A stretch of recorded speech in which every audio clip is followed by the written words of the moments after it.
instant. Domination was cast on you. You have resisted domination. Skill obtained, Mental Resistance LV. 1. Title unlocked, Indomitable Will, Chapter 9, The Bigger They Are. Valerian Maximilian, how long till we reach the first layer, Valerian? Asked Ilinus Alypius. Be patient, young Alypius. As the heir of your house, asking the same question 13 times in half an hour sullies your image. I said casually, watching the veins on the brat's forehead spread further. We were almost there, your lordship. We will be able to find high-level abyssal raptors for you to tame, said the adventurer ahead of us, eager to please. Or at least avoid an aristocrat brat's wrath. Soon enough, the tunnels that seemed to go down endlessly finally began to level out, with an entrance directly ahead. Please gather within 2 meters of me, so that the Divine Eyes Light incantation reaches you, said the priest. The 5 of us approached him, and the priest began to pray to Artoris. A moment later, a soft light descended on us in a 2-meter ring, coalescing onto our eyes. This incantation will last for roughly 4 hours. The ceiling of the first layer is covered with glimmering obsidian, but it's not enough to see normally. Make sure not to stray from me, or you will end up blind in a pit of monsters, warned the priest. Nodding, the rest of us were about to proceed, only to hear a distant beast's roar. Ra-oo-oo-ar. Strange. I don't recognize any beast with a roar like that. Could it be that a monster from the second layer emerged? Said the scout. In any case, follow me, and prepare to attack or flee. Let's go. She immediately dashed forward, and the rest of us moved quickly behind. Eventually, we arrived, but the beast seemed to expect us. The scout did not move from her cover, and the beast, some form of reptilian lizard, did not move either. "What on earth is an abyssal dracoling?" said the scout, narrowing her eyes. "Whatever, I am here to tame abyssal raptors. Get rid of this thing so we can move on," said Linus. I turned to it and used appraisal. Abyssal dracoling, round key creature. The abyssal dracoling is a powerful all-rounder, with resilient scales, agile movements, and powerful strikes. Its powerful vitality grants it a moderate regenerative ability. However, its greatest asset is its future potential. As an evolution for particularly ambitious and fearless reptiles, members of this species tend to attack more powerful monsters. As a result, not many of its kind get to capitalize on this future potential. As I was pondering on the nature of this monster, the pebble-brained legionnaire spoke. "It has the same rank as the raptors. Killing it shouldn't be challenging, but don't get careless." My eyes widened in surprise. This is definitely an interesting and rare creature. We should probably leave it be. I am excited to see this future potential that appraisal seems to hint towards. The creature then tilts its head at me, its eyes brimming with curiosity. Is it trying to understand us? The beast seems to be intelligent. It hasn't attacked us, and instead seems intrigued. I said. As the adventurers began to unsheathe their weapons, Linus suddenly spoke, seemingly having changed his mind. "This beast might be a bigger catch than I thought. Keep it busy, I am going to subdue it." Realizing I spent time thinking instead of telling them to stop, I was too late to intervene. "Wait. Don't do any grub." Before I even finished my sentence, Linus used his domination class skill. The other three cautiously approach it, waiting to see if the taming skill succeeded. Linus scoffs, waiting for the skill to run its course. "Did you seriously think this thing can raise, raw r?" The abyssal dracoling roared in fury. Just as the others covered their ears, I cast a spell to protect our ears. Wind shield. A dense concentration of air formed around us, refusing to allow the sound to pass through it. Soon enough, the dracoling looked at us hatefully and lunged at us quickly. Anchor howl. The legionnaire activated a skill, and the dracoling immediately turned towards him. "Attack it from range while I haul." The legionnaire did not finish his statement before a strike from the dracoling struck his tower shield and sent him flying, hitting a wall. Lesser smite. Poison stab. The priest and the scout attack at the same time. The smite is not very effective, while the dagger managed to pierce its scales. However, the dracoling seemed to shrug it off entirely and struck at the scout with its tail. The scout quickly dodged, returning to the side of the healer, just as the legionnaire managed to get back in front of them. The dracoling's wounds slowly began to close in front of us. It stared us down and growled menacingly but made no moves. "How is this a rank key creature? And you, mage? Are you going to keep staring or will you help us?" yelled the priest at me in fury. "You were hired to escort us, and my duty is to protect the young lord. If you can't even guard us from the first monster we encounter on our expedition, then what did we hire you for?" I ask. Gritting her teeth, the scout pleaded for my help anyway. "Please help us handle this thing. We'll negotiate compensation with you later. We don't have time to argue now." Just as I was about to respond, the Olympius scion turned and ran towards a side tunnel, leaving the rest of us behind. "You damn breath!" I yelled under my breath and ran after him. Behind me, I heard the sound of fighting continue once more, but I decided to chase after the cowardly runt regardless lest the Olympius patriarch shows me what happens to those who disappoint him personally. Soon enough, I discovered that the boy stopped in front of a bottomless pit and turned behind to yell hysterically. "Stay away from me, you overgrown lizard. I can't die yet. Not here. I am not the damn dracoling, you complete imbecile. Why did you attack the monster without consulting the rest of us? And why did you just bolt away during the battle?" I screamed at him in fury. "It's going to look very bad if we return alone and yet without a scratch on us. Gods damn it." I clenched my teeth. Suddenly, I realized that the sounds of fighting are over, and that heavy footsteps were quickly approaching. "What are we going to do?" screamed Linus. "Stay behind me and do your best to support me in fighting the monster. It shouldn't have come out from that fight unscathed. Now you'd best pray to the gods that we can win this fight for our lives, or we can directly confront them on why they allowed for Destiny to have me agree to be hired as a bodyguard for an absolute moron like you." I grit my teeth in anxiety as I was prepared a gale spell. Suddenly, the drakeling emerged from the tunnels, looking gravely wounded and furious. As soon as it laid eyes on us, it lunged in the air, determined to strike us. Gale. In a split-second decision, I decided to change the direction of the spell. A gust of wind suddenly picked up beneath the beast, increasing the height of its jump several times over. It immediately sailed over our heads, and its claws barely missed my forehead. "Ra r." The drakeling roared as it fell into the gods only know how deep pit, its voice quickly growing distant. Alinus's legs began to shake, and he fell on his rear. "We're saved. We survived. Thank the gods you managed to kill that thing," he said, his voice cracking. "Don't celebrate just yet. We need to head back and tell the Adventurers Guild about what happened and then get you on the soonest ship to the Empire.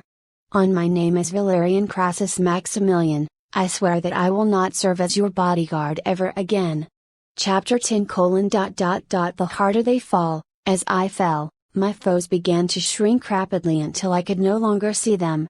The wind screamed in my ears, and I could not feel the floor. My body was beginning to feel sluggish, and my eyes were beginning to close. I didn't know if this was because of my injuries or the paralysis status that was beginning to take effect after I was stabbed by the scout, but I felt like I could no longer care. A quick glance at my status with appraisal showed my dire status. H.P. 23,400, active status effect, paralyzed. "It seems I'm coming to see you soon, Mama." Soon enough, my vision darkened, and I fainted. Immediately after my eyes closed, I woke up to a powerful crash and an even stronger pain on the right side of my body. I did not even have the strength to whimper even though I wanted to scream. With a maddening agony taking over my body, I mercifully fainted once more. Time passed, and slowly, I began to wake from my sleep. Immediately afterwards, feeling the taste of blood, teeth, flesh, and bones in my mouth, I began to throw up. A shocking amount of my insides fell, looking like a pack of abyssal hyenas tried their best to mangle their prey into an unrecognizable mess. And yet, I was fine. Physically at least, the trauma of my experience was still haunting me. Why am I still alive? I shivered uncontrollably, terrified at how helpless I was during the fall. My memory was foggy, and so many things happened quickly. I need to look into it, and piece together how I survived and how I ended up here. Fortunately for me, there was a pile of prompts before my eyes that were just waiting to be opened. Domination was cast on you. You have resisted domination. Skill obtained, mental resistance LV. 1. Title unlocked, Indomitable Will. Soon, I remembered. My mind was invaded by the beast tamer, causing me agony, and trying to make me submit to him. Domination seems to be the skill that did it. But what do the skill and title I got afterwards do? Domination, make a creature submit to you. Your intelligence and wisdom stats will be used against those of your opponent. Significantly reduced chances of success against sapient beings. Mental resistance LV. 1. You have experienced an attack on your mind and managed to live to tell the tale. This insidious form of attack will be a little easier to resist in the future. Indomitable Will. An enemy has attempted to enslave you with mind magic in a contest of wills, and you have managed to repel their assault. When you successfully resist a mental attack, apply the status effect, Fear, on the assailant. I see. That's why the beast tamer ran away. If they all fought me together, I might have died. I concluded, feeling like there were bugs thrashing about in my chest. There was still more to go. Anchor Howl was cast on you successfully. Anchor Howl, chance to affect target depends on caster's vitality and target's wisdom. If successful, target may only attack you for 30 seconds or until you die, whichever comes first. Significantly less effective against sapient beings. I see. That explains why I couldn't attack anyone else and just had to attack the Legionnaire. He was a lot harder to kill than the other two. But what happened afterwards? Paralysis Resistance LV. 1. Upgraded to Paralysis Resistance LV. 2. That explains why the paralysis I got from the scout was less effective and took longer to take effect. Poison, status effect resisted. The poison did not even affect me. All hail poison resistance. I smiled smugly, happy that my efforts were finally paying off when I needed it most. You have killed a Shield Legionnaire LV. 23. 75,692 XP awarded. You have killed an Imperial Scout LV. 19. 58,724 XP awarded. You have killed a Priest of Itoris LV. 21. 67,159 XP awarded. My eyes widened in surprise, my jaw falling in shock. Those creatures gave me so much experience. This might be enough to level up. I said excitedly, impatient to call on appraisal once more to display my level. However, just as about to do so, the next message paralyzed me. Your H.P. has dropped to 0. Survivor, activated. Chance to survive failed. The Goddess of Fortune cast, the final gamble, on you. Survivor, cooldown cancelled. Survivor, activated. Chance to survive succeeded. Your H.P. has been set to 1. The final gamble, unique skill belonging to the Goddess of Fortune. Any failed chance to trigger an effect will be reattempted with a guaranteed success rate. This effect can be applied to the Goddess of Fortune, a lower ranked target, or a consenting target of the same rank as the caster. I could not move my eyes away from the prompt. Who was this Goddess of Fortune? And more importantly, why did she save me? I died, and only another's intervention saved me. This fact immediately extinguished any excitement at my survival or the experience I earned. I am weak, and I am still at the mercy of stronger beings out there. Nothing has changed. To think that I was arrogantly moving through the great cavern and its subtunnels, thinking that I can fight off any threat. I shook my head. I can figure this out later, but I still have more prompts to check. You have received a message from the Goddess of Fortune. The chill that had barely started to fade immediately returned. My thoughts immediately went to the infernal lizard evolution and the evil god of revenge. Was I going to pay dearly for the goddess's intervention? I hesitantly opened the message, and a voice began to play in my ears. My greetings to you, young Abyssal Darkling. I have been observing you for quite some time. You may be wondering why I chose to save your life, where you ended up falling to, or what to do next. For the second question, I am happy to answer that for you. You have fallen from the first layer of the unfathomable abyss to its third layer, which is far more dangerous. You are surrounded by creatures far more powerful than you are, which makes your odds of survival nearly non-existent. Your only hope is to make it back to the first layer. As for the first question, you may find the answer to that when you talk to me in person. That also serves the answer to your third question. I suggest you make your way back to the location you fell from. With my aid, you will be able to tell where that is at any time, until you arrive there. When you are close to your destination, I will send one of my followers to meet you and lead you to my temple. P.S. I hope you choose your next evolution wisely. The Goddess of Fortune has offered you a temporary skill, Beacon to Rendezvous. Do you accept? Beacon to Rendezvous allows user to instinctively feel the direction and distance of a specific location. This skill will be removed once the owner arrives to the location. Speechless, I accepted. I cannot afford to offend a powerful being like a god, much less one I owe my life to. Mission issued, escape the third layer.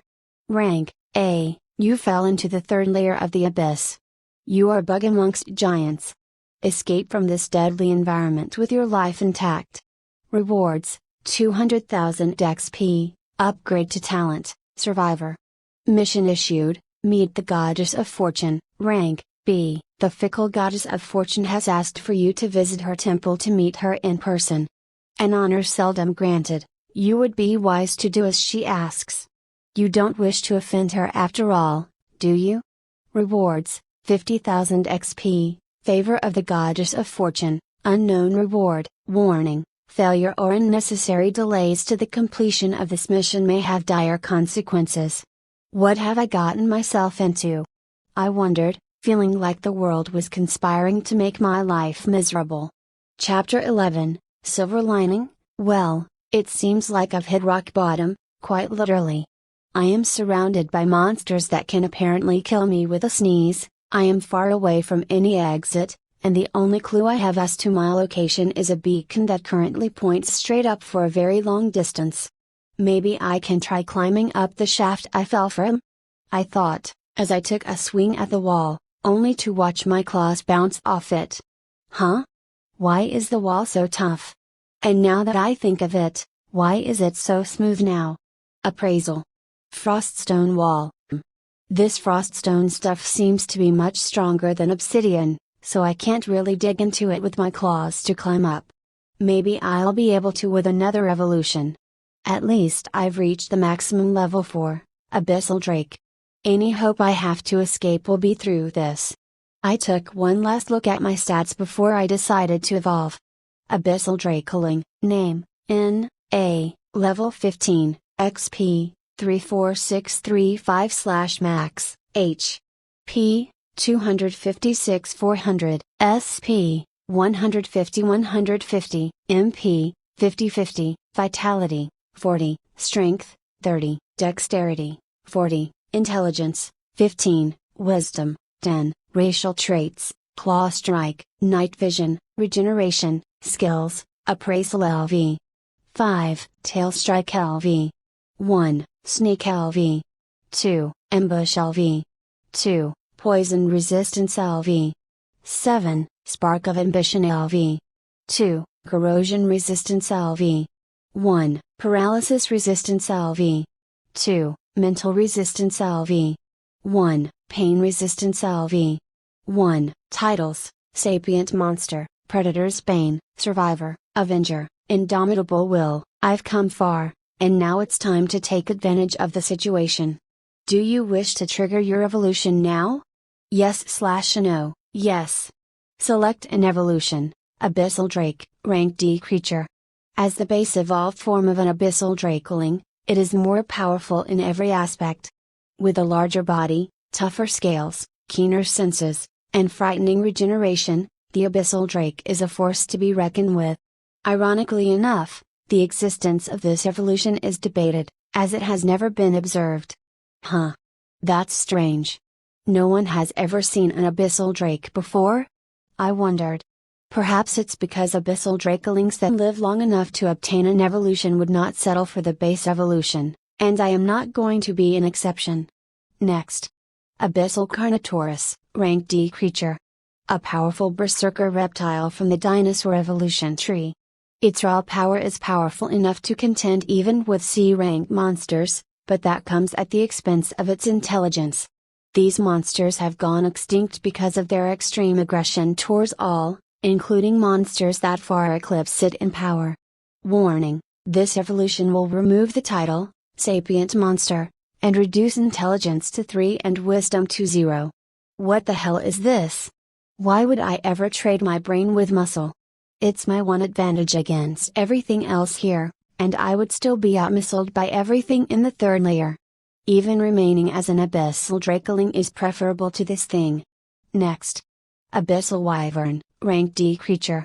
Trading strength and vitality for mobility, the second base evolution of an Abyssal Drakeling allows it to glide through the air. For flight to be possible, weight needs to be reduced, so the Abyssal Wyvern is smaller and lighter than the Abyssal Drakeling. In addition, it can only gain altitude through the use of thermals, which it can find with the aid of its heat vision. With an instinctive ability to cast wind magic on its wings to aid it in gliding further, the Abyssal Wyvern is on the path to evolutions with more powerful instinctive magic, including flight. My eyes went straight to the word flight. Flying, Flying, flying. I screamed internally, the excitement unbearable. I can even cast magic like the one mage who threw me over the edge. Then I started to consider my current situation. Not only would I have to give up my ability to take and give powerful attacks, I would also be doing so to obtain a flight-based evolution in the middle of a claustrophobic dungeon. So, with great reluctance, I moved on to my other options. Man-Eater Drake, Secret Evolution Unlock Requirement, is a Drakeling. Killed at least 3 sapient beings. Possesses a fear or hatred of at least one race of sapient beings. Possesses the skill, Spark of Ambition. Possesses the title, Survivor. Rank D creature. This monster is widely known and feared by nearly all sapient beings, as it possesses both the ability and the disposition to attack them. Having slaughtered many villages throughout history, the mere sighting of it is often enough to send warriors from across the land rushing to slay it, both to gain the wealth and fame from the act and to prevent it from evolving to an even more dangerous menace, as it is known to do so with enough victims. Warning: this evolution will automatically make nearly all sapient beings hostile to you. You will gain powerful bonuses to slaying mortals and to gaining experience, with a chance to obtain an evolution to a demon lord race and, eventually, an evil god. Yikes!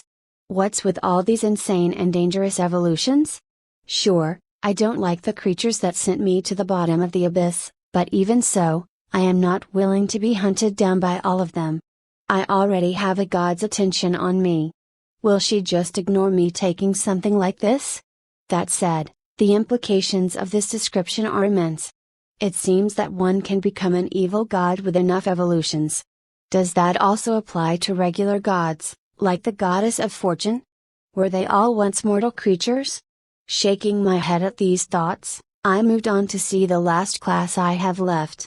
Dracosapiens, Secret Evolution Unlock Requirement, is a Drakeling. Is a sapient monster and values it deeply. Possesses indomitable will.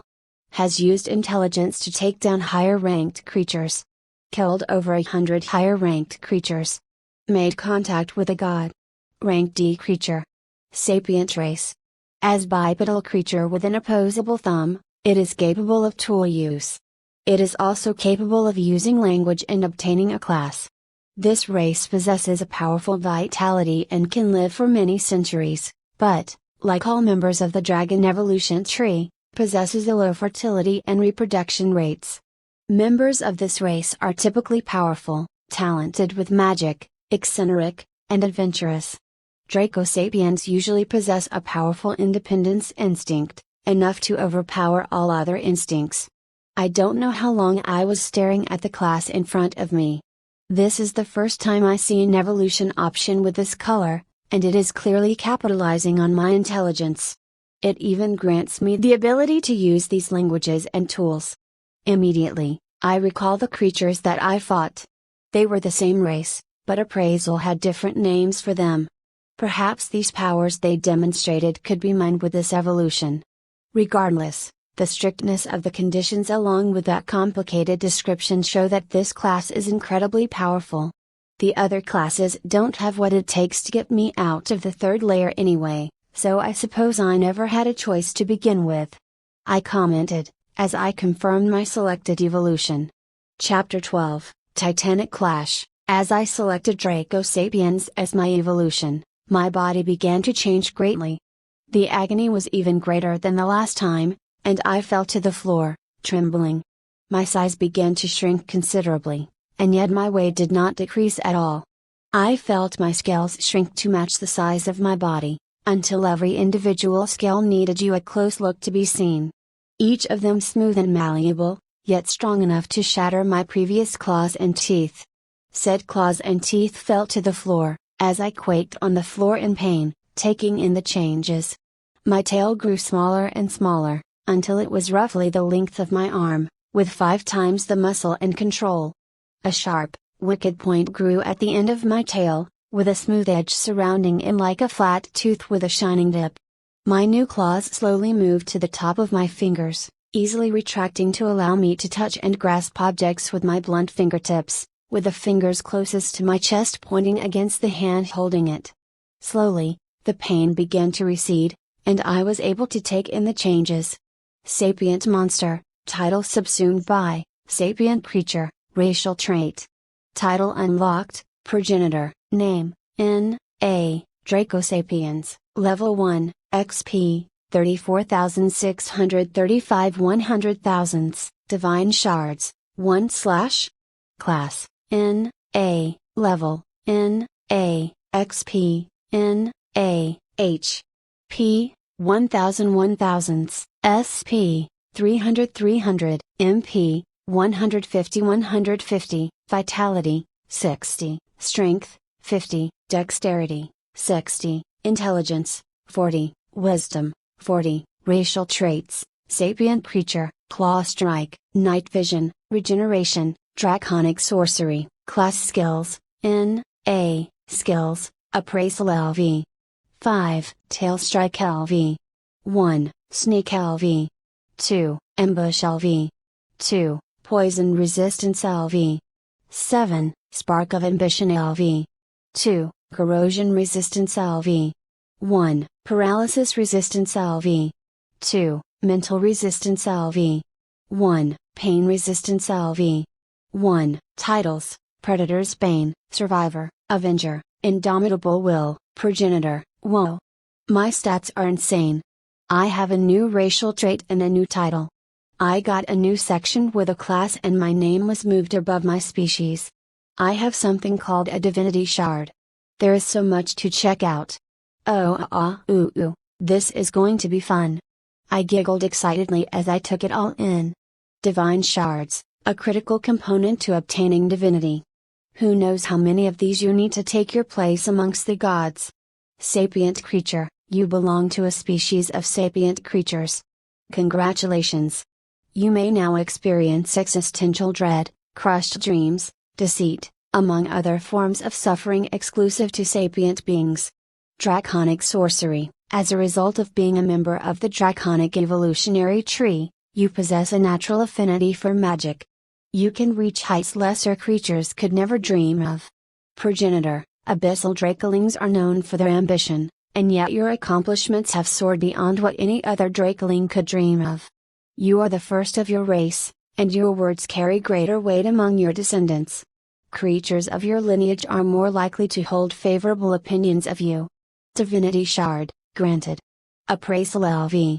5, has been upgraded to, Abyssal LV. 6. These are all great to have, with the exception of one small problem. How is any of this useful to me now? How will any of this keep the teeth of those monstrosities off of me or get me to the first layer? Damn you system, you've buried me. Clank. As expected, my claws bounced off of the froststone walls, meaning I can't climb up the way I fell. Sigh. Oh well. Time to leave the hard way. The pit that I fell into was about 5 meters deeper than the ground level, and it went through the ceiling directly upwards, so my body was not visible when looked at from the outside. Stepping out of the pit, I immediately noticed that harsh winds and layers of frost and snow covering the floor and permeating throughout the tunnel. Strange. How is the weather so violent here? I wondered, walking throughout the tunnels. Staying close to the walls, I followed the tunnels to their end, and eventually arrived at another great cavern. Snow was blowing everywhere, and the winds were truly howling. It was difficult to see a long distance ahead of me, and I saw a sea of white ahead, but I saw a massive silhouette approaching at an angle. Best to hide lest this creature spots me. Might as well take a look at what these supposed monstrosities look like. What was waiting for me was a white monstrosity I could barely comprehend. Abyssal Tyrannosaurus Rex, H.P., 35,650 35,650, MP, 1,420 1,420, SP, 4,870 4,870, Round B creature. Possesses monstrous strength and an even more ferocious bite. The Abyssal Tyrannosaurus Rex uses ice elemental magic to slow down its prey and harass it until it is within jaw's reach. My heart leapt to my throat, and the white horror walked past my tunnel and continued on its way. Just as it was about to escape my sight, It was suddenly attacked from the air by another giant horror. Abyssal Frost Eagle, H.P. 12,310 MP, 3,470 SP, 3,250 Round B creature. An apex predator, the Abyssal Frost Eagle possess a keen eyesight, sharp claws, and a deadly beak. The Abyssal Frost Eagle typically dives from the air upon unsuspecting prey it can spot from tens of miles away during the roughest of snowstorms, dealing devastating damage. Should its target manage to survive, it can continue alternating between hammering it with ice magic and assaulting it with its ferocious claws and beak powered by a blinding dive courtesy of its massive wings. There is no escape from this monster for any rank B or lower creatures. The eagle struck onto the Rex's back, tearing large chunks of flesh out from its target. Raw The Rex growled. It turned toward the eagle and lunged with its jaws wide open so quickly as to leave an afterimage. The eagle was not one bit slower, and rose to the sky, roaring back in challenge of the Rex.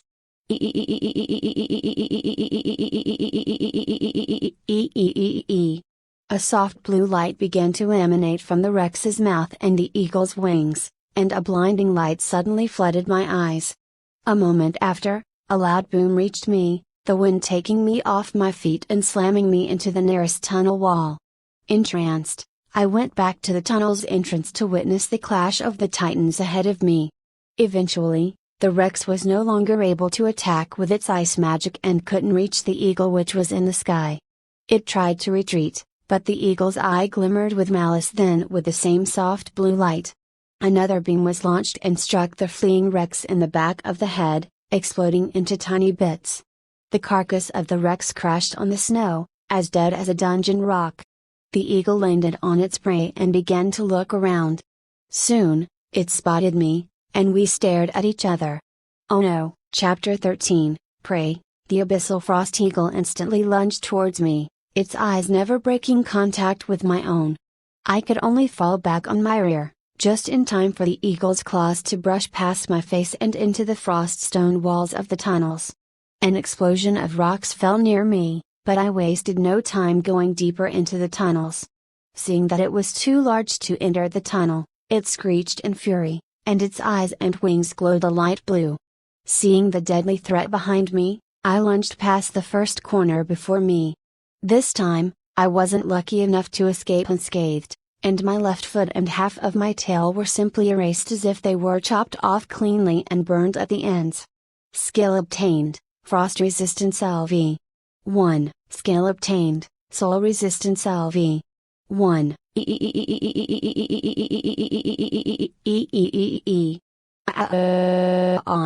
We both screamed, one in anger and another in pain. I curled my knees up to my chest, water droplets falling from my eyes down my cheeks, as I heard distant wings flapping away from me. The fear that gripped my heart made my agony 100 times worse, and I remained in this state until sleep took me. I woke up, feeling groggy and afraid. My eyes immediately went to my missing limbs, finding them grown once more. Thank goodness my tail and foot have grown once more. I sighed in relief, shuddering at the memory of the agony. Why did that attack hurt me so much? I suffered greater injuries before, but the pain I felt was orders of magnitude stronger than anything else I had felt before. It likely had something to do with that soul resistance skill I obtained. Regardless, one thing was clear. I need to get out of here. I can't take any more of these attacks. I am far out of my league. Determined, I carried on through the tunnels, wandering aimlessly in search of an exit to the second layer. Before I left, I held one of the froststone rocks from the pieces of the wall scattered on the snow. I wanted to take it with me, its rough edges a constant warning to the might of the creatures before me. The wall that I could not even scratch was smashed into smithereens by a mere stray attack, a reminder against overconfidence. I began to feel hungry and cold, and yet I have not encountered anything to eat within the tunnels for a long time. Regenerating my tail and foot certainly didn't help matters. Are all the monsters on this layer gigantic monstrosities like the ones in the Great Cavern? I grumbled, until I eventually stumbled on something unexpected. The tunnels ended, and the great cavern of this layer once again awaited me. Hundreds of meters ahead of me, I found another tunnel entrance that seemed to incline upwards. Between us, right in the middle of the great cavern, a large, black circle with 4 shining drawings on them. They were emitting indigo, azure, golden, and white lights respectively. The snow simply would not approach the circle, and any that fell onto it simply sizzled and turned to vapor. What is this thing? I've never seen anything like it before. Thankfully, a quick use of appraisal was always there to help me out. The gate to the underworld. The 4 chief gods have created this alloy of unknown metals and reinforced it with magic to seal away the layers beneath it and the horrors that lurk about within. All passage through this gate will require either its destruction or the approval of the 4 chief gods. The 4 chief gods? Lower layers? Horrors within? Nope. I am out of here, right now. Not the time to deal with this. I rushed forward, making my way towards the lifeline that is the entrance to the 2nd layer. As I approached the gate to the underworld, I noticed a large silhouette approaching in the distance. My grip on the froststone rock hardened. I jumped into a pile of snow and tried my best to cover it, and prayed as hard as I could for the goddess of fortune to lend me her aid once more. The monster slowly approached, its footsteps thundering near me. Sneak LV. 2, upgraded to Sneak LV. 3. Soon, the footsteps began to move distantly, and I did not dare take a sigh of relief for fear of the monster hearing me. Just as I felt hope welling up within me, it was extinguished in the same moment. A familiar and horrifying screech invaded my ears, and the sounds of battle began. I remained where I am, hoping that my trembling did not move the snow. Impacts and magic were drowning out the snowstorm, and some of them were getting louder. Before I knew it, my vision went white, and I found myself flying in the air perpendicular to the tunnel I exited and away from the 2 fighting beasts. The eagle laid its eyes on me and screeched with rage, charging the same magic attack it to target me. I was still in the middle of the air, with nowhere to run or hide. My life was about to come to an end. The other beast roared in challenge and prepared to capitalize on the distraction of the eagle. It instantly prepared a quicker magic attack and launched it at its foe. The eagle was forced to dodge, redirecting its own attack on me until it missed me by quite a margin. I fell on another pile of snow, but I did not dare remain there. This is my only opportunity to escape. I need to rush to the exit while these 2 monsters keep each other busy. I dashed, running towards the exit, and looked to my left to keep an eye on the belligerent monsters. Abyssal Frost Eagle, Abyssal Frost Yeti, the battle between them seemed to favor the eagle, and I ran, my heart leaping from my chest to my throat, begging to reach the safety of the exit. When the exit was a few dozen meters within reach, I fell face first into the snow. Huh? I tried to get up, but I couldn't do it. My left arm was gone, and so was a chunk of my shoulder with it. I heard the flap of wings behind me approaching, and the sound of snow being stepped on. The eagle was behind me, and my end has come. The exit ahead of me seemed so close and yet so far away. I felt the icy grip of eternal sleep slowly digging into my chest, my eyelids in a battle with me to remain open. A vicious screech bellowed in my ears behind me, and I resigned myself to my fate. And to think I almost got away too. I thought, my grip on the froststone loosening in my remaining hand. Suddenly, I heard a sharp sound in the air, and blood splattered onto me. Blood that was not my own. Screech! The eagle wailed, impaled through the chest by a large, ornate, spear of translucent ice that was stained with blood. A moment later, it was encased in ice. The eagle's moment of agony was frozen in time, seemingly forever. Another set of wings flapped near me, landing on the snow ahead of me. I saw a scaled, clawed white foot, the rest of the figure too massive to enter my vision. Oth, the azure dragon, Roundkess creature. Further appraisal denied. That was the last thing I saw before my vision faded, and the world mercifully quieted. Chapter 14, The Azure Dragon. As I woke up, My eyes groggy and my body battered, I moaned in exhaustion. Pushing my hand against the snow, I tried to get up, only to trip on my face once again. With a face full of snow, I fell wide awake, and managed to get to my feet. Whoa! Still dizzy. As I steadied myself, I noticed that my shoulders and arms are exactly where they should be. Huh? What's going on? I thought to myself, and my memories of the previous events hit me all at once. Before I could really process any of it, a loud noise of air rushing through canyons blew right next to me, even louder than the gales of the snowstorm. Looking to my right, I freeze. The azure dragon, the S-ranked monster that killed the eagle in moments, was staring right at me. I felt my legs shaking, and they soon gave, my rear grazing the snow once more. Mouth agape, I could not move in the face of the behemoth before me. There was no fighting or escaping from a monster like this. And yet, it remained still, unmoving as the mountains. L34KM3RF6LF1G56GFB43GT90GSHB? It said a bunch of random gibberish to me, in my mind. I continued to stare at it, too scared and confused to do anything else. It slowly moved its hand, pointing its claw, which was larger than my entire body, at my head. When the claw approached my head and made contact, I felt my senses explode as if I possessed the senses of 1,000 eyes and ears. In that same moment, that overwhelming sensation vanished, soon replaced with two feelings: curiosity and protectiveness. I felt the great beast's curiosity in me directly, wondering how I ended up here, what happened to my parents, and why I could not speak to it. I also felt a protective warmth, as if it saw me as an unknown child that fell into a pit of snakes. The azure dragon believed I was a lost, stray dragon youngling. I knew I could send my thoughts and feelings directly to it, just like it did to me. A knot in my heart that I didn't know I has began to unravel. The fear and pain I suffered since my mother died at the hands of the black hunter spider all came crashing down on me. I hugged the claw with all of my strength, and I wailed, flooding the connection with the weight of my struggles, desperate for someone to lean on. And the dragon silently took in all that I felt. Eventually, I calmed down and my tears ran dry. After reliving all of my experiences and flooding it through the connection, I felt the dragon's warm reassurance and pity, as well as its confusion. Not surprising, since the only thing I had sent through the connection was an unorganized mess of fear and pain that made no sense at all.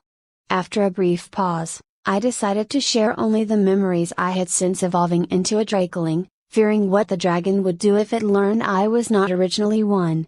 Slowly, I went over my fights with the creatures of the first layer, my confrontation with the black hunter spider, my defeat against the human mage, my encounter with the goddess of fortune, and my attempt to escape the third layer and the frost eagle.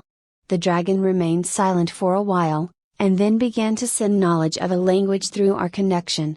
Language detected, Draconic Akashic, language learning progress, Draconic Akashic 12.76%, language learning progress, Draconic Akashic 27.29%, language learning progress, Draconic Akashic 100%, Draconic Akashic language learning complete. You can now speak, read, and write in Draconic Akashic. Can you understand my words now, young child? Said the dragon. Emotionally drained, I could not bring myself to care about speaking my first words to another. Yes, I can understand you. Thank you for saving me from the frost eagle. I said, truly grateful to the gentle dragon. I should have realized that you never knew your parents because you did not even have a name, so I apologize for making you relive difficult memories. My name is Oth. Dragons place great value upon their names, and a lack of one can only mean that your parents did not get a chance to give you one. It took me a while to realize it because such a scenario is extraordinarily rare. The dragon explained. Now that you are safe, what do you intend to do now? Oth asked me. The most obvious course of action would be to return to the meeting point with the servant of the goddess of fortune on the first layer.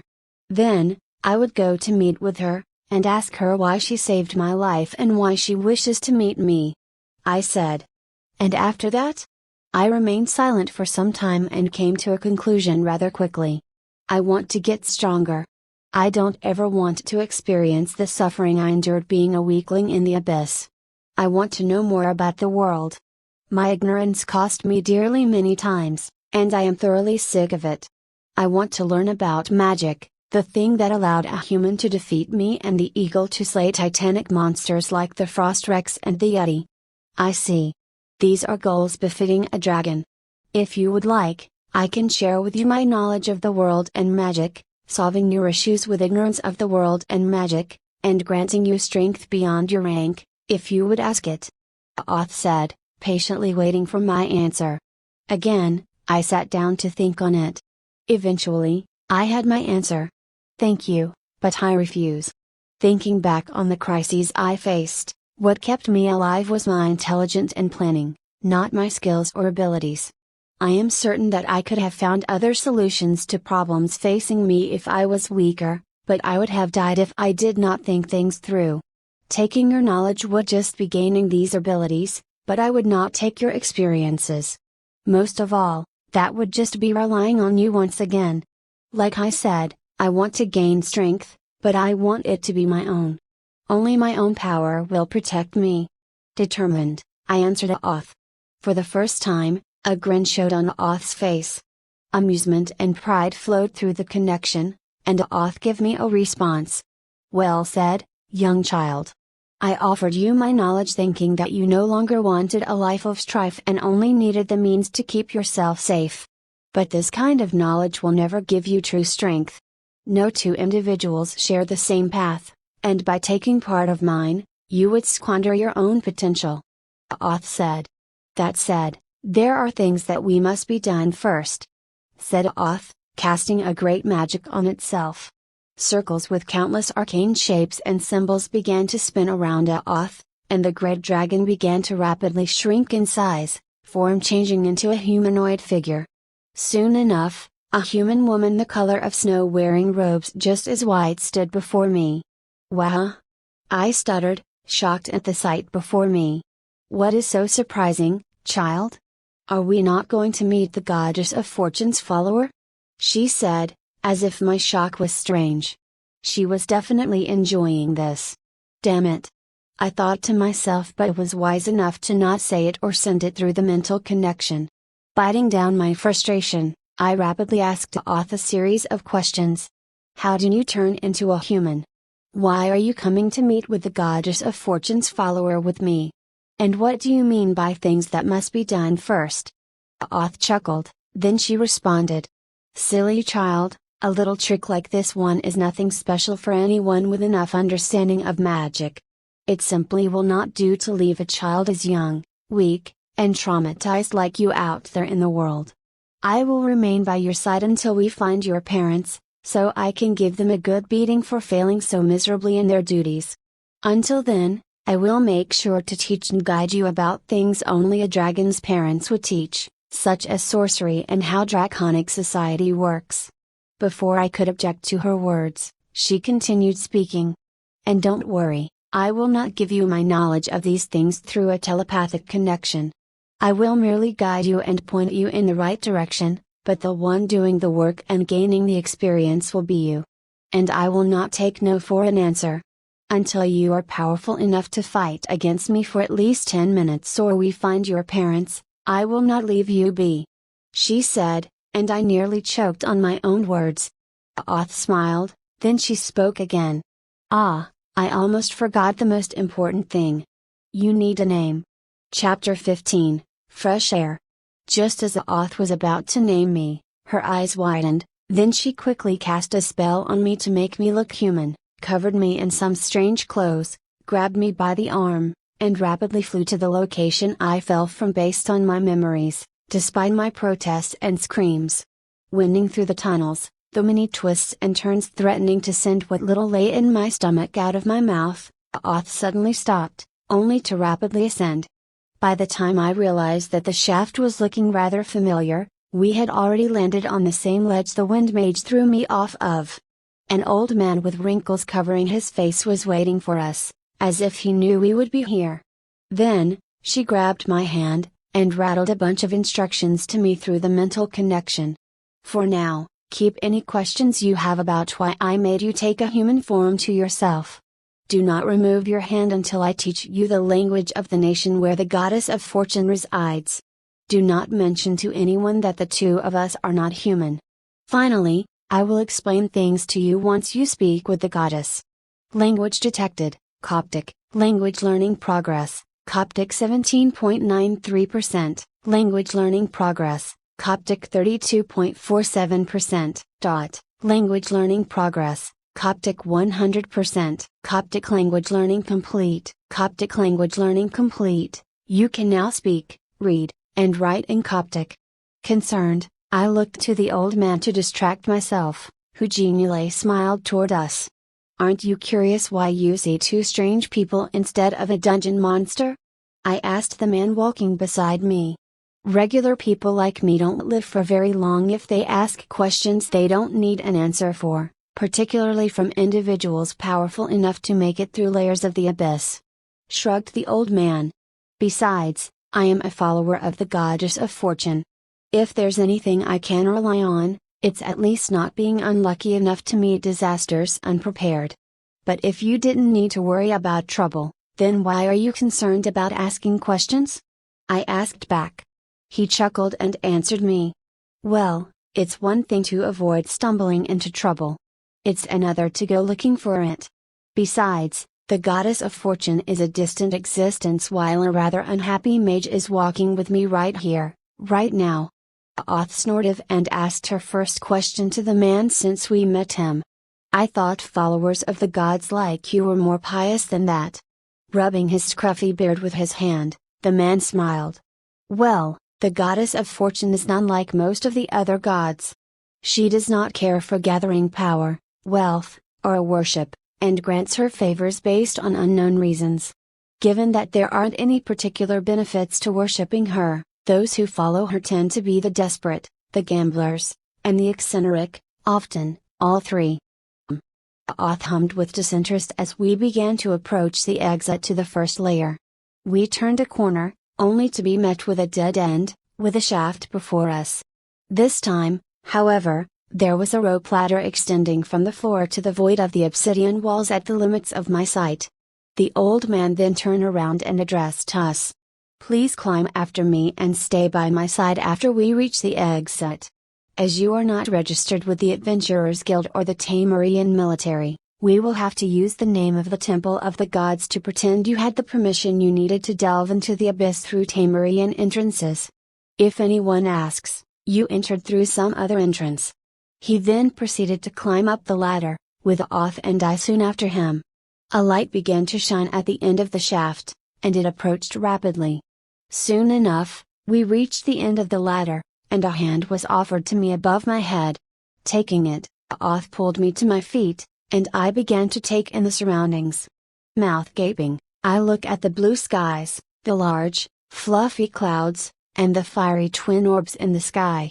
Stop staring at everything like a newborn pup or you will raise suspicions towards us. Oth gently tugged at me, pulling me along with her. We were surrounded by a large steel fence, with a number of stone towers surrounding it. Atop these towers, giant weapons were installed. Tamarian siege ballista, at the gate of the fence, two human-like creatures stood before us, that is, if they could even be called that. What's the matter, boy, never seen a beastman before? Chuckled the first guard. She's not a boy, naughty, you absolute moron. Also, stop referring to us by that name. We're the children of the gods. The term beastman is being phased out by the Pharaoh's decree. The other guard said grumpily. I am not going to say a mouthful like that every single time, Missy. Who cares what the Pharaoh said, we're not even in Tamari. Naughty shot back. Her Majesty issued that decree to stop people from thinking of us as separate from humans. Missy grumbled. Well, I don't care for being looked down on or being put on a bloody pedestal, who cares about pedantic crap like that anyways? It's not going to actually solve anything. Besides, maybe MC wouldn't have broken up with you if you managed to pull that stick out of your seems like we've kept our guests waiting. You can yell my ears off later, we've got a job to do," said Naughty. Before Missy could explode at him, Naughty turned to us. "May I have your permits please? Sorry about that display just now. Missy is just a bit too uptight for her own good."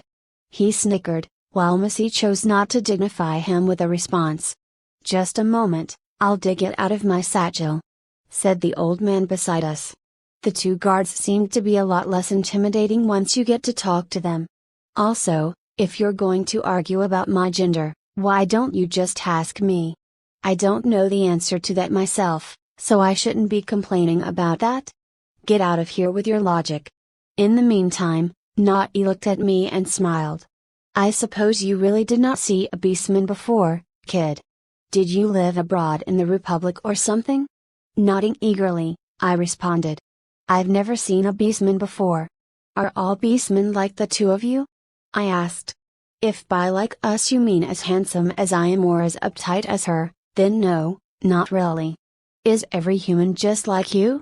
He asked me back. "Well, I don't know, I didn't speak to many humans either." Naughty blinked twice, then started laughing. "Well, bless your heart kid, were you born under a rock in the abyss or something?" I chuckled nervously. "Well, I was just messing with you. No, not all beastmen are like me and Missy. I am a jackalman and she is an owlwoman. Beastmen are the creations of the goddess of fertility, who took the traits of beasts and merged them with men to create men with the powers of the various beasts, or so the stories say. The goddess herself hasn't really elaborated on it much, and the temple keeps quiet as well." Naughty lectured. "Usually, you refer to beastmen by the beast they have traits from and the gender they belong to, such as jackal and man in the case of your friend here." Oth added for my benefit. Missy then faced Oth and asked her a question of her own. "Pardon me, but shouldn't this kind of thing be taught to the girl a while back? The kid's a boy, you stupid burr, there's a first time for everything. Besides, how I raise my child is completely none of your business," Oth said, answering Missy and interrupting Naughty's attempt to bicker with Missy. Once again, before Missy could respond, the old man spoke. "Ah, there it is. I am sorry it took so long. Damn thing was buried beneath my rations. Well, it was nice talking to you, kid. Take care not to trip yourself up on the stairs," waved Naughty, moving back to his post. Shaking her head, Missy nodded towards us and followed him. Chapter 16, Look Who We Have Here. After exiting the gate, I noticed that there was a large camp of people surrounding the small fort surrounding the entrance to the abyss. There were merchants peddling wares, teams of adventurers walking about, and a makeshift hospital with priests and alchemists healing wounded adventurers. There were plenty of both men and beastmen in camp, and the sheer number of people speaking, shouting, and laughing was beginning to give me a headache. "Hold my hand and follow me. We're heading straight to the road to the port to find a ship to take us to Tamery. In the meantime, I am sure you've got plenty of questions to ask, right?" Oth said telepathically. "Okay. Why do you make me look like a human? Anyone who touches me would be able to tell that this is just an illusion." "Well, just don't let anyone touch you then." She grinned, and I felt my headache get worse. "I cast an illusion spell on you because someone was crying on us. That person has been a pain to deal with for the last few decades, so I'd much rather they not find out I am taking care of a young dragon like you. It's less risky to pretend I am following a few humans on a whim, that is not unusual or interesting for a dragon like me to do," she explained. "Well, then why do I know a bunch of things I've never seen before, but only when I do see them? I've never seen a rope ladder, the sky, or a ballista before, but I know what they were the moment I laid my eyes on them. Did you think you can learn a language without understanding what its words mean? By learning Coptic and Draconic Akashic, the definitions of these words were buried in your mind by the system. This is something you would have learned on your own by listening to enough people speaking. All I did was just make the process faster." After a turn in a narrow corridor, we entered a large street with a view of the port and the sea downhill. We're getting closer to the port. Usually, We'd have to wait in line for a week or so to get a ticket to a ship, but our affiliation with the Temple of the Gods lets us hop onto a ship rather quickly," said the old man. "Who is this person who is a pain to deal with for you?" I asked Oth. "That is for me to know and for you to find out. But that won't be for a while." "Not if I can help it," she responded. "What is this republic the guards were talking about? And why did they seem to hate it?" "I know I said you can ask anything, but you really are flooding me with questions," Oth said, shaking her head with a smile. "There are 5 nations on the Serpent's Maw, the continent on which we are located. They are the Beast Nation of Tyr, the Theocracy of Taimuri, Gangjur, the Kingdom of Heroes, the City-States of Iona, and the Latium Republic. Of these nations, the Latium Republic is the one they have been referring to. The Latium Republic is human supremacist nation, where beastmen are loathed and treated with disdain," Oth explained. "They also denounce the worship of the gods, particularly the goddess of fertility, who created the various races of the beastmen.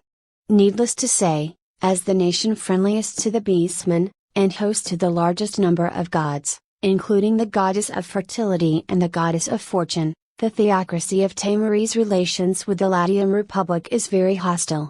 Since their societies stand on opposite ideological grounds, there is deep enmity between the two peoples as well. The countless historical grievances between the two certainly don't help either." With one hand on my chin and the other supporting the first, I nodded sagely. "I think I understood some of those words." Oth laughed. "You don't need to worry about these things for now, kid. You'll figure it all out in time." Soon enough, we arrived at the port. The old man turned towards us and spoke once more. "Pardon me, but I am going to go and get the 3 of us tickets to the earliest ship to Taimuri. Please wait here while I obtain the tickets," he said, lightly bowing and going to a building with a long queue extending from the door. As the old man blended into the crowds, my eyes turned to the great structures floating on the water. Some of them were attached to different kinds of monsters at the helm, while others had sails even larger than the greatest of these beasts. One even had a large number of gigantic oars that seemed far too heavy for even a dozen men to raise, let alone push the ship with. Noticing my astonished glance, Oth helpfully explained. "Humans are weak creatures, born at rank F in a direct conflict. Most humans would be completely overpowered by the weakest monsters.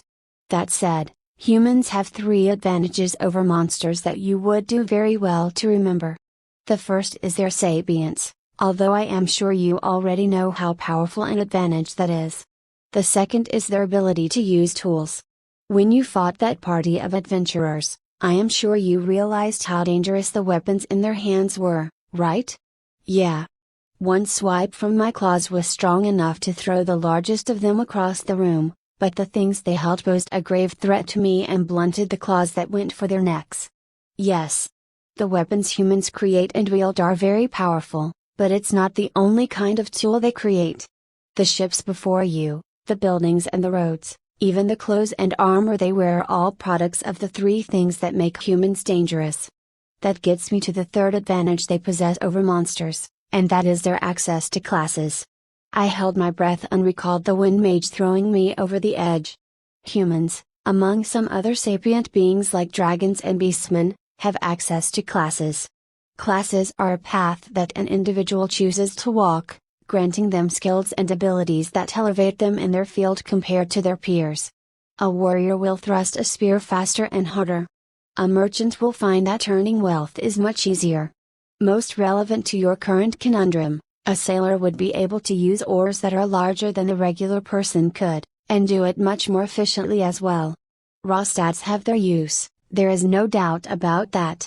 However, when you face a sapient opponent, particularly one with a class, you must be much warier of their class and skills rather than their stats or rank. Are there any exceptions to that? Or are monsters just much more powerful than sapient beings? There are many exceptions, young one.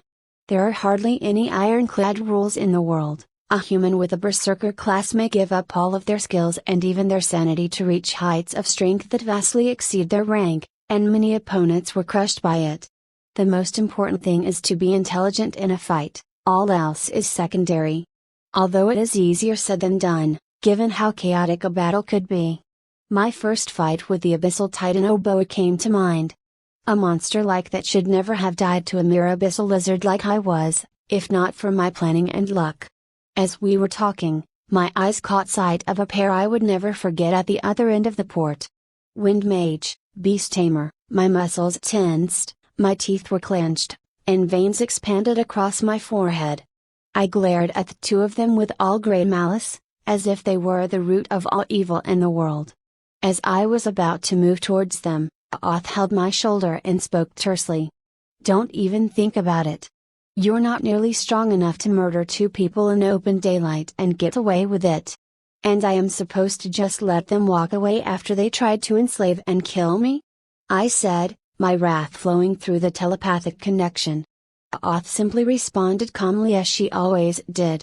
I thought you didn't want to rely on my strength. Or were you hoping to attack them without any regard for your own life? You certainly might have a chance to take them down, but the people around you aren't just going to watch you try to kill them. That said, there's no need to go after their heads, at least not right now. Let's go and speak to them, might as well find out who they are and why they attacked you. You can do something about it later on, depending on what we hear. Oth walked ahead, disregarding my protests. After a moment of stunned silence, a scowl graced my face as I followed her, stewing with frustration. Chapter 17, I swear. Greetings, adventurers. The pair of you seem to be short a frontline fighter. For newcomers, that shortage is even more dangerous. Would you like to join us? Oth said, a disarming smile accompanied her words. Thank you, but we are not new arrivals. We are done with our business here and we're just about to head for our homeland. Oth raised an eyebrow at the mage's response, then she spoke with evident surprise and a hint of contempt. Ah, survivors then, I presume. What happened to the rest of your party? I can't imagine what kind of battle left only two backline fighters standing. The boy behind the mage responded with gritted teeth to the pointed inquiry. We were attacked by a monster called an Abyssal Dracoling in the first layer. That thing was a ferocious beast, and its strength greatly outshone its rank. After a long battle, our fellow adventurers were felled by it, and we would have followed them if not for my quick thinking.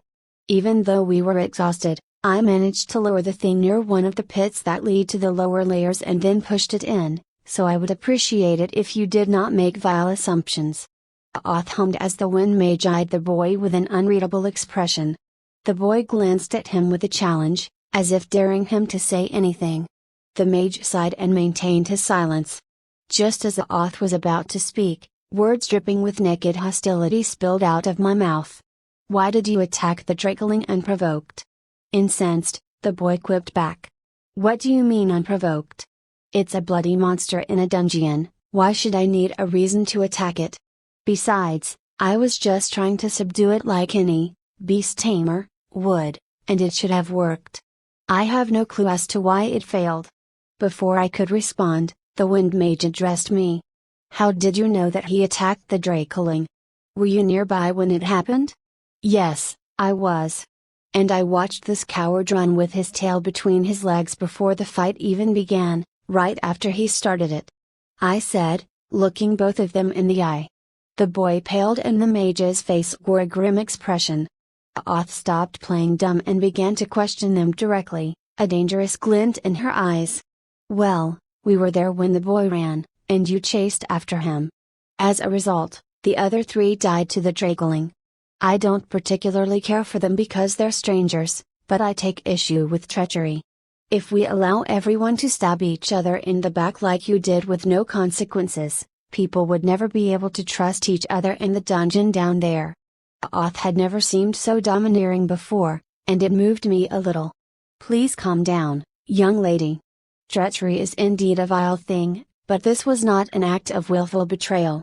After the failed attempt at subduing the Dracoling, it roared loudly, and caused a status effect.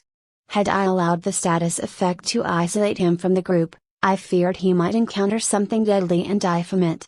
What solidified my decision to chase him was that I believed a mere rank D creature would not be enough to harm the three adventurers, much less kill them.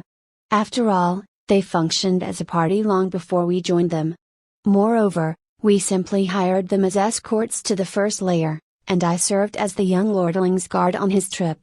It was their duty to fight off incoming monsters and mine to protect the boy.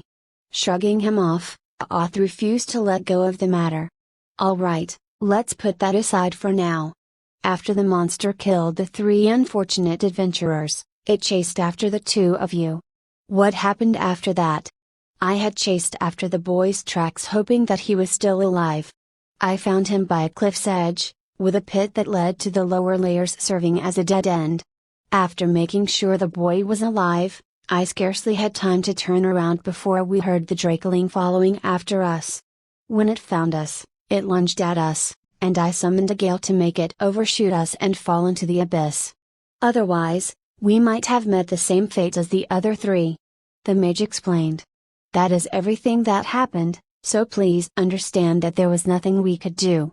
Well, did you earn some kind of proof from killing the drakeling? A trip to the guild's appraiser should be able to show the boons you earned from killing a monster that powerful. That's the thing. That monster actually survived the fall. If it did die, then something else must have killed it because I did not receive any rewards," said the mage, shuddering at the thought.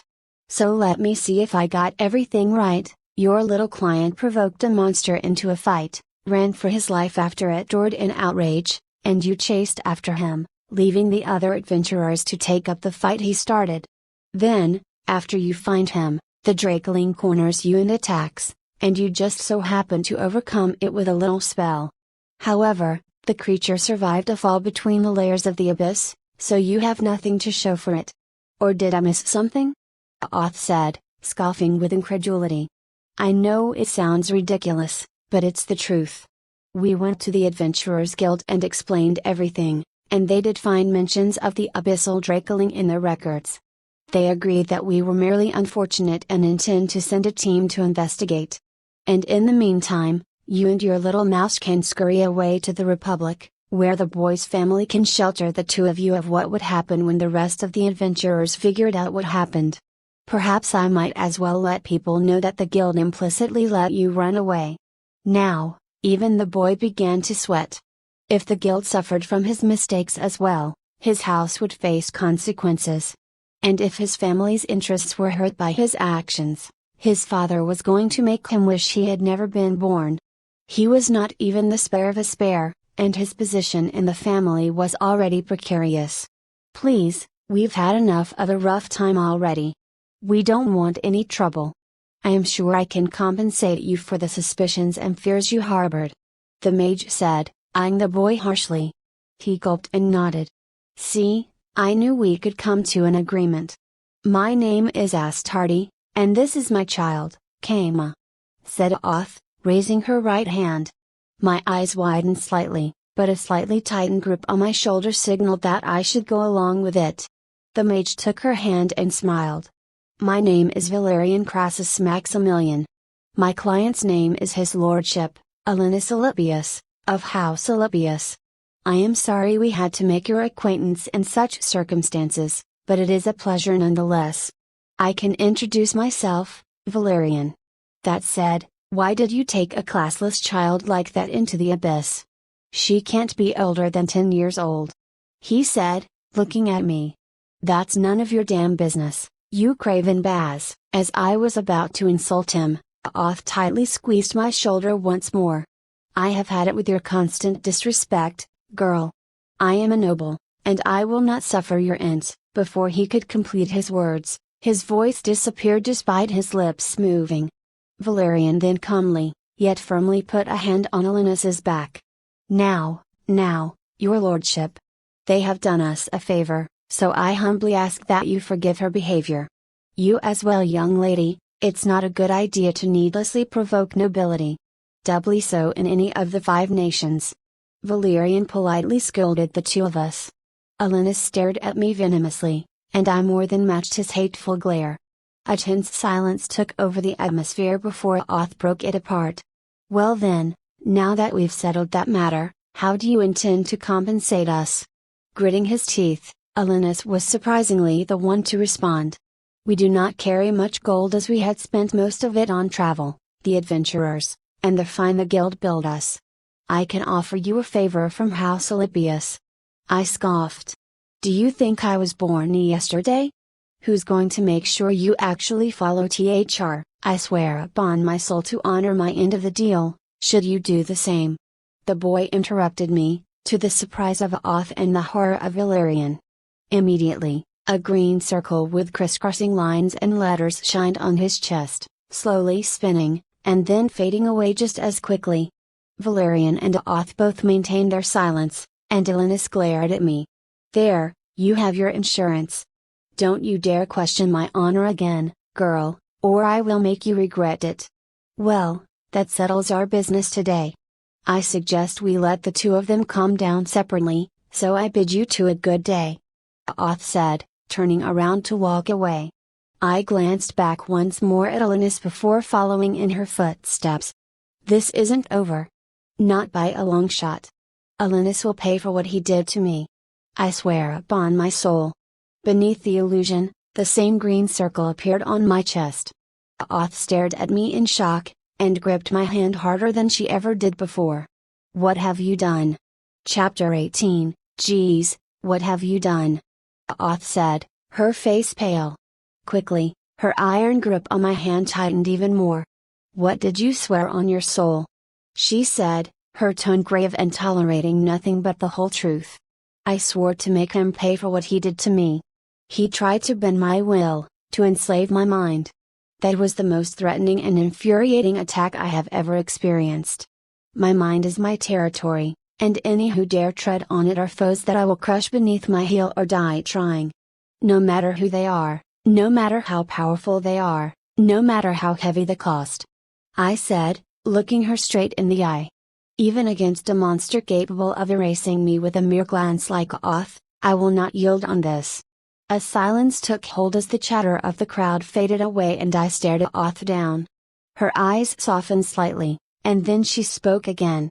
Your behavior is both a source of pride and worry to me, dear child. Dragons worthy of respect guard their will and independence with a vicious fervor, and you have done the same without being told to do so. Even binding their own souls with a G's to compel themselves to protect it is not rare among the most fiercely independent of them. She said solemnly. Just as I was about to raise my head with pride at her praise, she dragged my soaring ego down from the heavens. But they behaved with an understanding of the risks. G's are a form of soul magic, and all forms of soul magic are incredibly dangerous and volatile. It is almost never worth getting involved with this kind of magic. Most people, like that boy, are fools who meddle with a power they do not understand, and unknowingly place themselves in great danger without even realizing it. Your action would have only been worthy of praise had you actually understood the consequences, and yet proceeded with them. No matter how talented or powerful you are, rash behavior will get you killed. You will not tamper with soul magic again without my permission, including swearing on your soul. Are we clear? Oth asked, although she was going to tolerate only one answer. Yes, I understand. Good. Now, tell me what you said to yourself as you swore. I think it was this isn't over. Not by a long shot. Alinus will pay for what he did to me. I swear it on my soul. Oth's frown eased slightly. An oath of revenge. That is good to hear. She said, sighing in relief. Why is that better than what you were expecting? I asked. A G's is a bind on your soul that compels you to act in accordance with your pledge. As long as you truly intend to follow through on all of the conditions you set for yourself, you will be safe. However, should your intention to stand by your pledge fade, even a mere portion of the pledge, the binding will collapse your soul, killing you forever. She explained. The reason a revenge oath is not a terrible one is that your target is weak, and that it is not an open-ended pledge. When the conditions of a pledge are fulfilled, the G's will fade away on its own. However, if you did not set an end condition, it will remain on your soul forever. If you had sworn to never allow anyone to subdue you, then there would have been no way to remove it except with the help of a master soul mage. Okay, so what? I can get the help of one if it was truly a problem, and if not then I could simply stand by it. It's not like I intended to break this pledge anyway, or I wouldn't have sworn it. There are issues with this line of thinking. The first is that soul magic is heavily restricted or banned by all the civilizations of the Serpent's Maw, and for good reason. Soul magic is associated with dark arts like necromancy, and entire armies could be raised to hunt down anyone who uses it without permission. A rogue soul mage can raise large armies of the dead and replenish his forces with the corpses of those who try to call his army. Oth explained. But apparently, it gets worse. A competent soul mage can attack your soul as well, and no amount of armor or shelter will protect you from that. Given that most people do not wish for a truly eternal death or life with a crippled soul, soul mages are widely feared by the vast majority of sapient beings. This makes learning soul magic extremely difficult and dangerous, so the masters of this art are minuscule in number, extremely hard to find, and even harder to fight. Frowning, I began to realize how serious my actions were. But it was not an issue since I still have absolutely no intention of letting Ilinus get away with his actions. Tell me, how did you intend to make him pay when you swore to take revenge? Remember that if you fail to take revenge as viciously as you intended at the moment you swore, you will lose your soul. I intended to destroy that which he valued the most, just as he tried to do to me. I said. Oth frowned. That's problematic. We don't know what it is Ilinus values the most, so it's not going to be easy to satisfy your G's. I shrugged. It's not a big deal. I'll figure it out as I go. Oth remained silent, keeping her dissatisfaction to herself. Then she gave me her last warning. Okay. There is one more thing you should remember. If your intentions and actions towards your pledge are misaligned with the G's, your soul will not collapse immediately. You will progressively feel growing pain until you either die or you submit to the G's interpretation of your pledge. It will give you a feeling as to what is wrong with your behavior, so you won't have to guess, and the first few seconds of pain will not cause permanent damage. However, do not ever take the G's warning lightly. The moment you feel pressure from it, immediately submit. Do not ever push through the pain like you would with other wounds. Soul damage does not heal naturally and is incredibly insidious. Sighing, she let go of my hand. Now follow me, we have a goddess to meet in Tamery. We'll figure out what to do from here on. Nodding, I followed her to find the old man who must have been wondering where we went. Chapter 19, The Port City of Habnerput. After the confrontation with Ilinus and Valerian, Oth and I boarded a ship to the Tamarian port city of Habnerput. After 3 uneventful days, our ship docked at the port, and we began to disembark from the deck. Wow! This city is huge. I said, seeing people and buildings reaching the horizon. Habnerput is one of the most prosperous trading hubs on the continent, second only to the Tyrian coastal capital. It's orders of magnitude larger than a mere outpost on the Serpent's Throat, said the old man, scratching his beard as he always seemed to do. What is this Serpent's Throat? And why would this city be much bigger than an outpost there? It's the island on which the unfathomable abyss's entrances are located. It is not a place capable of supporting any kind of settlement, due to the frequent outpour of monsters there. That's why only outposts and docks exist there, to support the adventurers who delve into it. Oth stepped in to explain. Now please, follow me. We shouldn't keep the divine waiting for us. Do you see that large building on the hill to the southeast? That is the Temple of the Gods, and our destination. The old man said and began to walk. Shrugging, I began to follow him with Oth, taking in the sights. As we were walking through the streets, I realized that the hive of activity that was near the docks of the Serpent's Throat were a mere shadow compared to Habnerput. The streets were narrow, and yet children were running around and chasing each other, weaving through crowds of people. The roads and the hovels all seemed to be bleached in white. Old housewives were talking to their neighbors from their windows, crowds weaved into each other without a single person colliding with another, markets had plenty of food and items on display. Fresh Saluna. Fresh Saluna. The freshest Saluna on the market just 4 silver and 4 bronze. Get a tumen for every 3 Saluna you get for free. One merchant yelled to the street. Don't listen to that knucklehead over there. Come and get the tastiest crocagator you've ever had. Who needs to eat fish when you can eat the king of the river for the same price? Another merchant near him yelled.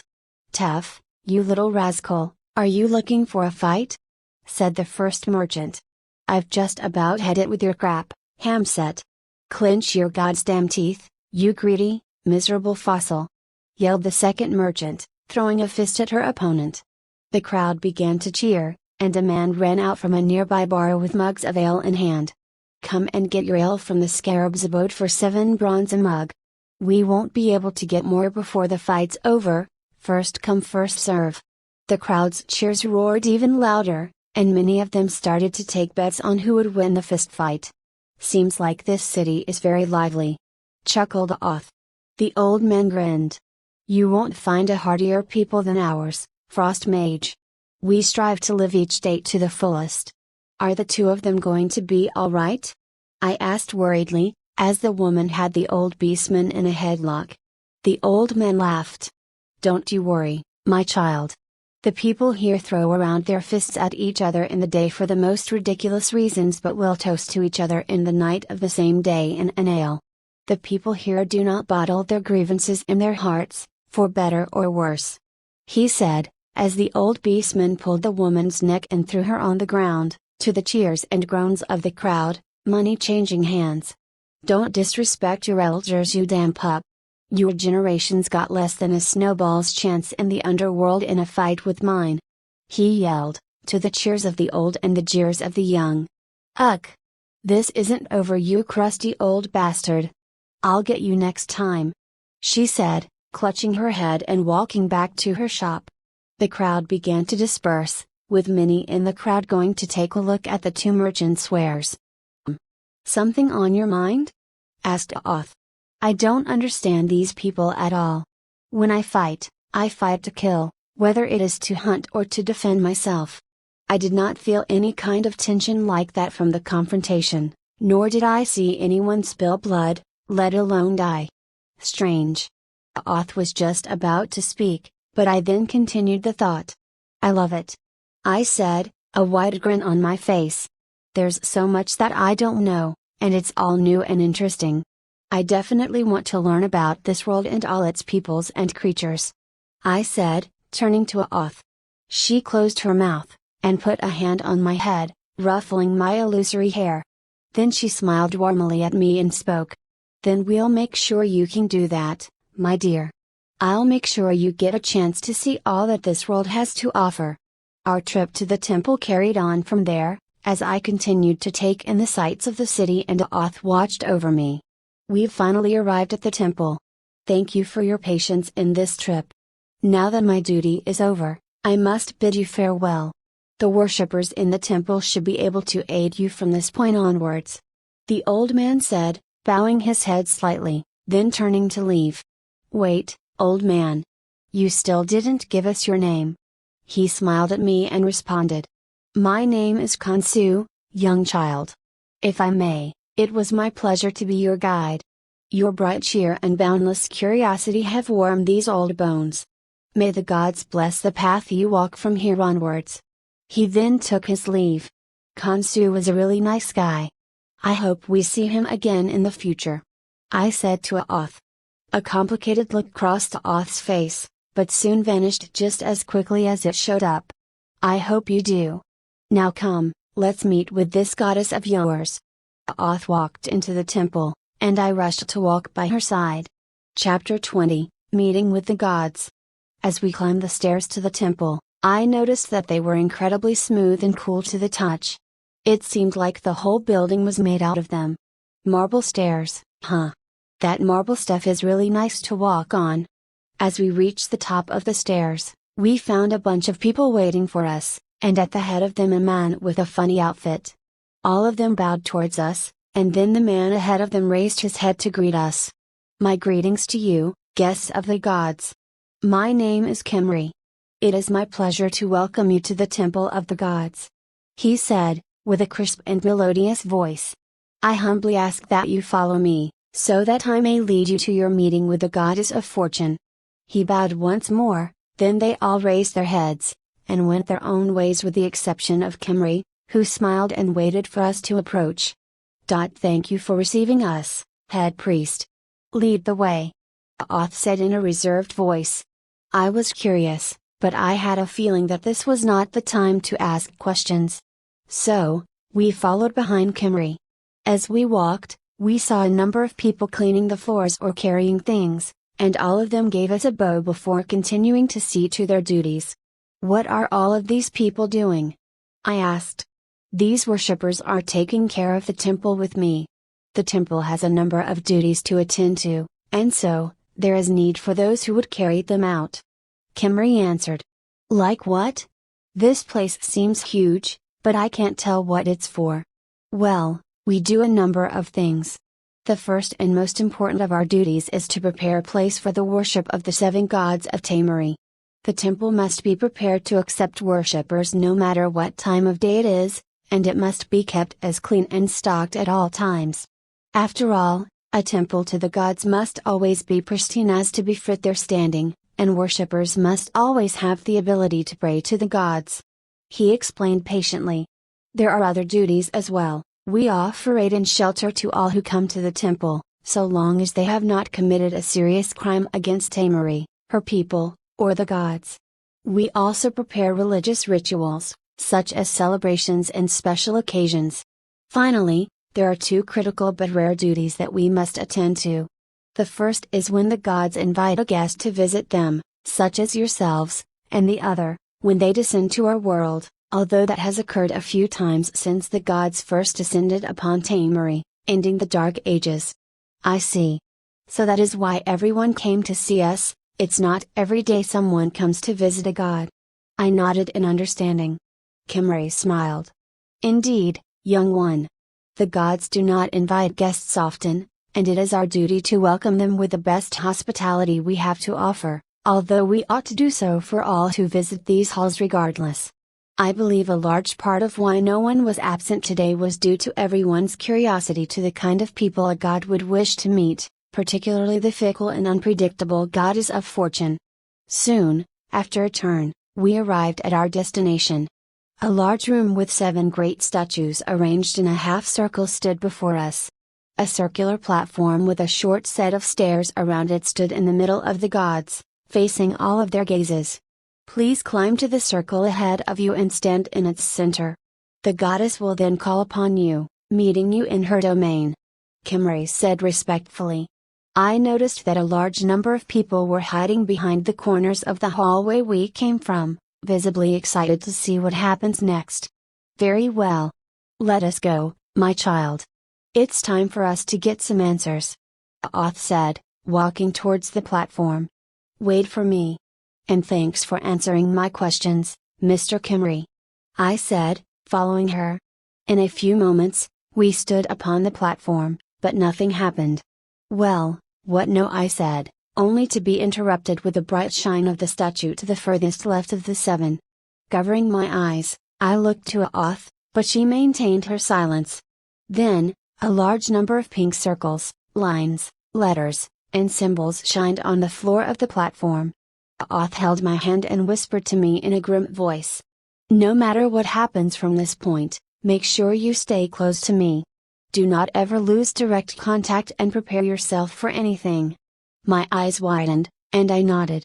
Soon, however, 2 of the other statues began to shine as well. Oth's eyes narrowed, and her grip tightened around my hand.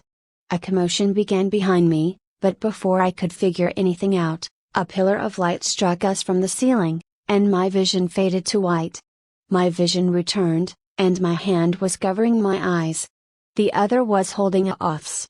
We soon found ourselves in a field of wheat, clear skies, and gentle streams of water as far as the eye can see. Ahead of us, a table with 5 chairs was laid, and 3 of them were taken. "It is my pleasure to finally meet you, young dragon," smiled the woman in the left seat. She was dressed in a beautiful white dress covered with ornaments, with a number of strange symbols on her otherwise fair skin. With short black hair, the goddess resembled the statue on the furthest left. "My name is Rennet. I am the goddess of fortune, your savior, and the one who holds the answers you seek," she said, smiling towards me. "Hold, Rennet. I have a matter to discuss with this child as well. This matter is of grave enough importance to take precedence over everything else," an old man said. He was dressed in a simple garment and covered in wrinkles, as if a stray breeze could send him to his grave. He looked towards me with great pity in his eyes. "Wait for your turn, Huron." Rennet was the one to call the child first. "We can speak after Rennet does.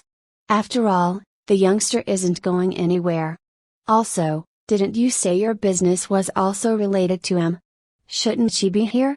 Ah, where are my manners? Greetings to you, my child. I am Anat, the goddess of fertility. The man by my side is Huron, the god of mercy. Am is the goddess of death in the underworld, and apparently her business with you is connected to Huron over here. Do not waste my time. We have come here for answers, and we will leave after we get them," Oth said in a harsh voice, glaring with hostility towards the three of them. Now, Oth. I know you are not very fond of us, but we only wish to speak with the child. Surely that is nothing to worry about, particularly with your presence," said Anat. "Let's hear them out. If we don't like what we hear, we can walk away. Right?" I said to Oth. All eyes turned towards me, and Oth contemplated in silence. In a few moments, Oth spoke. "If that is all, then it is permissible. That said, this child is a dragon. You tread very closely upon dangerous waters just by contacting one of our young. I suggest that you avoid getting any strange ideas, or I will personally remove you and your little cult from the face of this world." Oth growled menacingly. "Peace, Frost Dragon. We are not here to provoke you. We know the terms of the treaty and have no intention of violating it. Besides, I believe some of the topics we will discuss today are going to interest you as well," said Rennet. "I will be the judge of that," said Oth, and then maintained her silence. "Well then, despite the rocky start, I believe we have plenty to discuss, young one. Please, take a seat," Rennet said to me, leaning forward with interest glimmering in her eyes. I shuffled nervously, then began to walk toward my seat with Oth, who kept her eyes on the other three as she accompanied me. Chapter 21, Revelations. "Now then, where do we start? What would you like to know?" Rennet said, her cheek leaning on her hand, elbow at the table. "Since when have you been observing me, and why did you do so?" "Well, for a while before your birth, I had seen omens that the world would be plunged into great chaos. Catastrophes and disasters would occur one after another, leaving the broken world battered and unable to take a breath of respite before the next calamity strikes." She sighed, then took a sip from the cup in front of her. "A contensilator," she continued. "The threads of fate are difficult to interpret and are not set in stone, so trying to steer the outcomes of the future with these predictions is rarely successful. In fact, you often end up making things more complicated," Rennet said, tapping her fingers on the table. Then the corners of her lips moved upwards, and she looked pointedly at me. As I was pondering what to do to prepare for these threats, I noticed that a creature's threads of fate are right in the center of that storm of carnage. That creature is you, child. Imagine my surprise to see that an unborn abyssal lizard was connected to this upcoming mayhem. I could not believe my eyes. She said, laughing heartily. Immediately, I looked to Oth, terrified now that my origins as a mere critter were exposed. Oth took me beneath her wing under the assumption that I was born a dragon. Was she going to abandon me, or worse, kill me for daring to pretend to be one of them? However, despite my concerns, Oth remained silent, her eyes closed. It seemed that she was not going to act on this information immediately. Visibly unnerved, I also realized that the goddess's response raised more questions than it answered. "Are you saying that you were watching me from before I even hatched? And that I am the cause of these future calamities? Regarding your first question, Yes and no. I saw an outline of what you were, and when you would appear in the abyss. However, I cannot simply watch your every movement or read your thoughts, nor would I want to. That would be dreadfully boring.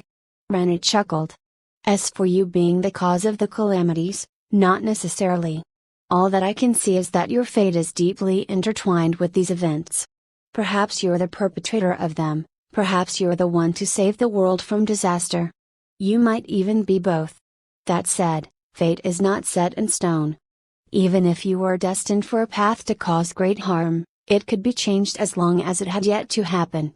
Which brings us to why I intervened. The scale and number of these calamities indicates that there are many root causes to them, so simply eliminating you would not prevent them entirely. I decided to take another approach instead, by setting you on track to lead a stable, happy life before the calamities strike us. We can raise the odds that your involvement in these events would be positive. While that may not directly address the issues ahead, a well-adjusted and kind individual is much more likely to help matters than aggravate them, as opposed to a traumatized and bitter one. Oth frowned, and then spoke to the goddess of fortune. Were you the reason I ended up meeting this child when they were on the brink of death? Well, once again, yes and no. I am not powerful or knowledgeable enough to create an encounter like that. If I did, I would have been almighty and omnipotent. All I did was give a gentle tug to the threads of fate, to make it so that you can arrive to see a wounded child rather than a dead one being eaten by a frosty eagle. A silence permeated the gathering as everyone digested Renet's words. After a while, the goddess of fortune spoke once more. Well, that should explain the hows and whys of everything I did. Is there anything else you would like to ask of me? Could you tell me about these coming disasters so that I can prepare for them? I asked. I can only see vague outlines of potential futures. Trying to prepare for them any more than what I did is unwise. Just live your life the way you always would have, as if I did not tell you anything. The rest of the world would benefit from you growing up to be a virtuous person, although you are free to do otherwise. It is your life, after all. Not anyone else's. Renet said as she rose from her seat. Now then, I know better than to overstay my welcome. Enjoy your meeting with these two. The goddess snapped her fingers, then she vanished into thin air in an instant as if she were never here. Well then, I suppose it is my turn. The old deity spoke grimly, heavily weighed down by whatever it was he wished to speak about. As you have heard from my fellow gods, my name is Huron. I am the god of mercy, and the matter I would like to speak to you about is personal in nature. Simply put, I owe you both an apology and an explanation. Still reeling from the weight Renet dumped on my head, surprise manages to take root in me once again. What do you mean? Why would a god owe an apology to a mortal like me? And what do you need to explain? Answering those questions is why I am here today. In truth, the god of death, is also involved. However, her duties keep her occupied for the time being, so I am here to speak for the both of us. You may or may have not access to the skill, appraisal, which allows you to inspect yourself and other objects and creatures in the outside world. If you used it on yourself, you would have most likely noticed the existence of a title named, Sapient Monster. Huron said. Yes, I had that title. That seems strange to me. The description of the title said that I somehow managed to obtain it. I also realized that other abyssal lizards did not have any kind of intelligence comparable to my own, and that title was probably the reason, although I never managed to figure out why I had it. That is where my involvement begins. The reason you have that title is because of my and M's intervention. Due to events that occurred in your past life and shortly after your passing, I asked for M's aid with ensuring that your next life is kinder to you, since you had suffered greatly. However, given that your soul had already departed from this world, M's powers could not change your fate to be born as an abyssal lizard.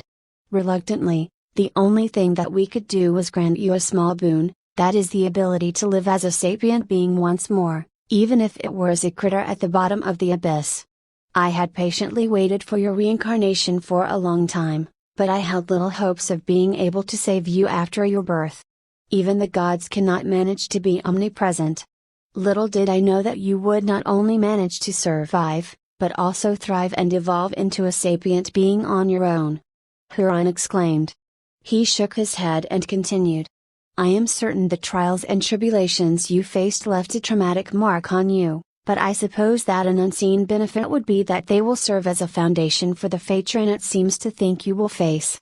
That said, I am still determined to do what I can to make your life a little easier, although I presume that you do not need my protection, given that the Frost Dragon is your guardian. Regardless, I ask that you allow me to watch over you anyway to make up for my failure to save you in your former life and in this one." The god bowed his head to me, deep sorrow and regret evident in his voice, leaving all three of us in shock.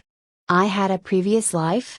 I used to be human, led a tragic life, and the God of Mercy failed to save me? Huron, how exactly do you wish to watch over this child?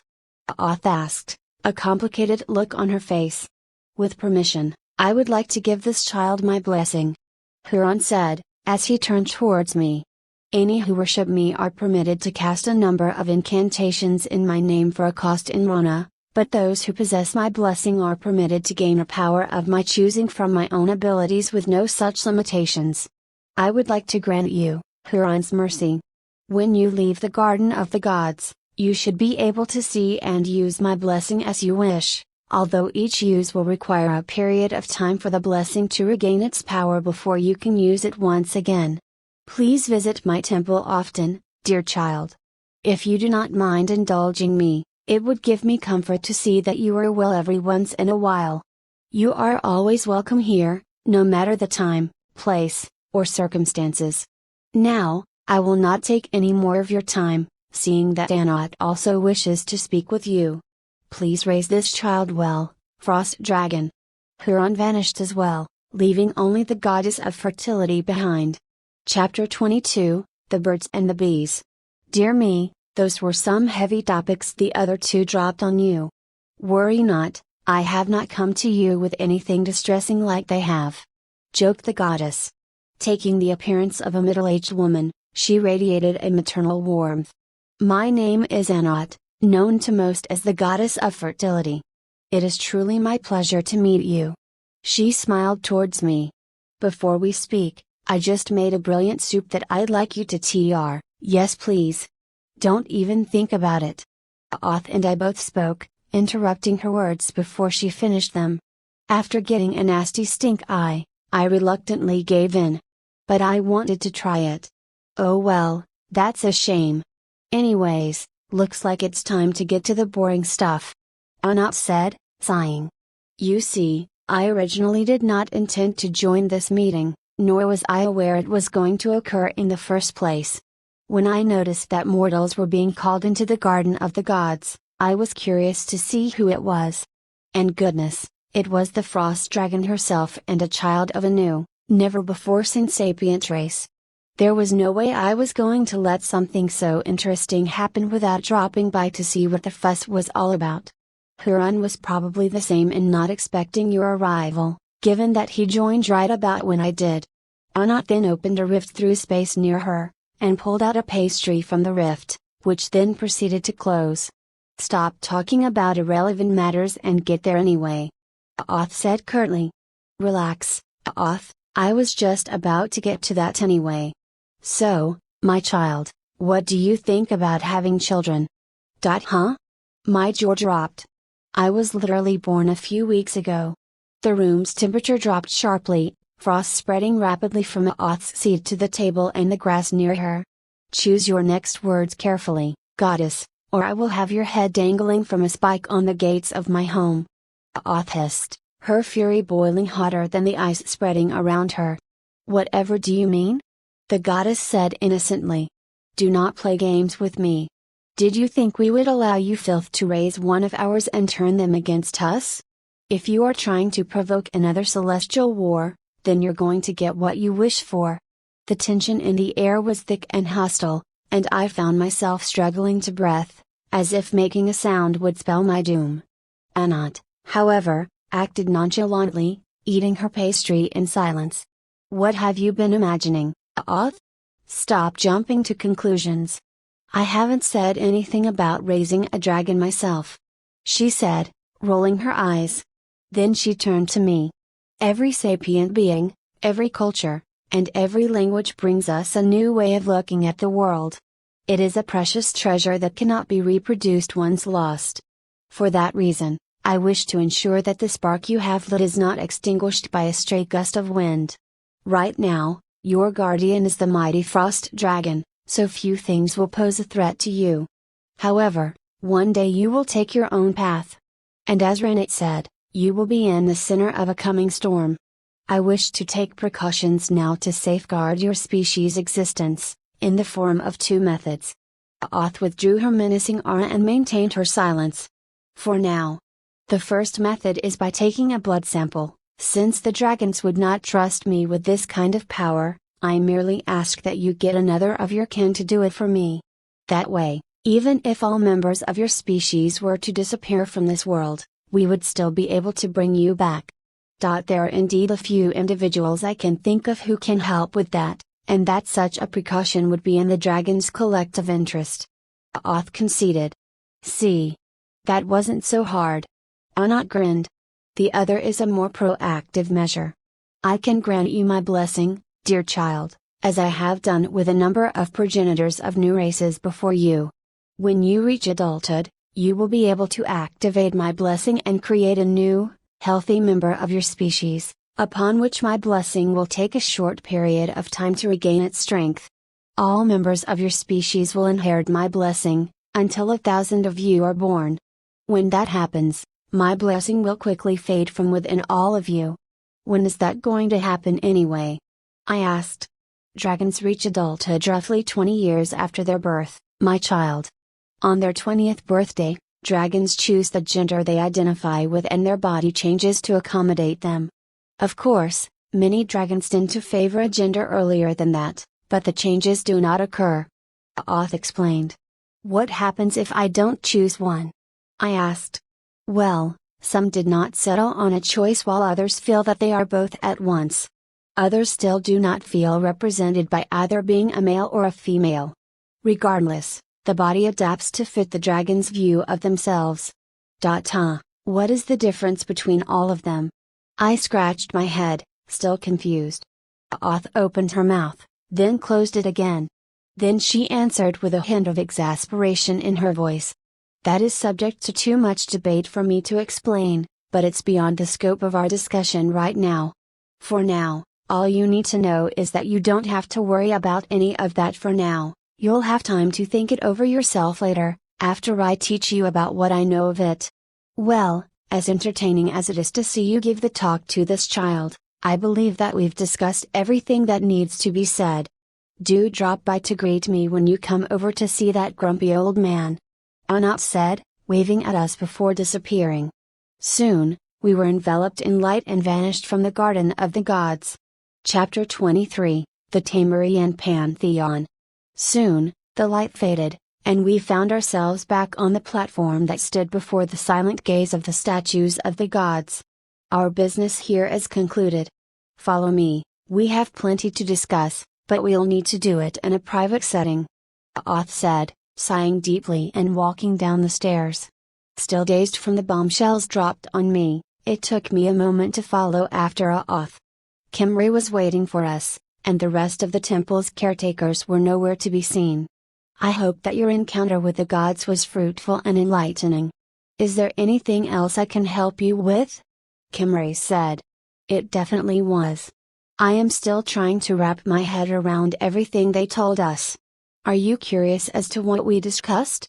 Well, if I am meant to know what the gods spoke to you about, then they will tell me. Otherwise, there is no need for me to ask. That said, I suppose you do not know much about the Tamarian Pantheon based on our conversations. Would you like to learn more about them? Perhaps it will help you digest what you have learned. Kimray suggested. We met 3 of the gods, and heard mention of the goddess of death in the underworld, but could you tell me who the other 3 are? I asked, taking him up on his offer. Kimray smiled at me. I am more than happy to answer that for you. The god standing between the statues of the goddess of fortune and the goddess of fertility is Hieros, the god of protection and healing. He is widely known for his affinity with the sky and is most popular amongst members of the army, the guard, healing priests, the wounded, and the ill. He is also known for his enmity with the evil god of chaos, Toth, cursed be his name. Kimri's face darkened with trepidation at the thought of evil god, then shook his head and carried on. On the furthest right, you can see the goddess of death in the underworld, and next to her is Hurun, the god of mercy, who you should be acquainted with. The goddess of death holds a special place in the hearts of all Tamarians since death will take us all one day. Her late father, a god in his own right, Anubis, held her position among the gods before her and was just as beloved. His loss was a grave wound to all of Tamari. Kimri said, his voice somber. To Hurun's left stands the statue of Met, the goddess of order and justice. Oth frowned for an instant at the mention of the name, then her expression quickly returned to the usual passive state. I think Kimri did not notice, but I barely managed to do it. Met is famed for establishing the social classes of Tamari and for creating its first laws, as well as for being one of the most accomplished fighters during the Celestial War. She is worshipped by members of the aristocracy and employees of the Ministry of Justice, such as judges, prosecutors, and lawyers. She also commands a respectable following from those who seek revenge or justice. Finally, the statue in the center belongs to the Amun-Re, the leader of the gods. He is the patron god of the theocracy of Tamari as well as the nation's founder. Associated with the sun, he is worshipped by all, but his dedicated followers tend to be the most patriotic members of our society. He is also the god who grants the pharaoh divine right to rule, and the only authority with the power to take it away from them. It is said that pharaohs who complete their duties to Tamari join the ranks of the lesser gods upon the end of their rule, given that Amun-Re did not withdraw their right to rule and execute them for egregious failures in their duties. Thankfully, this has only occurred rarely in Tamarian history. As fascinating as this lecture about Tamari's gods is, we have places to be," said Oth, hurrying us to follow her. "My apologies, I was too immersed in conversation. Let us continue the discussion on the way to the exit. Is there anything else you would like to know?" Kimri said, as we rounded the corner, the sight of the statues disappearing behind the wall. "Well, I'd like to know what Renat, Hurun, and Anat are known for and who worships them as well, if you don't mind," I said, interested to learn more about the gods who granted me their boons. "Well, the goddess of fortune is difficult to understand. Her motivations are subject to great debate, and she does not seem to be involved with matters that affect the daily lives of Tamarians. Besides her fame for the endless debates, she is the subject of, not much is known about her.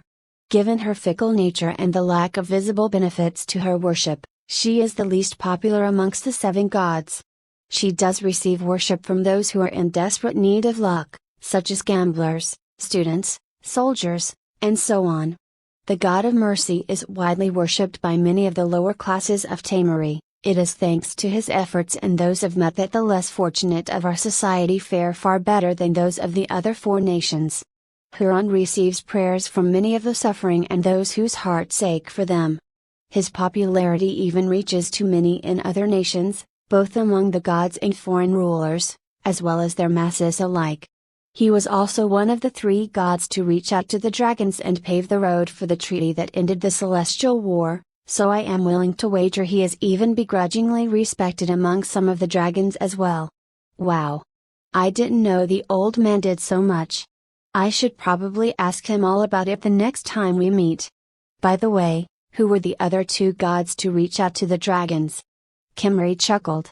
"All of the gods have accomplished many extraordinary feats, but I do agree that Hurun is particularly accomplished. I am particularly partial towards him as well, but let's keep that between the 2 of us," he said as he winked at me and smiled. The other 2 gods who sought to reconcile with the dragons are the eldest of the gods, the divine elephant of Tyr, and the Ionian goddess of peace, Arena. Thanks to the 3 of them, as well as the life dragon and the late aqua dragon, That peace between the gods and the dragons reigns to this day. At the mention of the aqua dragon, Oth's grip on my hand grew tighter. I glanced towards her to see if she was all right, but Kimray carried on with his lecture. Last but definitely not least is Aloud. The goddess of fertility is famous around the world for creating the various races of the children of the gods, colloquially known as beastmen. Beastmen have contributed a great deal to society, in both civil and martial affairs. They have had a great impact on every nation's culture, even the Latium Republic itself, which is hostile towards them, and none of that would have occurred without her aid. With her blessing, humans and beastmen can also marry and reproduce, and the child of such a union has an even chance of being either of the parents' race. Her blessing is powerful enough that even couples of the same gender or less common genders can be granted children of their own, which is why most beastmen and those who wish to be blessed with children worship her.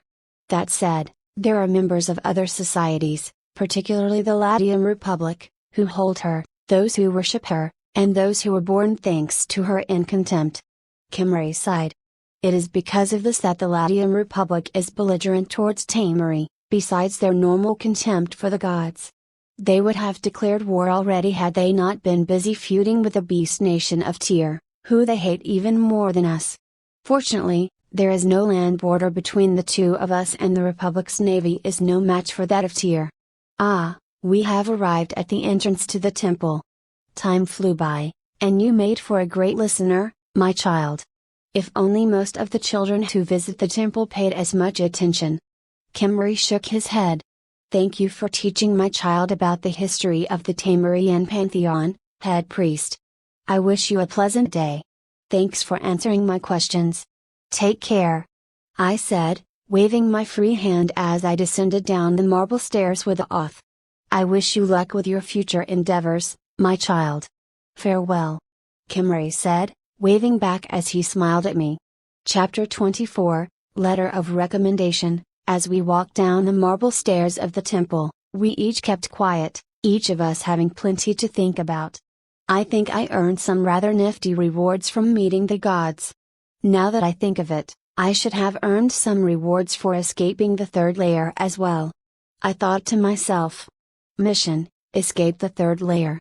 Rank: A. You fell into the third layer of the abyss. You are a bug amongst giants. Escape from this deadly environment with your life intact. Rewards: 200,000 XP, upgrade to title, Survivor. Mission complete. Mission: meet the Goddess of Fortune. Rank: B. The fickle Goddess of Fortune has asked for you to visit her temple to meet her in person. An honor seldom granted, you would be wise to do as she asks. You don't wish to offend her after all, do you? Rewards: 50,000 XP, favor of the Goddess of Fortune, unknown reward. Accept rewards? Maybe I don't need these rewards. Maybe I can just throw it all away and fight the world's coming calamities the way I am. I nodded sagely. As if I'd do that. I screamed internally. Of course I am going to accept, you old rust bucket. Why would I say no to freebies? 200,000 XP awarded. Title: Survivor, has been upgraded to Abyssal Cockroach. 50,000 XP awarded. You have earned favor with the Goddess of Fortune. Skill unlocked, Fate's Jester. Skill unlocked, Huron's Mercy. Skill unlocked, Asexual Reproduction. That's everything I earned from the 2 missions. So, the unknown reward was her blessing. Might as well take a look at what the title and the blessings do. You're up, partner. Abyssal Cockroach. Many creatures born from the abyss are difficult to kill, and yet you manage to baffle even the most determined of aggressors. Truly, you are the cockroach of the abyss. Once per battle, if your health drops to 0, you will survive with 1 HP. When this skill is triggered, you will not receive any damage for a period of 3 seconds.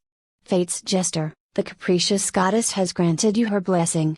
From this moment onwards, you are fated to meet unlikely events wherever you go. Huron's Mercy, the god of mercy truly cares for your well-being. With his blessing, Huron will shield your mind and soul from all attacks coming from beings inferior to him, Remember that you are never alone in the face of danger, for Huron watches over you, never to fail in protecting you ever again. Asexual reproduction, the goddess of fertility is pleased with you for having founded a new race of sapient beings. When you reach adulthood, the blessing of the goddess will create an egg before you, carrying the next member of your people. It is with this blessing that you and your people will be capable of populating the world. Creates fertilized egg of same species as user of the blessing. May only be activated upon reaching adulthood. Upon activation, skill will go on cool down. All members of your race will have access to this blessing until your population reaches 1,000 members, upon which the blessing will fade. Wow! That was a massive haul. Renet's blessing is definitely going to get me a lot of lucky situations, right? I can't wait to see it in action. And Old Man Huron is definitely watching out for me, judging by his blessing. It's probably the most useful of the three to me. Thoughts of the Frost Eagle's attack hurting my soul and Elena's attacking my mind hit me, and I shivered a little. The old god really did me a solid. Anat's blessing is one I won't have to think about for 20 years, if what Oth said about dragons applies to me as well. I guess I can just keep it at the back of my mind. Also, what's a cockroach? Maybe appraisal can help with that. As we reached the end of the stairs, the child beside me began to quietly mutter things like "How dare you?" and "Damn you, system. Who are you calling a cockroach?"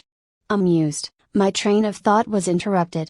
There is much to do and talk about, so for now we should look for a room and an inn to sit down and talk about what to do to prepare for the challenges ahead.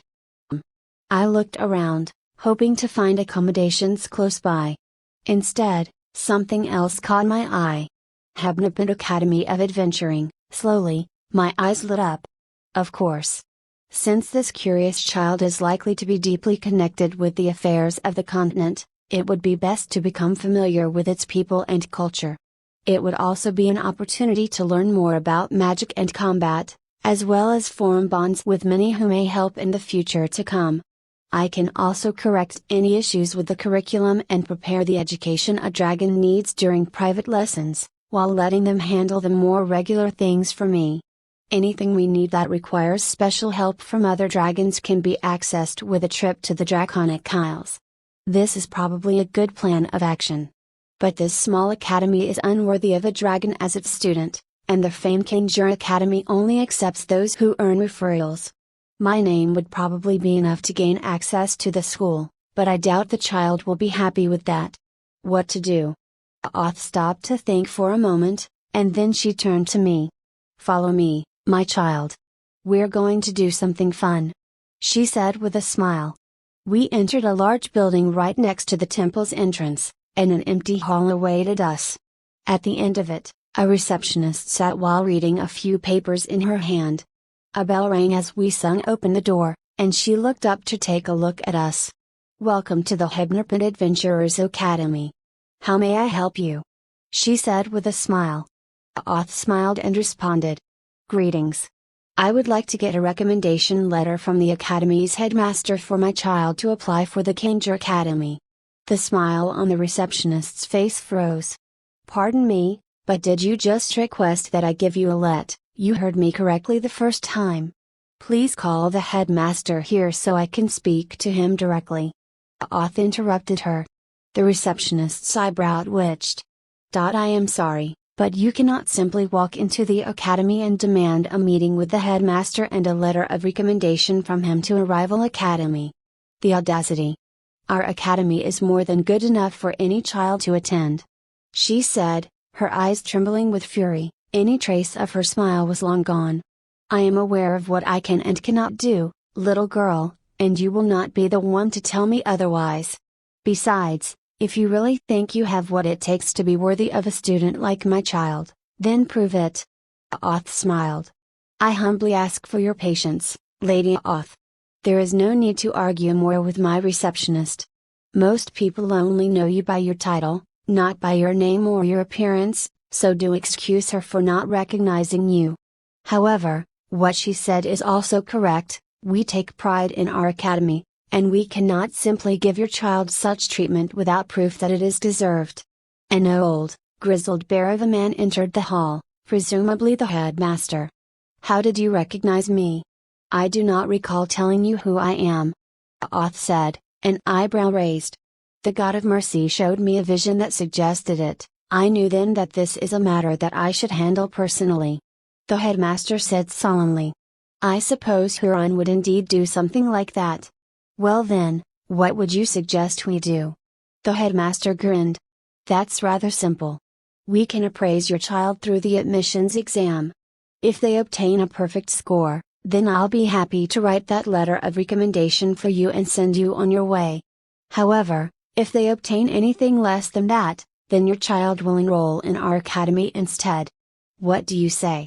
"That is acceptable," Oth answered immediately without batting an eye.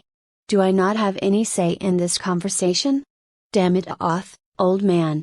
Forgive me for interrupting, headmaster, but no one has ever obtained a perfect score on our entrance exam in the Academy's history. Not even the most famed and prodigious of our alumni did so. A test this unfair is not necessary to protect our Academy's honor." The receptionist objected, but the headmaster smiled bitterly. "That's because all the talents capable of something like that enrolled in the Kingshire Academy. This test should be perfectly fair, especially for what they are asking for. Lady Oth has not objected to it either, so this should be the best compromise we can agree to. But I haven't actually said that I am willing to attend either academy." I grumbled, then Oth turned to me. "Do you remember what we heard earlier? If you are to be prepared for the trials ahead of you, then there is much for you to learn, and an academy is the perfect place for it. I cannot allow you to refuse this time, since your safety and your future are currently my responsibility." Oth responded. I grumbled, and the headmaster then spoke again. "Please follow me. I will lead you to the place where the first part of the exam is held." The headmaster walked towards ahead, and Oth took my hand then followed after him. Chapter 25, Magic Attribute Test. The headmaster opened the door to a small room, which held 2 chairs near a small, round table, with a glass orb on a shiny pedestal. On the glass orb, a number of esoteric symbols were drawn. They looked vaguely similar to the symbols used in Draconic Akashic, but not quite the same. The first part of the exam is to test your affinity with magic. To be specific, it will tell us what kind of attribute your magic falls under. It will also test how easy interacting with magic comes to you and the potential heights you can reach with it. Although, given your special lineage, I suppose this part of the exam is unlikely to be a problem for you," the headmaster said, as he took one of the chairs and sat on it. "Please, take the seat opposite me. Then put your hand on top of the orb." I took my seat and quickly followed his instructions. "This should be exciting. Anything else?" I asked, eager to begin. "Please make sure your hand remains still, as moving it may disrupt the reading. That may require us to repeat the procedure," the headmaster said, then put his hands on the sides of the orb, and it suddenly began to light up. Oth watched us from the side, likely curious to see for herself what my affinity with magic is as well. The letters and symbols on the orb began to move and form a circular pattern around my hand, then the orb began to shine brightly. Not long after that, a circle with 6 colored squares appeared above my hand. On each of these squares, the symbols of the strange language began to morph into the Coptic alphabet. Attribute chart. Then, after a few moments, the squares which said arcane and atypical began to glow brightly. Oth sharply drew her breath, and the headmaster's eyes opened wide, jaw dropped. A tense silence took over the room, as the squares stopped glowing and the circle disappeared. The symbols on the orb returned to swirled back to their original places, and the orb's shine faded quickly. However, Oth and the headmaster were both shocked into silence. Unable to take the silence anymore, I asked a question to no one in particular. What does this mean?" The headmaster closed his jaw, then quickly moved, with a mad fever in his eyes. Again. Before I had a chance to take my hands off the orb, the headmaster activated the orb a second time. Once again, the symbols began swirling, the orb shined, and the circle with the 6 colored boxes appeared above my hand. Again, the boxes labeled arcane and atypical shone brightly. The circle disappeared, the symbols returned to their place, and the orb's light disappeared. The headmaster then gently but firmly removed my hand and put his own on top of the orb and activated it again. The same sequence of events repeated itself, but this time only the arcane box glowed, and the glow was much weaker than my own. Still unable to believe it, the headmaster spoke once more. "Remain here. I'll get another orb to test you once more." He got up and ran out of the room faster than a frost eagle diving at its prey. How could this be? Two attributes, and diametrically opposed to each other as well. Auth muttered to herself, deep in thought. I barely had time to consider my unease before the headmaster showed up with another orb. Once more. The headmaster ran the test again a number of times, and even brought out different objects from the orbs to test my affinity, and yet the test result did not change. The headmaster slumped into his seat, reeling at the results of the test. "Well, do either of you care to explain what the results of my test mean and why you are both in such shock?"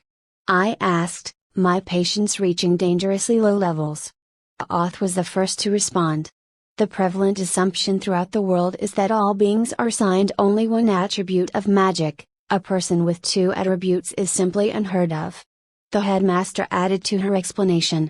There are some records of rare individuals who have been able to shift their attribute to an adjacent one, but they are mostly regarded as mere myths and are not taken seriously. I mean, why not? What's the issue with someone changing their attribute? I asked. There are several issues with that. Each attribute represents a unique family of magic, with its own rules and traits. Possessing an affinity for two attributes would be like being talented at wielding a bow and a longsword at the same time. Not only is it impossible to wield both weapons with just two hands, but they would get in the way of each other even if you could. The headmaster said. There is no rule that a mage cannot use magic from an attribute outside of the one they are naturally affiliated with, but there are limits on how far you can use it with any degree of competence. A person can normally wield their own attribute with full competence, the attributes adjacent to it with relatively good competence, the attributes a step further with mediocre levels of competence. The opposite attribute is virtually impossible to use for most people. The one notable exception is the atypical attribute. If you are not in possession of this attribute, then you will be completely unable to use magic from it. It is the only attribute of magic that represents a wide variety of obscure, unique magics that do not fall under the other five, but otherwise are unrelated to each other. Auth explained patiently. Understanding began to dawn on me. If I understand you correctly, you are not only shocked because I am in possession of two attributes, but also because they are opposite to each other on the attribute circle and one of them is the atypical attribute? Meaning that I will be able to make use of all the attributes of magic with at least a high level of ability? I tried to sum up the two's explanations. That's one way to say it. Auth said, smiling. There's more to this. The headmaster said, a contemplative look on his face. Your affinity to an attribute is often associated with who you are as a person at your core. Because it's up for debate whether that could be changed, people also inevitably argue about how feasible it is to change one's attribute. What do you mean by who you are as a person? And how is that relevant? I asked, not realizing how heavy a lecture I was summoning with that infernal inquiry.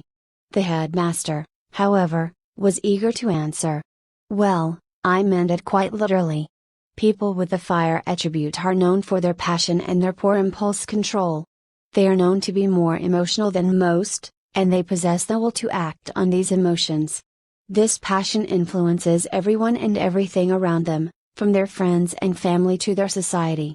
Their boundless energy is often poured into the subject of their passions, for better or worse. Said the headmaster. People with the wind attribute are known for their laid-back nature. They loathe to be chained by any kind of rules, be they laws, social expectations, or even ethics, and seek to do as they please. A rigid lifestyle with a routine is their worst enemy, and they are often moving out and about in search of the next adventure or source of entertainment. Those who possess the arcane attribute are often curious creatures, seeking to learn more and more about the world. Their unbound curiosity is different from that of those affiliated with the wind attribute in that their curiosity is targeted at the world itself and the way it works, as opposed to people, events, and nature. For that reason, because it is not intuitive to most sapient beings, it is the second rarest attribute right behind atypical. It also means that non-sapient beasts do not ever develop this attribute, and creatures approaching sapience very rarely manage to do so. Water attribute wielders are adaptable, able to take changes in their environment with stride. They are agreeable and serve as a cohesive agent in any group they are part of, smoothing any tensions that may occur between others. However, make no mistake, that does not mean that they do not stand for anything. Anything that strikes the water hard enough will shatter just as hard as they would on solid bedrock, and water attribute wielders are not an exception to this rule.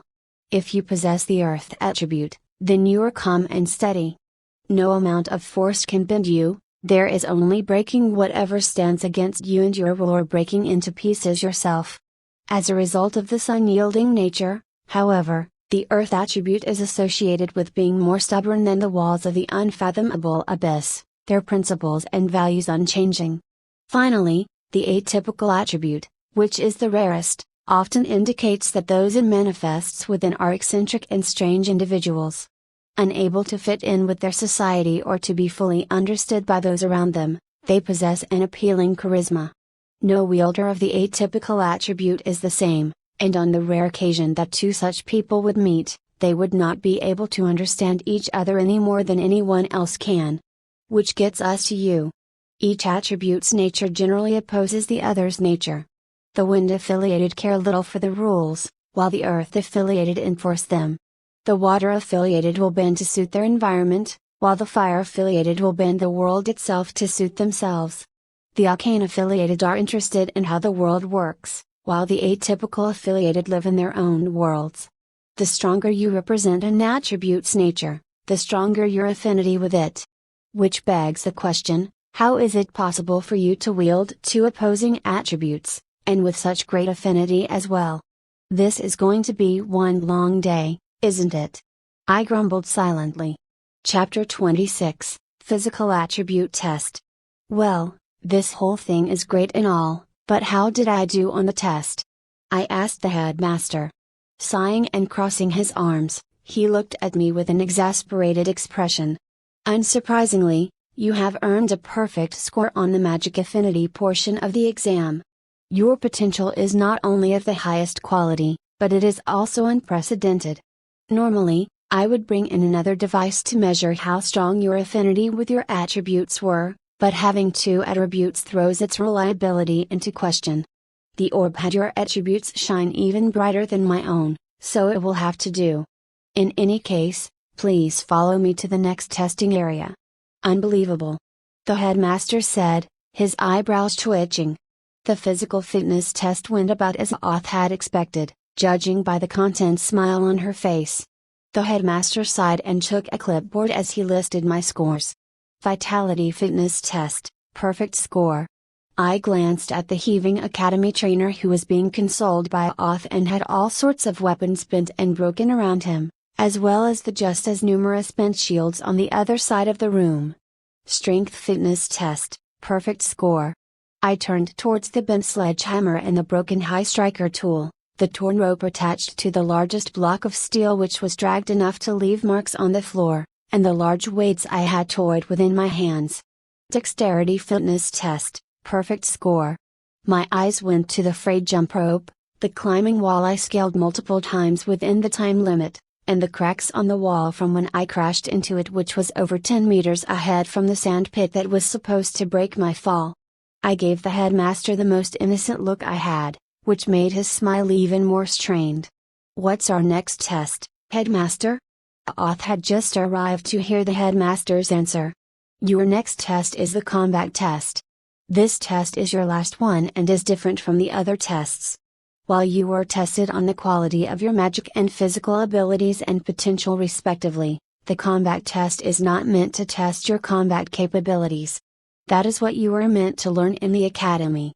Instead, We will be testing your mental capabilities and how suitable you are to adventuring and combat as a whole.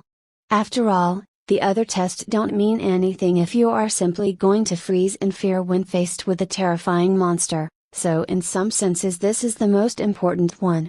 The headmaster explained. Now please follow the receptionist. I will go to earn you a combatant powerful enough to serve as your opponent. The same receptionist that received us at the entrance to the academy arrived took the headmaster's place as he left. Please follow me. I will take you to the combat arena, she said curtly, and then walked to another door without waiting to see if we followed her. I quickly jogged behind her, as Aoth quietly followed. You seem upset, Mrs. Kama. You may call me Miss Kama.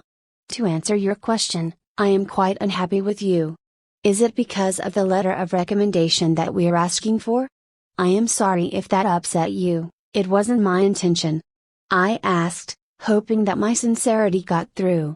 Miss Kama looked at me for a bit before sighing. I understand you weren't trying to antagonize me or the academy, but your actions show that you do not think much of us. With the talent you have and the status your guardian seems to have, it's not surprising that you might think that this academy has nothing to offer you. That said, it doesn't mean I have to be happy about you thinking of our academy as a mere stepping stone. Anyways, here we are. Please take a seat at a corner near the arena. The headmaster will arrive with your opponent shortly, Miss Kama said, as she went to a strange pedestal with a bunch of magic symbols on it. Turning away from her, I took in the rest of the room. There was a large, circular arena that could fit nearly 50 men laying on the floor, head to toe, in a row.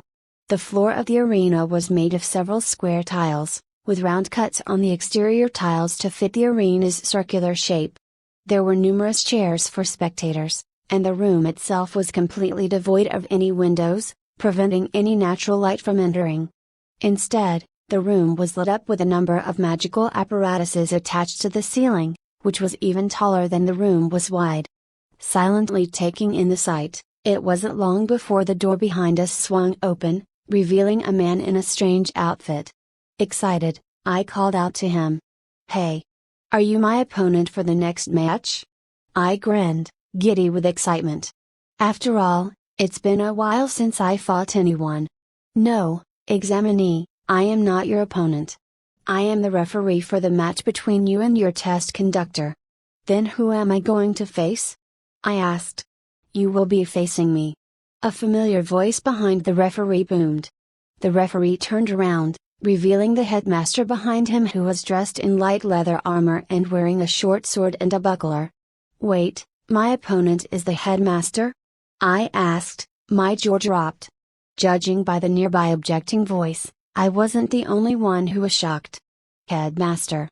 Why are you allowing yourself to fight Amir? Settle down, Kama. This mere student possesses greater strength than even an experienced adventurer. The purpose of the test is to see how the examinee will respond to a threat that is more powerful than themselves, and I am the only one the academy can spare who can fulfill that purpose. Now please, take your station at the arena's controls so that we may begin. The receptionist grumbled as she went back to the pedestal, and the referee stood beside her. Aoth took a chair and sat down to watch the coming fight. The referee then began to speak.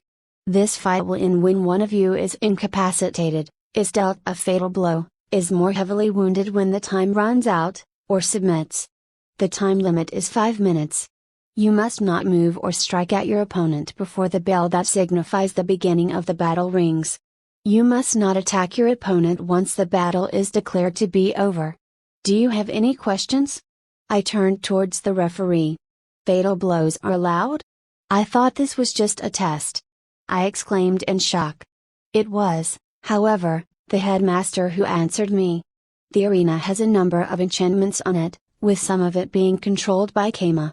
Among them are enchantments that reduce pain to 1/10 of what you would normally experience, a simulation to any wounds the combatants receive, and even the ability to simulate a different environment, among others.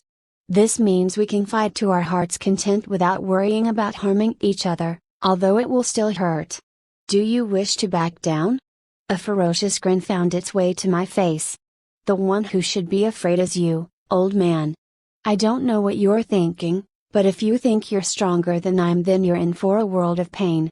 The headmaster chuckled, then a predatory glint shined from his eyes as he stared me down. "True, you wield more physical power than I ever had. However, you will come to learn that there are plenty of ways to get around a physically superior foe, youngster." As sparks flew between my eyes and the headmaster's, his voice rang out. "Please step on the arena opposing each other." As we moved to our respective slots, the headmaster spoke once more. "Please select the grasslands location for the fight. I don't want to deal with any gimmicks of more complex arenas." When the headmaster finished speaking, a black light rose from the edges of the arena, converging in the center of the ceiling, forming a dome over our heads. Lights began to flicker, like stars in the night sky, which then began to accelerate rapidly behind me, across the dome. The shooting stars made for a beautiful sight, and behind the headmaster was a blue sphere covered in white mist, which rapidly grew into view. Before I knew it, it covered all of our sight, as we descended from the heavens to a plain of grass as far as the eye can see. As soon as we reached the ground, the walls of the dome expanded beyond the horizon. "Woo-oo-oo-oo-oo-oo-oo. That was so cool!" I exclaimed to the headmaster, who smiled at me. Indeed, the arena's battle simulation magic amazes me every time I see it. It's a wonder how the gods manage to make these devices and to distribute them to academies and arenas across the continent. Then, the referee's voice boomed from the sky. "Combatants, prepare yourselves." I braced myself, my legs' muscles tightening like a spring. I was ready to launch towards the headmaster like an abyssal bat out of the third layer.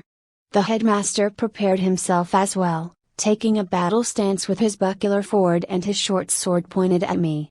The fight starts in 5.4.3.2.1. Begin.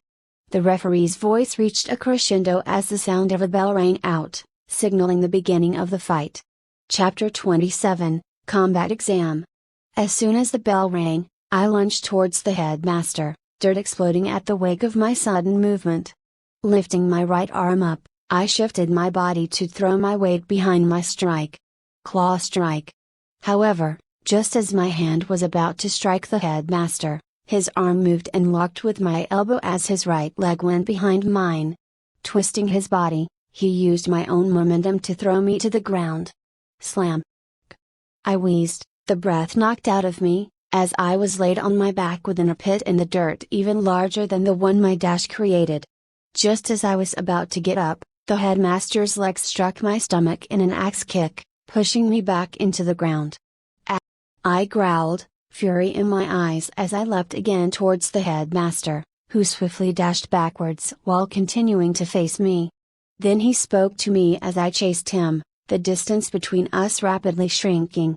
"You know, youngster, I may not be able to match your strength," he said, digging in and deflecting my strike with his buckler towards the sides, "but there are as many ways to deal with a more powerful opponent as there are stars in the night sky," he said with a look of contempt as his short sword dashed towards my other arm. However, that was exactly what I was waiting for. I immediately kicked the dirt in front of me, instantly slowing my pace down. The sword just barely missed my forearm, leaving a visible cut on my sleeve. The dirt I had kicked went into the headmaster's face, as my body began to spin because of the torque created by the one-legged kick to the ground. "Way!" the headmaster exclaimed before the back of my heel rushed to strike at his temple.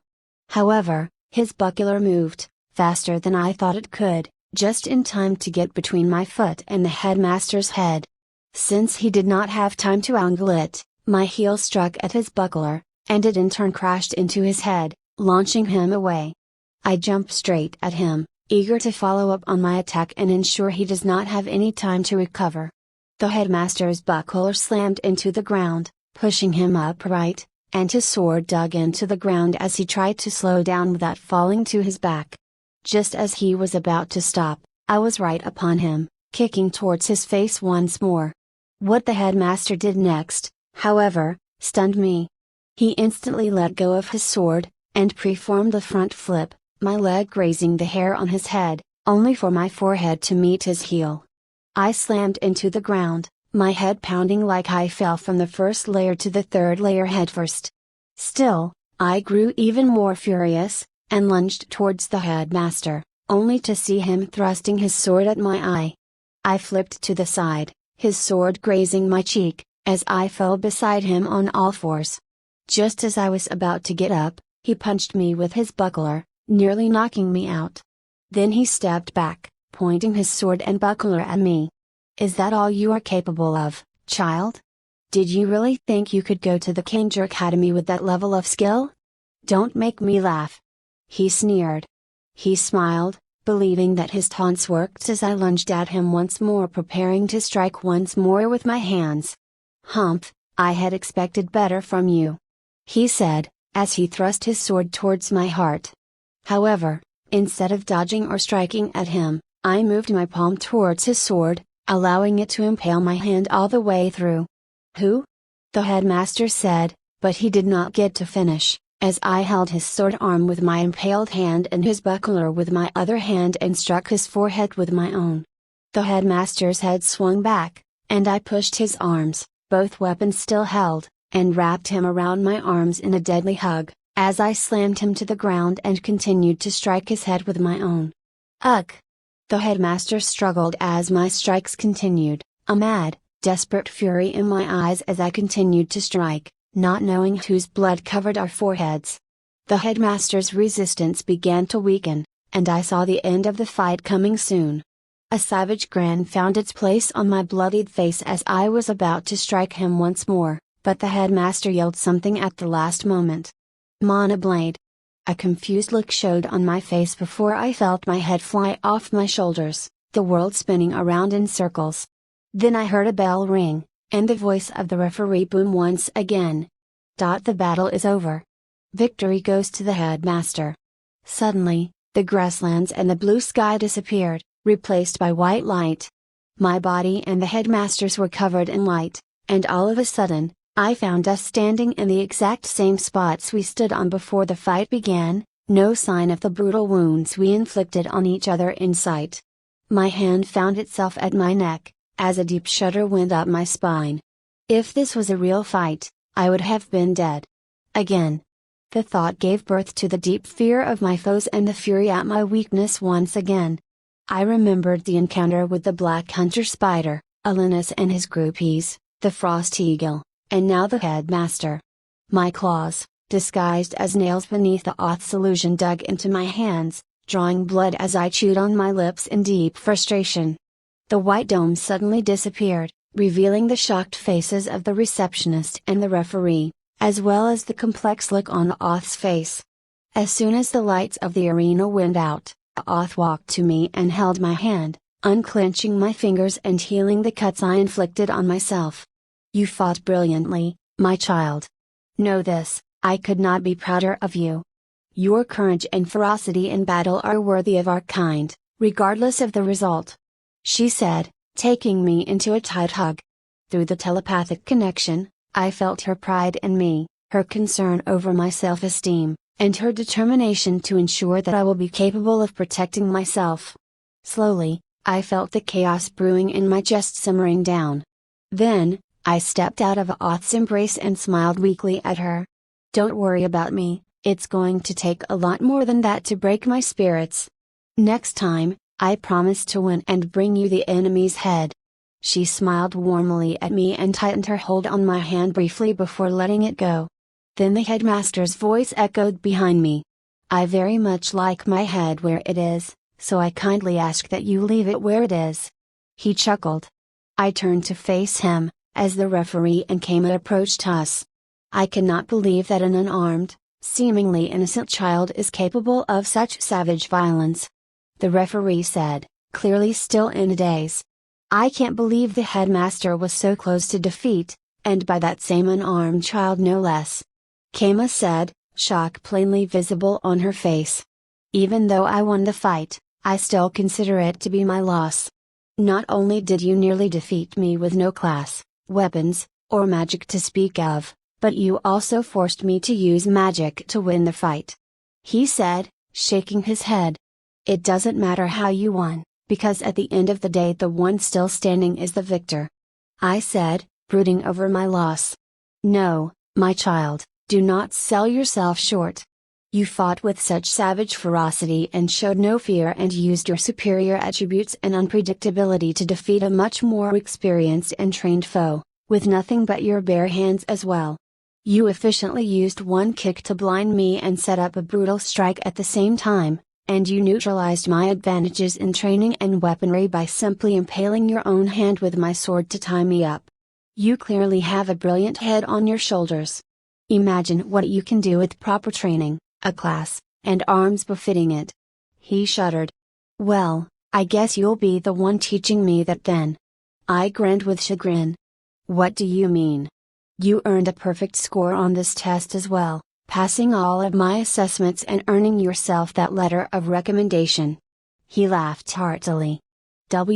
What? But I lost. I said, baffled. To a grizzled adventurer with decades of experience, with better gear to boot. He laughed harder. My child, the purpose of that test was to see how you would fare against the superior foe.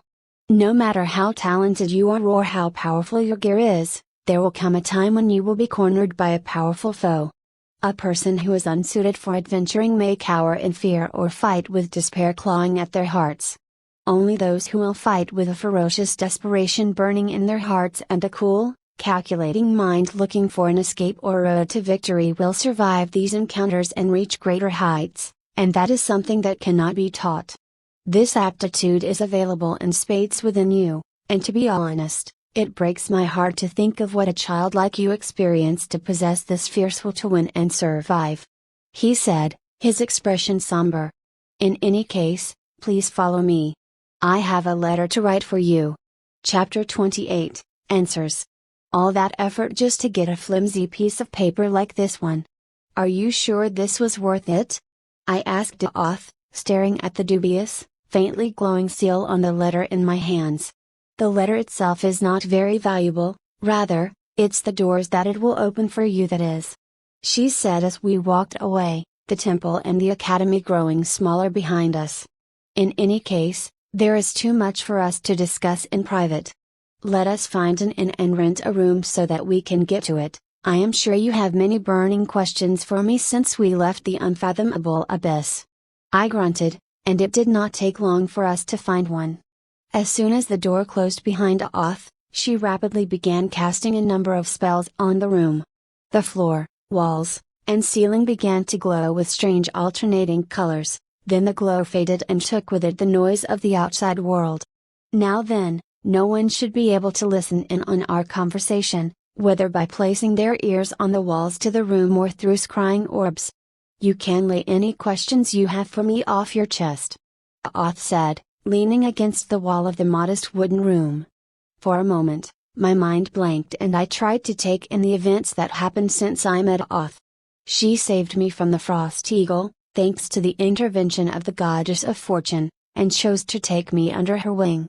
Before she could name me, she quickly cast an illusion spell, if it really was just an illusion, to hide me from someone she said was a pain to deal with. Then we came to Tamery and met the gods, who she was quite hostile to and seemed to know. Then she took me to this academy and asked for a letter of recommendation to go to yet another academy. My eyebrows furrowed as I thought, then with a grunt of frustration, I decided to ask them one at a time. Let's start from the beginning. After you saved me from the Frost Eagle, you helped me in more ways than one and said you wished to be my guardian. Even to the point where you said you were going to beat up my parents for not naming me and leaving me in this situation. Why? Going for the tough questions right from the get-go, I am beginning to see that you are not the type to beat around the bush. Oth chuckled with chagrin. Then her face darkened as she contemplated how to word her answer. I saw a child that was in grave danger from a predator. I did not need a reason to intervene and protect you, that was my duty. As for the reason I chose to take you in, let's just say there are reasons why your case in particular tugged on my heartstrings. So, in a way, you saved me just as much as I have saved you. She smiled, her features clearing up. Regarding the beating up your parents bit, I had noticed that you were anxious about me hurting you because you were not born a dragon, but a mere abyssal lizard, and tried to hide those memories from me. I thought I might as well bury those fears for you at the moment by making a remark like that. Immediately, my face flushed red, and I wished the earth would swallow me whole. You knew?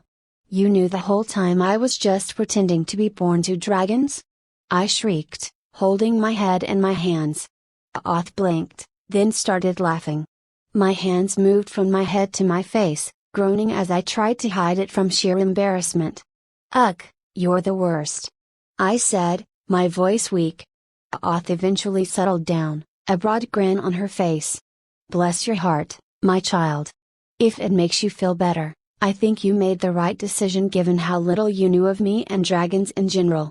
You were a young child in need of emotional support, and I would never harm you for not being born a dragon, much less being one. Other dragons are the same, even those who can be cruel do it with a practical purpose. In any case, I have been treating you as if you were my own child ever since. Still, you made the best decision you could with the facts you had, even if it was adorable to watch you lie and tell on yourself at the same time. She snickered as I cringed, and I tried to change the topic.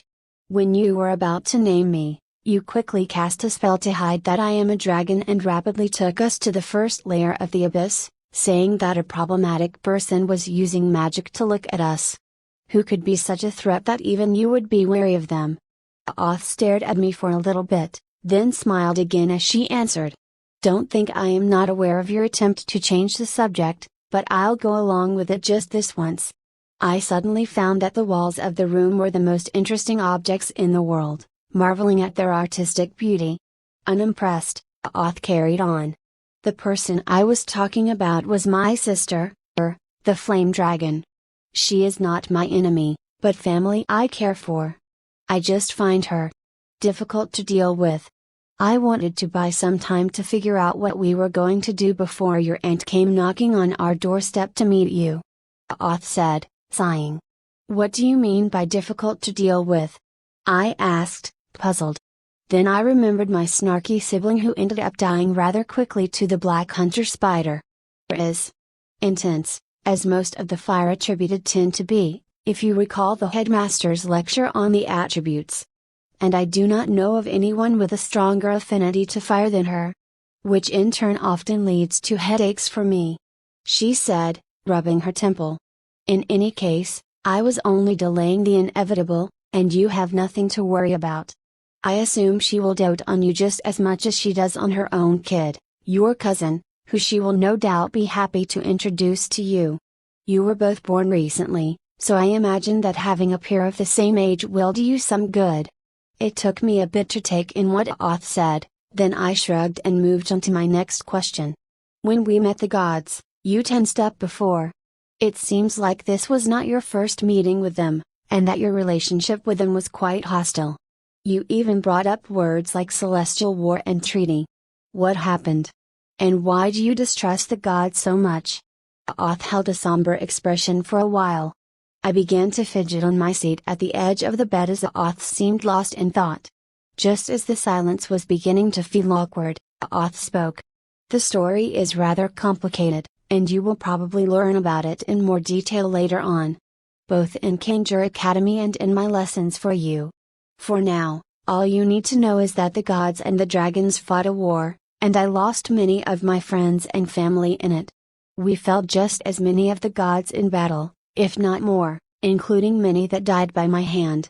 The hatred from that era still remains within me and many dragons who lived through it, but younger generations like yourself need not concern yourself with it. She explained. Much of the same applies to the gods as well, so be wary when dealing with them. The only gods I am personally willing to trust are the Tamarian god of mercy, who you already met, the divine elephant of Tyr, and the Ionian goddess of peace. The rest I have either not interacted with or hold a grudge against, depending on if they were alive during the Celestial War. But like I said, do not concern yourself with any of that beyond a general caution towards the gods. Okay, I guess we can talk about that more later on. My last question is about the academy we just walked out of and the Kanger Academy. Why did you take me there and ask for a letter of recommendation? Crossing her arms and tapping her fingers on them, Oth answered me. The goddess of fortune is untrustworthy, even by the standards of the gods. That said, she had contacted you even before I met you and saved your life in anticipation of future disasters, so I have to consider her warning seriously. I have no intention of allowing any harm to come to you, but I cannot tell what the future holds, so I want to prepare you to be capable of protecting yourself, if needed, as quickly as possible. Enrolling at the Kanjur Academy along with personal tutoring from me will accelerate your learning faster than any other method I can think of. She paused, waiting for me to voice any objections. Seeing that I had none, she carried on. I took you to that academy to ask for a letter of recommendation so that you can apply to it. Foreigners to Kanjur need someone to vouch for their potential, as the academy has a limited number of seats. I could have written one for you myself, but that would have put far more tension on you than I think you would have been comfortable with. With your talent and potential, it's only a matter of time before you draw it anyway, but I wanted to give you the chance to experience a normal student life and to form bonds with friends before that happens. She concluded. Now, do you have any more questions for me? I put my hand on my chin, thinking if I had missed anything. Suddenly, the most obvious one struck me. Yeah, just one. Now what? Chapter 28.5, Extended Family. In the few days after the meeting with the gods, we stayed in the inn as Oth taught me the basics for using mana magic. We started with getting me the basic mana manipulation and mana perception skills, which didn't take long to learn. Apparently, that was due to draconic sorcery. What was a pain to learn was learning to shape mana into magic circles. Apparently, not only do I have to be able to weave them with near perfect precision, but I also have to do that quickly and in the heat of combat. How on earth do people use magic like that with the monster's claws rushing at their faces? I can't even shape it right without any distractions. A drop of sweat was running down my temple as I tried to fit the mana into the circle, which Oth seared into my memory through hours of practice drawing on sheets of paper. Stop complaining and concentrate, dear. There are no shortcuts to learning magic the right way. Not if you want to be casting custom spells instead of being at the mercy of whatever the system grants you through a class. Besides, she used a stick of ice to raise my mana weaving a wrist. It'll get easier as you get used to it and improve your mana manipulation skill. Truly advanced casters can cast spells thousands of times more complex than that without conscious thought. Seconds later, the spell circle began to shake wildly, then shattered like a glass pane. The mana I'd thrown into it dissipated in the air. Ugh! I yelled in frustration, throwing myself on the bed. Keep at it, dear. If you manage to cast a mana bolt, the rest of magic will open up for you. In fact, if you learn to cast a few slightly more advanced arcane spells after that, I'll make you a dedicated magic focus myself. What's that supposed to be? Things like a wand, orb, or staff, which acts as a tool to aid you in casting magic. Depending on the kind of enchantments placed on them, of course. I whined in irritation. Sure, but that's all far away from now. I signed up to throw fireballs, not some stupid mana ball. This is so annoying. There. It's not as distant a goal as you may think. Oth soothed, then a knock on the door grabbed our attention. Looks like our guests are finally here. We'll continue your magic lessons later. I raised an eyebrow. Who's at the door to see us? Oth sighed and smiled weakly. See for yourself. She walked to the door and opened it, and a woman that looked similar to Oth with fiery red hair, an elegant dress, and a wide smile greeted her. Sister. It's so good to see you again. She grabbed Oth in a tight hug.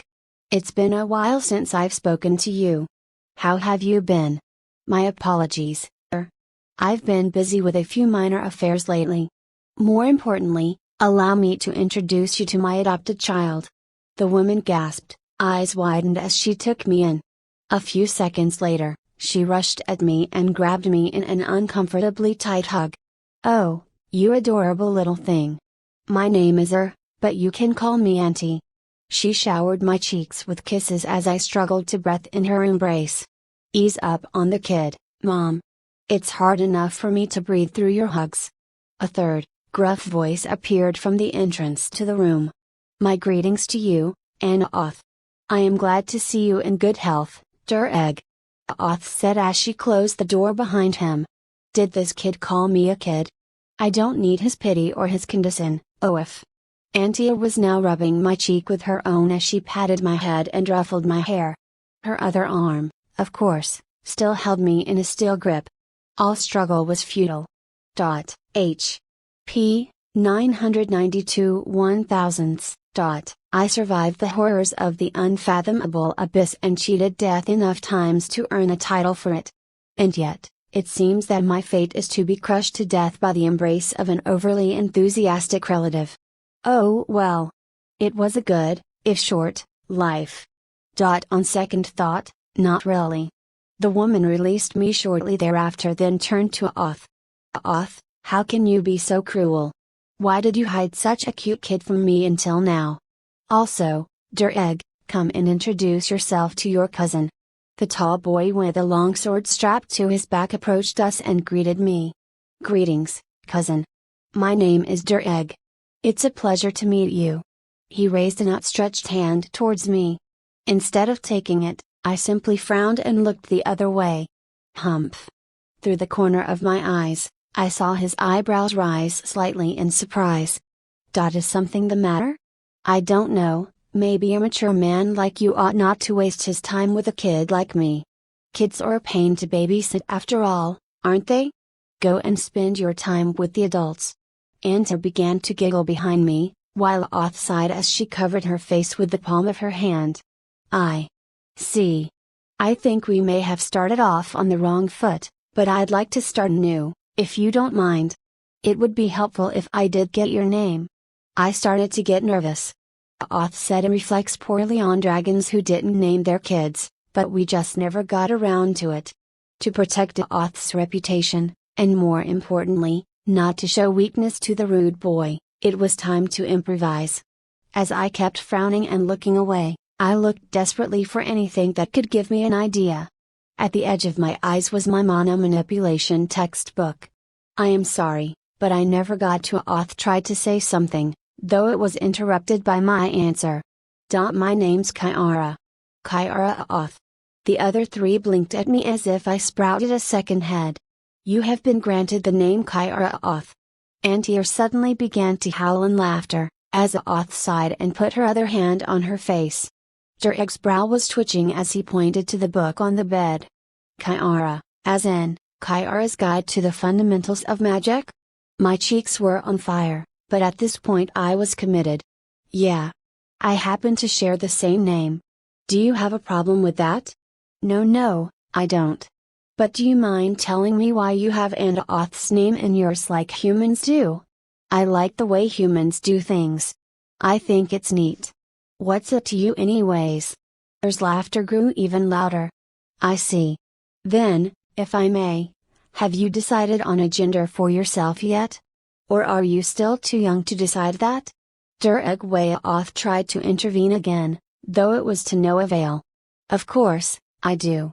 I am a girl. Is that a problem for you too? The boy raised an eyebrow. And that has absolutely nothing to do with the fact that I am a boy? Yes, of course. Why would you suggest otherwise? There's laughter calmed into giggles by this point. She put a hand on the boy's shoulder to grab his attention. Egg, please spare your aunt and your cousin any further inquiries. Any more of them, and I suspect that we're not getting invited for a visit again if you keep this up. Her giggles erupted into laughter once again.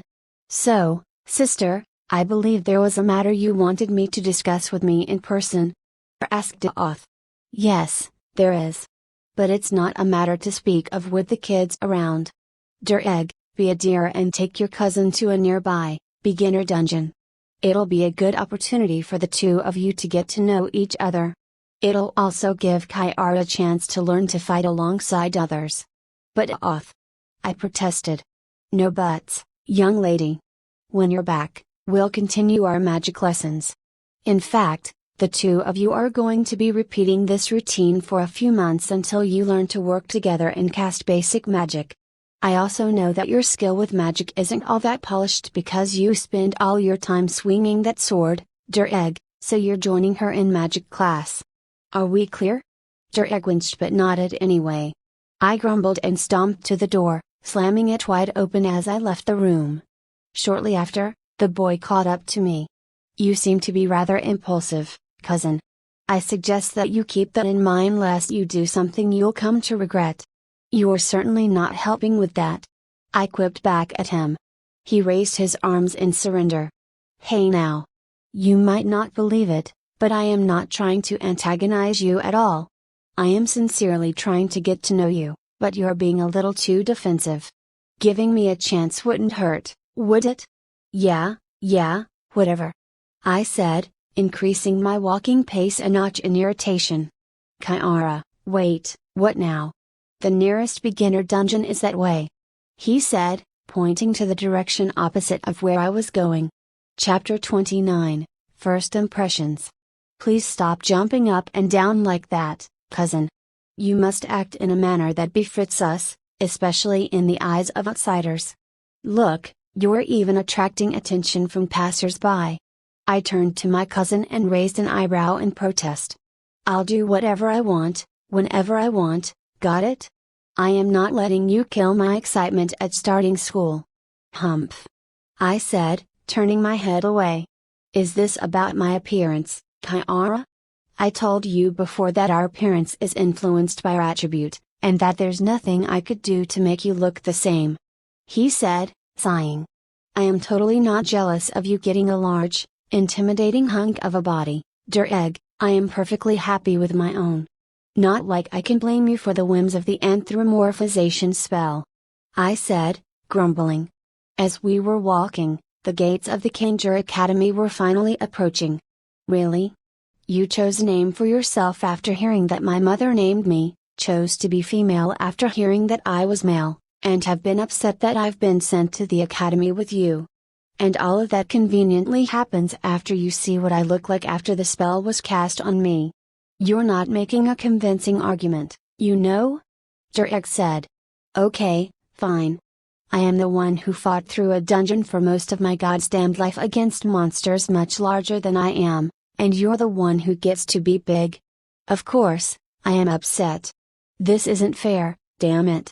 You know, if it bothers you so much, then you could have chosen a class like Lady Oth suggested. Maybe then your class would have helped influence what the transformation on you looks like. Egg said. I wasn't happy with the options I had unlocked. I shot back. You had a perfectly viable berserker class available. It was even a blue, which is practically unheard of for your first class. And I told you already that I am not taking a warrior class. You're welcome to go and get your brains bashed in by monsters, but I want magic. I said, the frustration seeping into my voice again. Egg sighed. Well, we've had this argument many times before. It's not like we're going to reach a different conclusion this time. Anyway, we've arrived at our destination. Remember to speak only in Sumerian. I wasn't born yesterday, I know that already. Yes, you were born a few months ago. And you know that because Mother and Lady Oth drilled common etiquette into your skull for weeks. Oh, shut up. Snitch. Who are you calling a snitch? Hey, kids. It's your turn. Come over and give me your papers or scram, said the irritated receptionist ahead of us. Sorry, we didn't realize we were ahead of the queue. Egg said as we sped up to the counter. Here are our letters of recommendation. Egg said. Okay. Give me a moment. The receptionist grumbled, turning away from us. As Egg and the academy employee spoke, I took in our surroundings. Apparently, we've drawn quite a lot of attention towards us from the people in the lobby, and most of it was not good. People were giving us the stink eye for some reason, so I stared at them back. Some people looked away, while others just stared harder. Hey kid! What kind of document is this? The receptionist snarled at Egg. What's wrong? Is there an issue with the papers? Egg asked. What do you mean, there's no issue? On the girl's paper, it says she is both arcane attributed and atypical attributed. And yours is signed by her, the Flame Dragon. Did you think you can come to the Kanjur Academy with ridiculous forged papers like this? The man yelled, spit coming out of his mouth as he screamed at us. I quickly turned towards Dureg. I told you we shouldn't have had Answer sign your paper for you. Dureg was quick to respond to me. Yeah, well, she said that proud dragons like us have no reason to hide who we are. If you were so upset about this, you could have gone to the Hebnabert Academy headmaster to remove mention of one of your attributes. I am not going to lie on my paper about my attributes. They would have figured it out soon enough anyway. And the headmaster isn't someone I can just walk up to for another letter casually. You've got some guts to ignore me, you imbeciles. The receptionist yelled, getting up from his chair. Forging entrance documents to the academy is a crime punishable by death in Kanjur. His veins spreading in rage more than I thought possible on his bald head. Durek then turned towards the man and spoke in the same infuriatingly calm voice he always used. The documents are not forged, sir. I am indeed the son of the Flame Dragon, and my cousin here is indeed both atypical attributed and arcane attributed. Ha! And I am the firstborn of God King Katu. The man snorted. Suddenly, a voice called out from behind us. Don't worry about these clowns, sir, we'll hold them down for the guards to arrive and take them to prison for forgery. I hope you don't mind if we teach them a lesson while we're at it. Suddenly, the temperature of the room chilled considerably. Dureg and I turn around as the receptionist narrowed his eyebrows. I do not ask for your help, applicant, so stay where you are. The receptionist was too late, as our assailants had already lunged at us. A warrior clad in steel plate and wielding a heavy warhammer charged at us, while a rogue was tailing right behind him and a mage was preparing to cast a spell. I quickly shared a glance at Dureg, and we moved, as everyone else rushed to get out of the way. As Dureg rushed to meet the warrior, I prepared to cast a spell of my own. The warrior swung his hammer at Dureg, who let his body sink into the ground, allowing the hammer to sail wide above his head. His momentum unhindered by the ground as if he were wading through a puddle, he rose once more and slammed into the warrior's chest with his shoulder. The warrior was thrown off his feet, slammed into the rogue behind him, and they flew towards the mage in a tangled mess of flailing limbs. The mage finally finished channeling her spell, then cast it. Vine net. My counterspell had been prepared just in time to intercept it. Mirror space. As the large net rushed towards us and spread out, it passed through a block of shimmering space that seemed odd. Suddenly, the vine net was flying back towards the mage and her cohort that were on the floor, as if it was traveling in their direction all along. Way. Her shocked expression did not stay for long, as the net covered all three of them, its momentum pushing them further back and slamming them into the wall. An oppressing silence took hold of the room, as everyone around stared at the thoroughly trounced adventurers with shock evident in their eyes. Dureg kicked up the hammer and the dagger that the adventurers were carrying off the floor, then caught them and turned towards me. Kyara, take these and try to swing them at me. If you keep at it long enough, you might get a good class out of it. He said with a smirk. I told you, I have no intention of being a warrior. My Froststone staff is good enough to cast my spells and to whack any moron who thinks me weak up close. I wouldn't trade it for garbage steel weapons like that anyway. I said, irritation clear in my voice.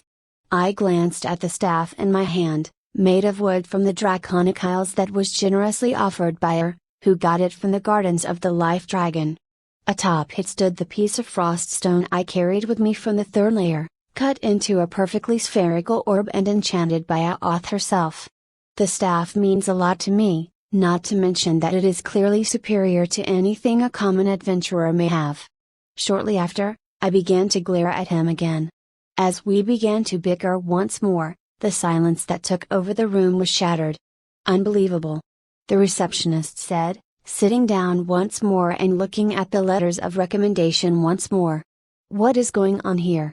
A clear voice resounded throughout the room, not loud at all yet audible by all. Everyone turned to the source of the voice, behind the receptionist.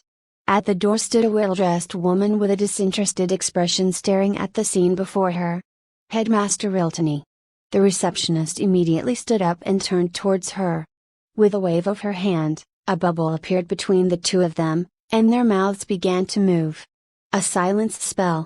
Usually rude to cast in the presence of others, but I suppose these circumstances justify it. Commented Der Egg. Are we in trouble? I asked. Well, we shouldn't be. Besides, even if they did try something, the Draconic Isles will not just stay quiet if they so much as lay a finger on us. That's assuming we haven't done anything wrong, and as far as I am aware, we've not done anything of the like. He shrugged. I mumbled as the headmaster removed the silence bubble she cast around her and turned to look at us. Please follow me. I think it would be best for us to speak in my office. After the interesting first impression you've made, I intend to handle your admissions personally. Chapter 30, The Headmaster's Office. I'll cut straight to the point. Why are two dragons trying to enroll in the Kanger Academy? The headmaster said, looking us in the eye. But I am not. Really. A dragon. I withered as her glare sharpened towards me, impatiently tapping her finger on the table. If you're here to waste my time with lies, Miss Kiara, then you are more than welcome to take the door out of the academy. There's no need for that, Headmaster Riltony. We are indeed, as you suspect, dragons. Der Egg interjected, bowing towards her. The reason we wish to enroll in your academy is because we are young dragons. We have been sent by Lady and Kiara's mother to this academy so that we may learn about the world and improve our skills at combat. Lady said that an environment rich with peers will aid us in forming friendships and rivalries that will push us to improve, and that is not something the Draconic Isles can provide us with, given that we are the only two juvenile dragons currently alive. The headmaster leaned back in her chair and put one leg on top of another. Why should I accept you in this academy? You haven't even registered without stirring up trouble in the reception lobby. I could simply refuse you and spare myself any headaches. She said, looking at Der Egg. He smiled and responded to her. That is because the Kanger Academy values talent and skill above all else. Why else would you accept anyone from any race, regardless of any allegiances they may have? Even if said students leave to fight under the banner of another one day, more chose to remain here and serve in your guilds and army, Der Egg said with a confident smile, and on top of that, the bonds these graduates of the academy form make them reluctant to turn their blades against you, making the most talented of all nations neutral to you, if not friendly. Not mentioning the prestige of being able to claim your academy trained two dragons, as well as how far we will push our own rivals at the academy to improve. Clearly, there are a lot of benefits to admitting the two of us, no? Der Egg concluded, shrugging as if to rest his case. Don't push your luck, kid. I admit that you made good points. That said, our academy is prestigious enough with or without your enrollment, enough to draw all the talents from the known world to its gates. Most of all, obedience to the rules of the academy is an absolute requirement for all its students. I have no need for troublemakers and loose cannons in these halls. Headmaster Riltony said, contempt visible in her voice. Der Egg wanted to argue further, but he never had the chance to do so. Is this some kind of joke? What the hell is wrong with you? I yelled at her. The headmaster's eyebrow twitched, and Der Egg's face contorted with horror. We have not actually done anything wrong, we just want to wait our turn in your queue, only to be accused of forgery and attacked by other applicants under your watch. And to top it all off, you dare to accuse us of being at fault and giving us lip instead of apologizing. If you dare to tell me that we should have just let them attack us without fighting back, then I am going to test if you apply those expectations to yourself. I hissed dangerously, brandishing my staff. Der Egg sighed, then turned towards the headmaster. While Kiara is being an impulsive idiot, I cannot say I disagree with her. Everything she just said is true, and my principles as a dragon will not allow others to provoke me without consequence. He stood next to me, solemnly looking at the headmaster. Contrary to our expectations, she just smiled. Your courage is commendable. Our academy does not take cowards who bend at any sign of pressure, and you two have certainly proven that you won't allow others to walk all over you. However, she said, Dureg and I instantly falling to our knees as she stood up, know your place. You may be destined for great power as dragons, but you are currently mere hatchlings, and you are in my academy. If you are going to make threats, make sure you can actually carry them out. I groaned, my hands keeping me from crashing straight to the floor. Even so, headmaster. Dureg said, breathing heavily. I will not allow anyone to trample over my values. Dureg's hands were on his knees, trying to stand up straight. Not even you or your God King himself. He stared her in the eye, not breaking eye contact with her. She grinned at him. As expected of an Earth attributed. You would make a fine addition to our academy. But I am not sure the same can be said for she turned towards me, and her words were stuck in her throat. On the ground, I was unable to resist the pressure, and yet I stared at her with all the will I can muster, unwilling to show even a sliver of doubt or fear. Are you certain you are not fire attributed, girl? That is more fiery indignation than I have seen in many fire attributed, although you atypical attributed can be strange like that. She chuckled, releasing the pressure that pushed us to the floor.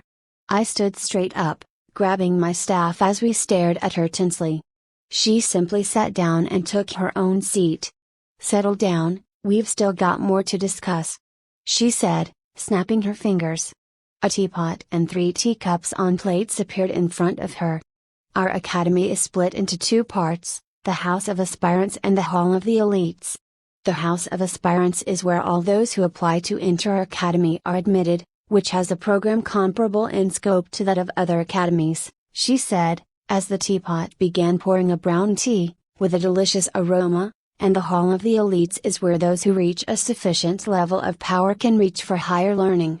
It is this part of the academy that grants us our renown, creating heroes and champions for mankind, and the part most applicants hope to enter but fail to reach.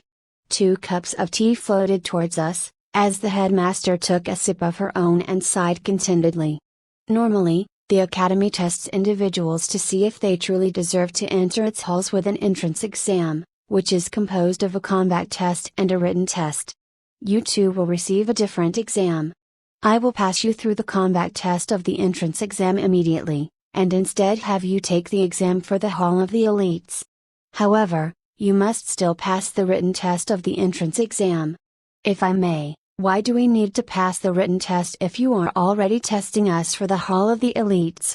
Dureg asked, as I tried not to spit the tea in my mouth. So bitter. Does this lady live on dirt and stone? That's because what little I've seen from the 2 of you proved your worthiness to enroll and your combat abilities, not your knowledge. Should you fail the written test, I will not allow you to take any theory courses in the Hall of the Elites until you pass it. Of course, you may take the written exam as many times as you like. The headmaster put her empty cup down and turned towards us. Now, do you have any questions for me? What are the test and the exam going to be about? The headmaster leaned forward and rested her chin atop her hands, looking straight at me. The written test of the entrance exam tests your general knowledge and your knowledge of combat against both humans and monsters. I winced. As for the Hall of the Elites exam, you will delve into the second layer of the unfathomable abyss and bring back a trophy from a trank sea creature or above with you. Dureg winced. I am certain that the 2 of you won't disappoint me, with that valiant display of resistance you had earlier. A strange, dangerous glint showed in the headmaster's eye to complement her wide grin as I struggled to look in her general direction. Is the headmaster some kind of sadist? I shivered. Listen up, maggots. You have the privilege to attempt to enter the most prestigious halls in the world, even though you don't deserve it. A giant, hulking, beast of a man stood ahead of us with an even more domineering voice boomed.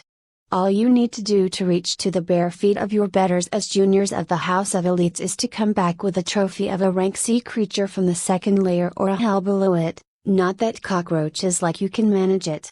If you're eager to prove me wrong, go and get one for yourself or scram. I don't care how you do it, but one trophy is one admission ticket. He yelled in front of a man ahead of us, staring him in the eye as he remained as unmoving as a statue. Durek raised his eye at the young man, but the examiner carried on. If any of you wish to leave, now's the time. Even if you're going to leave with your tail between your legs to drink your mother's milk, you'll still leave here alive. He remained silent for a moment, but no one moved from their spot. Seems like our academy did not raise any cowards, but it remains to be seen if it raised morons. Now go. You have 2 days to come back with a trophy. Durek sighed, then looked towards me. Come on, let's go and get this done. Chapter 31, Familiar Foe. As we walked in one of the great caverns, a heavy silence had fallen over us. All of the applicants had split without a word once we reached the first layer, some in groups and some alone. Durek watched as I quickly dispatched of any creatures that came near us without needing to use magic. Staffs were just as powerful a blunt weapon as a mace or a hammer, if only a bit more unwieldy, and I was not going to waste my mana on weaklings I could kill as an abyssal dracoling. I know from what Lady Aoth said that you've spent a lot of time in the unfathomable abyss, but are you sure you know where we're headed? Durek asked. I haven't been to this specific area of the abyss, but the first layer is all the same. A number of great caverns connected with innumerable smaller tunnels, with a few of these connecting to the surface and to the lower layers. Now stop whining and get a move on. I fixed him with a glare. Durek raised his hands in appeasement and shook his head. Relax, Kiara. I am not trying to start another fight with you. It's just that you obviously have a history with the abyss, and that tension you're carrying is worrying me about you. Well, aren't I lucky? Lord Durek himself has deigned to worry himself with the concerns of Amir, I said, stopping right in my tracks. Right ahead of us, I found a large spider web at the top of the cavern. On it was a black hunter spider, the first enemy I encountered. The first source of my trauma. I slowly took in deep breaths, my hands shaking lightly. Durek was about to say something but kept his mouth shut, which suited me just fine. I was preoccupied with keeping my breathing in check. Durek, I am going to kill that spider. Stand back and watch without interfering. I said with a tone broking no argument, stepping forward towards the web. I needed, to kill this foe on my own, and without any fancy tricks. I had to prove to myself that I've come far, and that I can meet the horrors of the abyss head on. The spider saw my approach but remained where it was, clearly not eager to attack an unknown creature without the element of surprise. That's no good. I thought to myself. It's problematic if it won't come down to fight me, yet killing it with magic from a distance will not grant me the total, crushing victory I wanted either. What to do? If it's not going to come down to me, then I'll go up to it myself. I concluded grimly, laying my staff on the ground and walking over to the nearest wall to begin to climb it.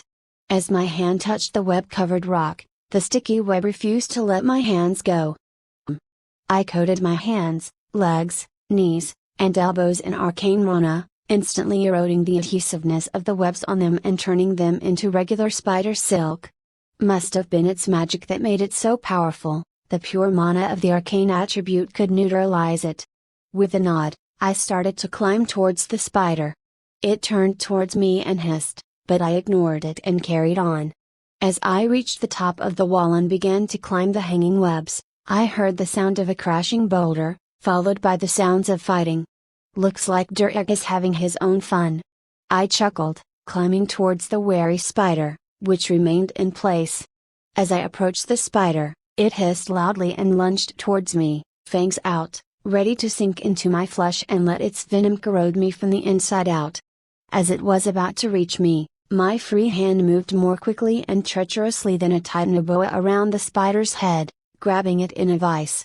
Instead of holding the beast back so I can drag it down with me, its head exploded in my hand, showering me in the remains of its brain and skull. Ugh, what the F? I yelled, coughing and spitting as the spider's body fell of the web into the ground. Whatever Durek was fighting must have been dead for a while since he had the time to call out to me. If you're looking to shower in spider guts, cousin, Then I am not going to judge you, but we have an exam to finish first. He said with a smug grin on his face, struggling not to laugh. I don't have the time or patience for your cheek, cousin. One more word and I am going to shove my boot in your rear. I yelled at him. This time he did laugh out loud.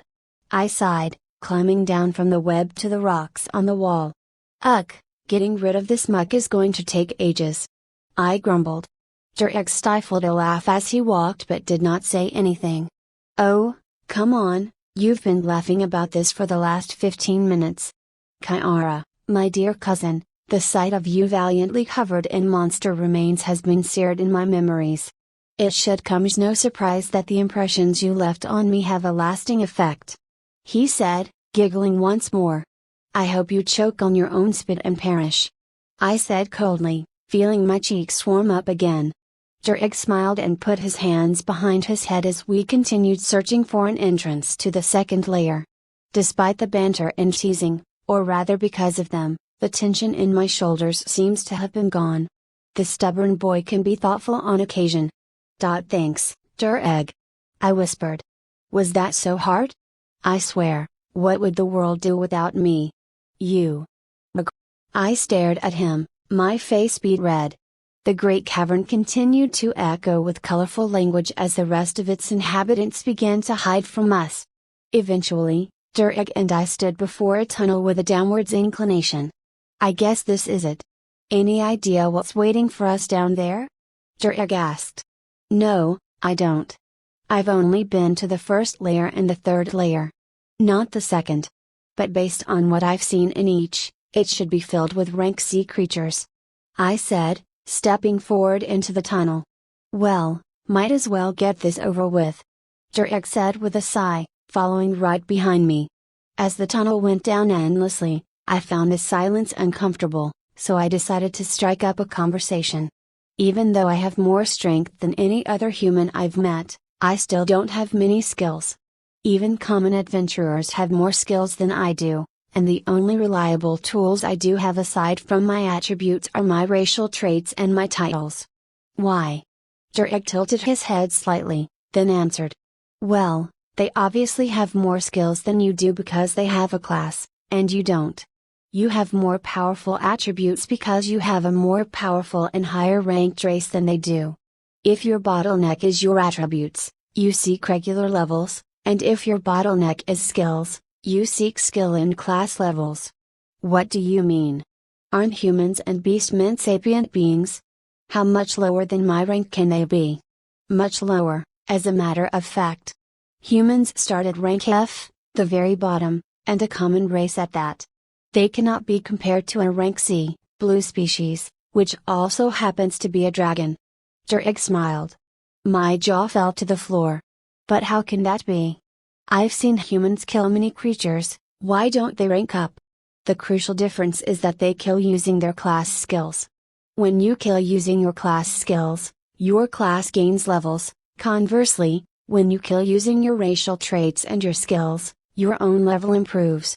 Since humans do not get any particular offensive racial traits, and using weaponry without a related class against a monster is usually suicidal, most choose to focus on their class instead. He explained. On top of that, class abilities tend to give more immediate rewards, since levels to a weapon skill are much more deadly than the increase in attributes you may gain from killing the same enemy. Humans are sapient creatures, so they can also make much better use out of skills than attributes, and the opposite is true for monsters, who don't even have access to classes in the first place. That's why monsters generally overpower sapient beings, they focus exclusively on attributes. That makes sense. So, if I want more skills, I should pick a class soon. I mumbled. Not necessarily, with your levels and rank so far ahead. Leveling your class to match it should be quite easy. It's best that you perform feats to unlock a class that you're happy with first, just like with evolutions, then worry about leveling it later. A rock-solid foundation is always worth the time it takes to prepare. Derek concluded, then looked towards the light at the end of the tunnel. It seemed like we were approaching the entrance to the second layer. Chapter 32, The Second Layer. Dureg and I stood at our destination, a strange sight in front of us. Large vine-covered trees blocked the sight of everything above their thick branches, loud bird and bug chirps could be heard everywhere, and colorful flora covered the ground. As I stepped on the floor, wet mud covered my boots as the tall grass bent to make way for us. Most shocking of all, the jungle before us was bright, warm, and humid, as if we were on a hot summer day. "Are you sure you didn't take us to an exit?" Dureg wondered, staring at our surroundings. "Ah yes, the tunnel that kept going downwards would take us back to the surface," I said sarcastically, as Dureg rolled his eyes. "Well, how do you explain the sunlight then? The entirety of the Serpent's Throat is a desolate island. There is no way we're on its surface, much less anywhere near anywhere with a jungle like this. This is definitely the second layer, but I don't have an explanation for why it's like this. I don't like this, something's wrong. It's hot enough for regular people to worry about heat stroke. It doesn't matter, our job hasn't changed. It's time to go hunting," I said, stepping forward. "Don't just go rashly ahead. Stay behind me, I am the warrior," he said, rushing to follow me. In a few moments, as Dureg began to cut a path through the vines and bushes ahead of us, I kept track of our surroundings to prevent an ambush. I had a feeling that I wasn't doing a very good job of it. "Let's try to find an open space, Dureg. I don't like this area, too many hiding spots for us to get ambushed from." "Well, I'd love to, but I don't know where we can find one. Can you climb up a tree and look for somewhere suitable? Why don't you just fly to the top? You're so weight." "I am sorry, must suck to be an earth dragon," I giggled, rushing to climb the nearest tree to the melody of Dureg's curses. I wish I could summon my wings to just fly straight up, but that would break the transformation spell and Oth isn't here to cast it again on me. Soon enough, I reached the top of the tree and looked straight at Dureg. "Look who's tiny now, cousin. What does the dirt smell like?" I yelled at him, only to ignore whatever he said in response again. Serves him right for messing with me on the first layer. Pushing aside the branches on top of my head, I made enough room to finally take a look at the surrounding area. All around us, a sea of treetops covered the land, with many hills and mountains scattered around. There were flowing rivers, but no large bodies of water in sight, and no particularly open area either. Many flocks of birds were flying about at different altitudes, although they were too far for me to make out many details. They seemed to be close to the hills and mountains rather than the jungle. Above me, I found clouds and a warm, dim light shining from all over the top of the sky, forming a ceiling of glowing rock. This scene is breathtaking. Who would have thought a place like this could exist underground? I pondered. Well, might as well look for a spot with some visibility. I looked around to search for a suitable spot and found two suitable locations. The first is a nearby stream, which had some distance from the trees. The other was a hill, and although it was also covered by trees, they seemed to be much sparser, given the treacherous terrain. Time to give Dureg the news. I quickly climbed down the tree and let Dureg know what I saw. "Did you see any monsters around the hill or the river?" Dureg asked. I couldn't make out much of the hill, but I did make out occasional movement on it. The river, meanwhile, was completely free of any monsters around the riverbed. Dureg frowned. "Let's go to the hill. The ground here is hard for me to use because of all the roots in it, but the hill should make it easier." "Shouldn't we go to the river?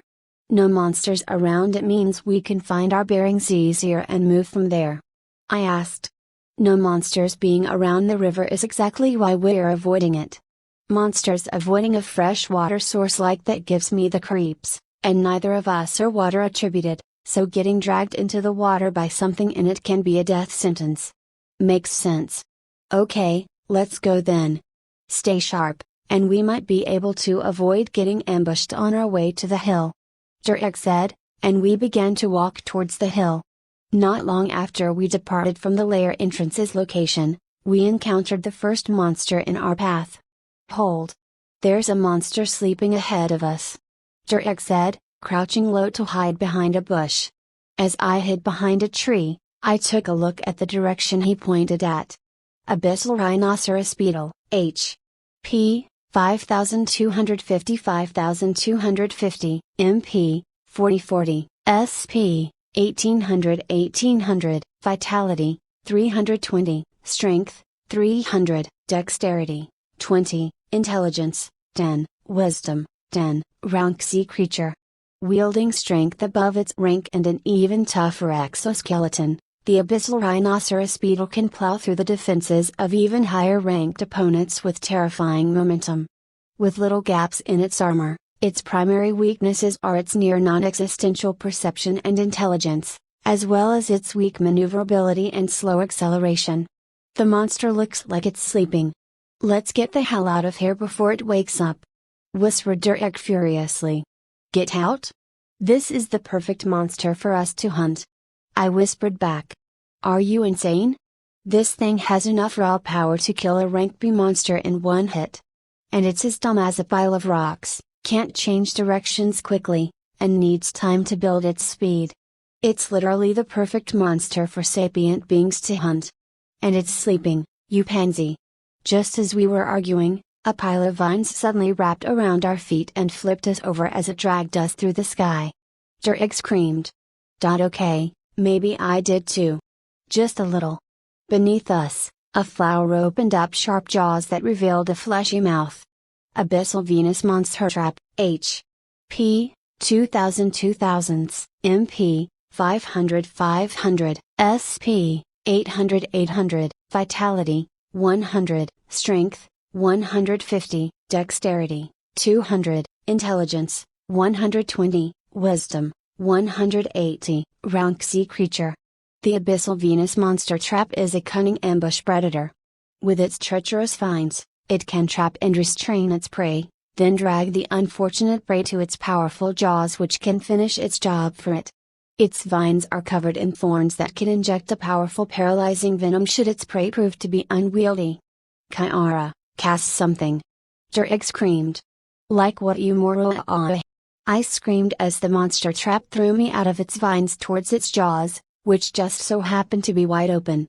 Hiss! The monster trap, a little too eager to eat me, tried to swallow me in one bite. In a desperate gamble, I held onto my staff and tried to angle it just right as I flew into its open maw, and my gamble paid off. As soon as I entered its mouth, my staff was wedged like a pillar, preventing its mouth from crushing me into paste. My boots and the lower edges of my pants were slowly corroding in the monster's digestive fluids as I tried to cast my only offensive spell. "Kyara, watch out!" Derek desperately screamed at me. "Huh?" I said, turning around to see the thorny vines rushing straight at me. I wasn't going to be able to dodge in time. Just as I thought that, Derek threw his sword at the root of the vines with such power that they snapped as the blade dug itself to the hilt in the mud. "I can't buy you any more time, Kyara. Kill it!" Derek screamed, but he didn't need to. Mana Blade. A rank C creature may have been able to resist a magic attack like this one to some extent, but the monster trap was not the most durable of its rank and was being attacked from its insides. As a result, most of its top jaw went flying, falling right next to the vines Derek chopped off, and the kill notification showed itself to me. "You have killed an Abyssal Venus Monster Trap LV. 23. 45,830 XP awarded. Experience gain from kills split between combatants based on contribution." "Derek, did you get that?" I asked, breathing heavily. "I did. Just let me lie down for a while, that was too exciting for my task," he said, but couldn't finish his sentence before we got interrupted by a monster screech. I had a feeling this has been happening a few times too many recently. The beetle roared as it woke up, its beady eyes staring at us. "Oh gods, the fight woke that thing up," Derek said despairingly, getting up and picking up his sword. "Stop whining and get ready before this thing tramples us to death," I said bitterly, shaking the monster trap's acid off my now bare feet. I am starting to really hate this jungle. Chapter 33, Use Your Head. As soon as the beetle's roar was over, it started to trot towards us like a horse. Dureg and I quickly split up, which worked better than expected. The beetle carried on rushing in the same direction, gaining horrifying speed until it crashed into a tree in its way, felling it over. The hundreds of meters tall tree never stood a chance as its trunk exploded and the waves of force traveled up the tree as it flew a few feet backwards, the strain of the impact breaking it into several segments. The beetle turned around to face us, completely unharmed. Dureg and I watched on in shock as the beetle began to roar once more, then slowly trotting towards us. Kiara. Do you mind telling me how this thing survived for so long in this jungle, being this stupid? He asked with a nervous grin. I don't know, it might have something to do with its ability to obliterate a mountain in its path, but I can't tell. This isn't the time to be snarky, Kiara. When it crashes into the next tree, get ready to attack it with me. That'll be our chance. Remember when you asked how this thing survived in the jungle? I said, my chest heaving. I remember. Dureg said, wiping sweat off his brow. A large number of shattered trees and flipped trunks surrounded us, forming a clearing as the beetle began to roar once more. We've been trying to pierce the monster's armor for nearly half an hour now, and its health has not dropped a single point. We might as well cut a recognizable part of the man-eater and find something else to hunt. No need for that, I already did. Dureg said, walking over to the thorn vines he chopped off and picking them up. Let's shake this thing off and find another monster to kill then. Just as I baited the beetle's advance, Dureg and I rushed in the opposite direction and left the open space and the beetle behind. After a comfortable enough distance, we slowed down to a walk. Then Dureg whispered to me. The man-eater's ambush almost cost us our lives, keep an eye out for even the plants on our trek from here onwards. I'd like to, but it's literally not possible to watch for everything in a thick jungle like this one. Not unless you want to move at a crawl. Also, is it just me, or does this path look familiar to you? Dureg was silent for a bit. You're right. Could you climb another tree to see where we are? Preferably in relation to the river and hill you spotted earlier. I nodded and started climbing the nearest tree, and it wasn't long before I was looking for familiar landmarks. I was right, the hill and river are behind us, and we're walking towards a mountain that reaches towards the ceiling. That shouldn't be surprising, we had to have walked down from somewhere. I took some more time to scout the local area, but besides the clearing we just helped create and the other familiar landmarks, there was nothing of note in particular. After I went down and told Dureg of what just transpired, he stopped to think. We should hunt in proximity of the exit. We never should have strayed far from it, or else we would have been lost in this forest. Then the exam's time limit would have been the least of our worries. I said. You're right. It should also give us a path of retreat back into the first layer if things go wrong. Let's go to the entrance for now to make sure we know where it is. We walked back down the path we came, and it wasn't long before we found the exit. Unfortunately, I had a feeling that my title, Fate's Jester, was a little more dangerous than I gave it credit for. Passing near the exit was a monster, and that monster laid its eyes on us at about the same time we did the same to it. Abyssal Tyrant Gorilla, H.P. 15,300 MP, 1,420 1,420, SP, 4,870 4,870, Vitality, 657, Strength, 924, Dexterity, 462, Intelligence, 351, Wisdom, 143, Rank B creature. The Abyssal Tyrant Gorilla is one of the 3 apex predators native to the second layer of the unfathomable abyss. Wielding monstrous strength and nimble movements, no land monster on its layer can withstand its crushing power. In an instant, the Tyrant Gorilla roared, then lunged rapidly at us. Without a word, the two of us ran back the way we came, yet again, with the beast rapidly approaching behind us. Any brilliant ideas? I screamed, Dureg looking shaken himself. Just one. He screamed back, then looked back and quickly cast a spell. Suddenly, the gorilla sunk waist deep in the ground. It roared in fury and started to smash at the ground. "I thought you couldn't use earth magic here," I yelled, not daring to drop my pace for even a moment. "I can't sink into the earth or move it around much because of all the roots tangled up in it, but I can use them to sink others and trap them in the earth," he yelled back. Not a moment after he finished that statement, the ground beneath the gorilla exploded as it pulled itself out and continued chasing us. What little distance we gained was rapidly shrinking once again. "What now?" I yelled. "What else?"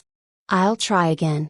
This time, however, as Egg tried to sink the gorilla into the ground again, it jumped and held onto a tree, rapidly climbed it, then jumped from branch to branch to chase us. "Damn it!" I yelled, casting a few mana blades towards the gorilla. Most of them missed and hit the branches the gorilla stood on, but that didn't matter since it jumped off them to other branches. What few blades hit it shattered on its tough hide, and the beast just shrugged it off. As it was almost upon us, it jumped off its branch and flew straight at me. "Kiara, dodge!" Egg yelled as he threw the vines at the gorilla, which grabbed them and tried to throw them away, only to fail as its thorns dug into its palms. It fell right where I was half a second earlier but missed me by a hair as I jumped to the side. Egg then sunk it into the ground as I got up to my feet and started to run. As expected, it wasn't held for long, but it gave us some breathing room. However, the gorilla slowed down a bit, although not by much, as it slowly continued gaining on us. It's a miracle the paralyzing poison in the vines even slowed him down a bit. "We need to do something before it crushes us into paste," Egg yelled, as the clearing began to approach. "I have an idea, but I need you to trust me," I yelled, as I told him about my sad excuse for a plan. He grimaced. "Are you serious? There is no way I'm going to, Egg, please. We're out of time.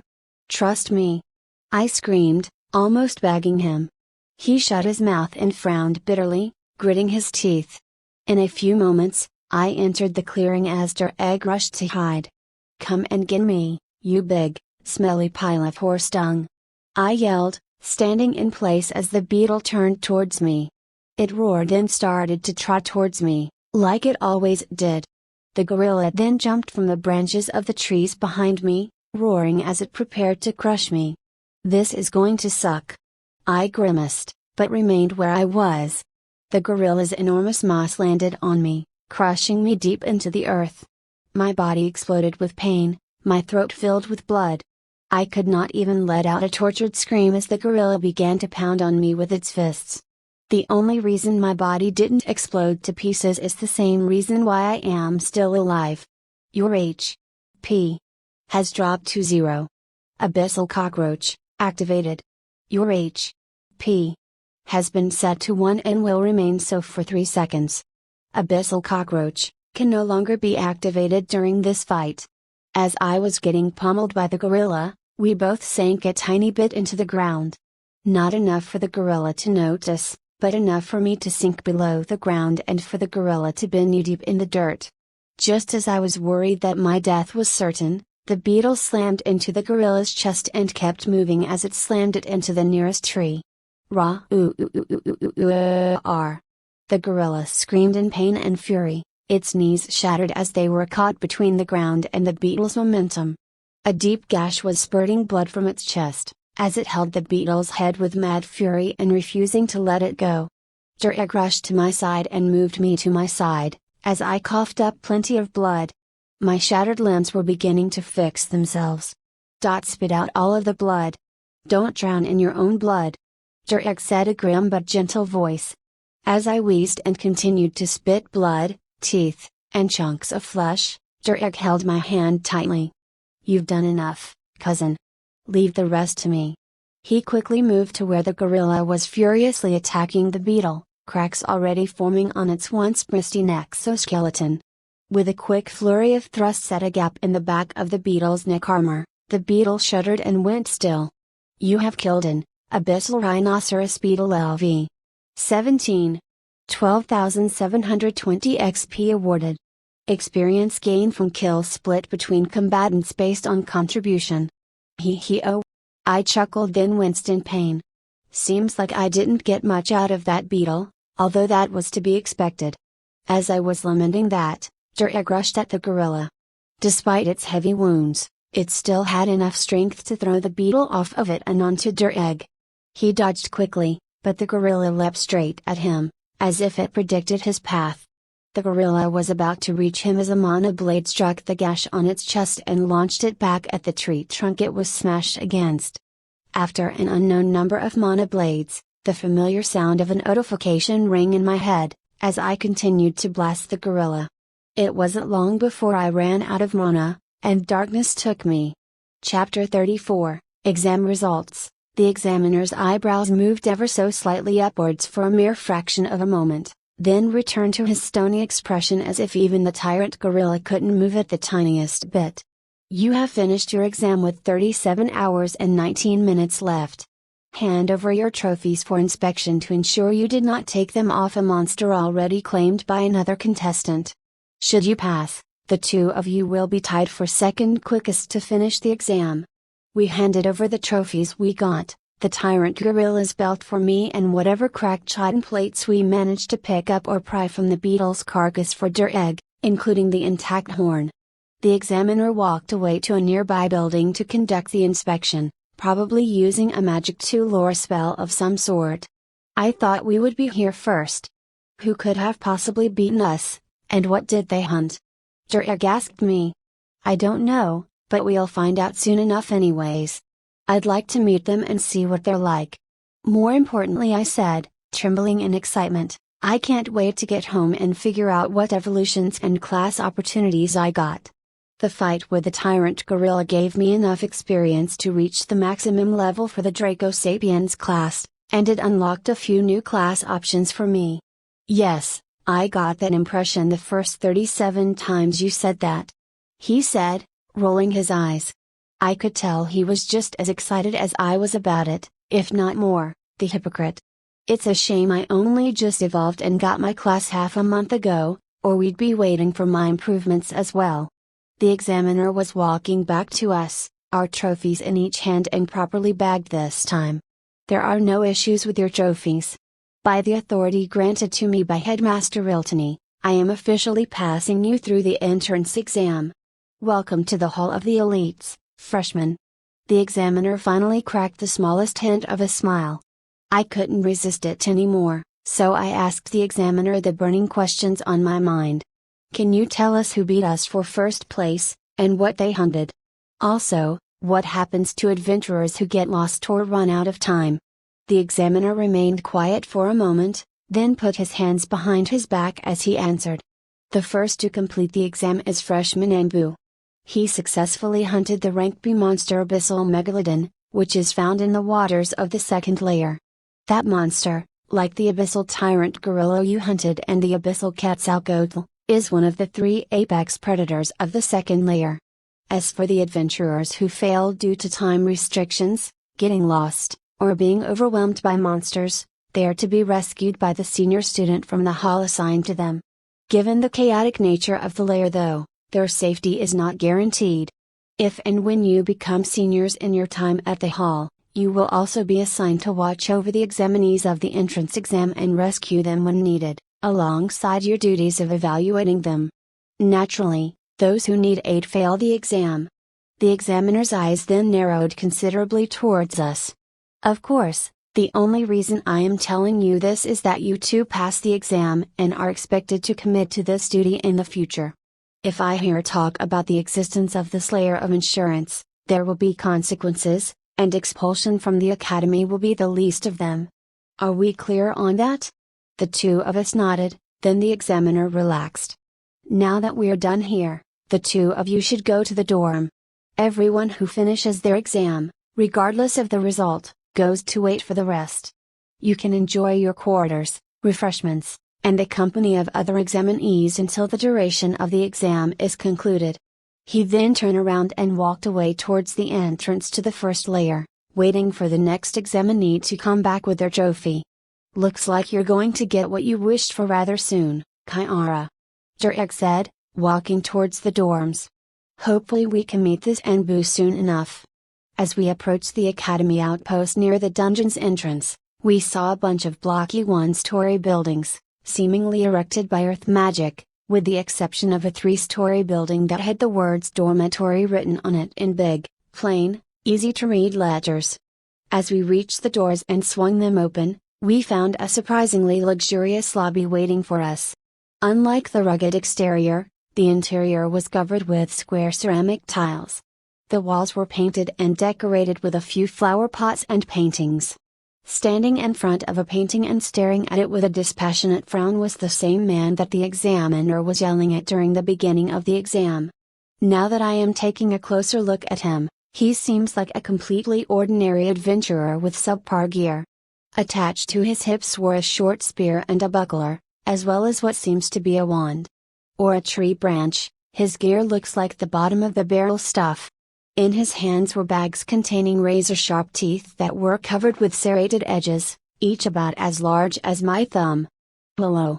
My name is Dureg, and this is my cousin, Kiara. We finished the exam in second place, and it seems that you took the first place. May I have the pleasure of knowing your name? Dureg smiled politely with a hand extended towards Anbu. Anbu turned to face us, and stared at Dureg's outstretched hand for a few moments, then looked towards us again. I am sorry, my hands are full, so I cannot shake your hand. I giggled, and Dureg gave me the dirtiest look he could for a moment before turning back towards Anbu and retracting his hand. My apologies, friend. I wasn't being considerate. Yeah, you weren't. The guy's carrying monster loot more valuable than many adventurers will see in their entire lives, and you want him to lay it down for a handshake? I scoffed. Dureg's eyebrows twitched again. Kiara, this is not the time for you to act like a child. You need to learn how to greet others prop, y un e etila arm to g re et a herspr operli, oh get over yourself, Dureg. You're not older than me by so much as a month, so don't you dare act like you're my dad. Dureg finally snapped, and the two of us started to bicker yet again, as Anbu watched us silently. Soon enough, we settled down and remembered that Anbu was right next to us. Dureg blushed in embarrassment. I am sorry you had to see such behavior from us. I hope we didn't offend you with that shameful display. Anbu looked at us with his neutral expression, something I am beginning to suspect he does a lot, then spoke again. You haven't offended me. On the contrary, I think that the two of you are good people. However, let me give you a word of advice. I suggest that the two of you cease any association with me. If others see you speaking to me, you may become outcasts in the academy. Even the instructors may show prejudice against you. He then turned around and walked away towards the stairwell, likely heading to his own room. I am happy to meet the two of you. My name is Anbu. I hope that you get what you are looking for in the academy. For those reasons, I hope that our future encounters are limited. Leaving us with these words, he disappeared from view. Puzzled by Anbu's behavior, a silence fell over us as we digested his words. What a strange fellow. What would it take for someone to be hated so much that mere association with them could bring consequences? Dureg wondered. I don't know, and I don't care. It irks me that the guy just gave up on trying to speak to anyone because some people don't like him, and it irks me even more that this guy decided on his own that we shouldn't talk to him because other people won't like it. I huffed. Well, he clearly has a history if he's saying things like that. I suspect he's talking from personal experience. Yeah, well, I don't care who says what. I talk to whoever I want, whenever I want, for whatever reason. Anyone who doesn't like it can pull my boot out of the rear. Once I get another one, anyway. I said, staring at my bare feet and mangled pants. I get the feeling that you're going to drag us into yet another mess. Don't worry, I know better than to try and argue some sense into you. Dureg sighed, then turned to the painting that Anbu was staring at. On the painting was a man in shining gold armor, with golden hair, and golden eyes. He carried a large golden spear with a golden banner attached to it, which he pointed to the sky as its point reflected the glimmer of a golden sun, the light shining on famished peasants that were covered in dirt. On the placard beneath the painting, there was a description and title for it. Descent of God King Katu. This painting portrays the arrival of the god of heroes to the lands of Ganjur, founding the glorious kingdom of heroes and bringing salvation to the land. Chapter 35, Family. Dureg and I decided to wait and see the kinds of people to pass the exam. We ended up sitting on the couch for hours until the first examinees returned, but none of them were as intriguing as Anbu, with one exception. A fiery girl who looked even younger than I did had returned in 7th place and began to excitedly talk with us, given that most others near us were adults or just unfriendly. She had so much energy as to leave me exasperated, until her sister entered the dorm in 13th place. The other girl was rather quiet and polite, then nudged her sister to their rooms. Eventually, the exam's time was over, and it seemed that 32 people passed, 18 ran out of time, 7 got lost or bogged down, and 2 died in the abyss. Apparently, according to the examiner, these were better results compared to the usual, but not without making sure to stress that we shouldn't let a minor victory like the exam results get to our heads. Soon enough, we were out of the academy's outpost around an entrance to the abyss and out of a Kanjiran port back to the mainland. A few days later, we landed uneventfully, and we split apart, the examiner instructing us to report to the academy within a month. Dureg and I did not go to the academy right away, and instead went to an inn within the small port town to meet with Oth and Ladier. Kyara, my lovely niece. Dureg, my adorable little boy. Congratulations on passing the exam. I knew you wouldn't disappoint me. Ladier's voice rang out, showering our cheeks with a relentless barrage of kisses as we struggled to breath in her steel arms. Oth sighed, having begun to cast the same privacy spells she cast in the Hebnabut Inn room. Mom, please stop doing this already. I am too old for this. Dureg said, his face red as a beet from the embarrassment. I had already learned to give up on resisting Ladier's dotting on us, praying for the suffering to end. You're suffocating the kids, sister. Besides, I think you may be setting the wrong tone for the discussion we need to have with them. Oth said, massaging her forehead to chase away the coming headache. Bah, there are no circumstances that will prevent me from loving our cute little treasures. One look at them and all my fury melts away. Even if they do deserve a rather wicked scolding. She said, releasing us. I frowned. What do you mean by that? The fact that the two of you almost got yourselves killed nearly drove me insane. Oth exploded. Why did the two of you not break the transformation spell to summon your wings and fly away? I remember repeating myself on multiple occasions, do not risk your lives over a mere human academy's test. I don't know whether you forgot that you could do that or if you remembered and chose not to, and I am struggling to tell which of these two is worse. And to top it all off, you decided to go with that insane stunt by using yourself as bait for a monster 2 ranks above you and letting it push you to the brink of death on the off chance a lower ranked monster could move it off you. Are you trying to kill me with a heart attack? Oth yelled furiously, a menacing aura covering her. I winced, and Dureg shrank back in shame, a brooding expression on his face.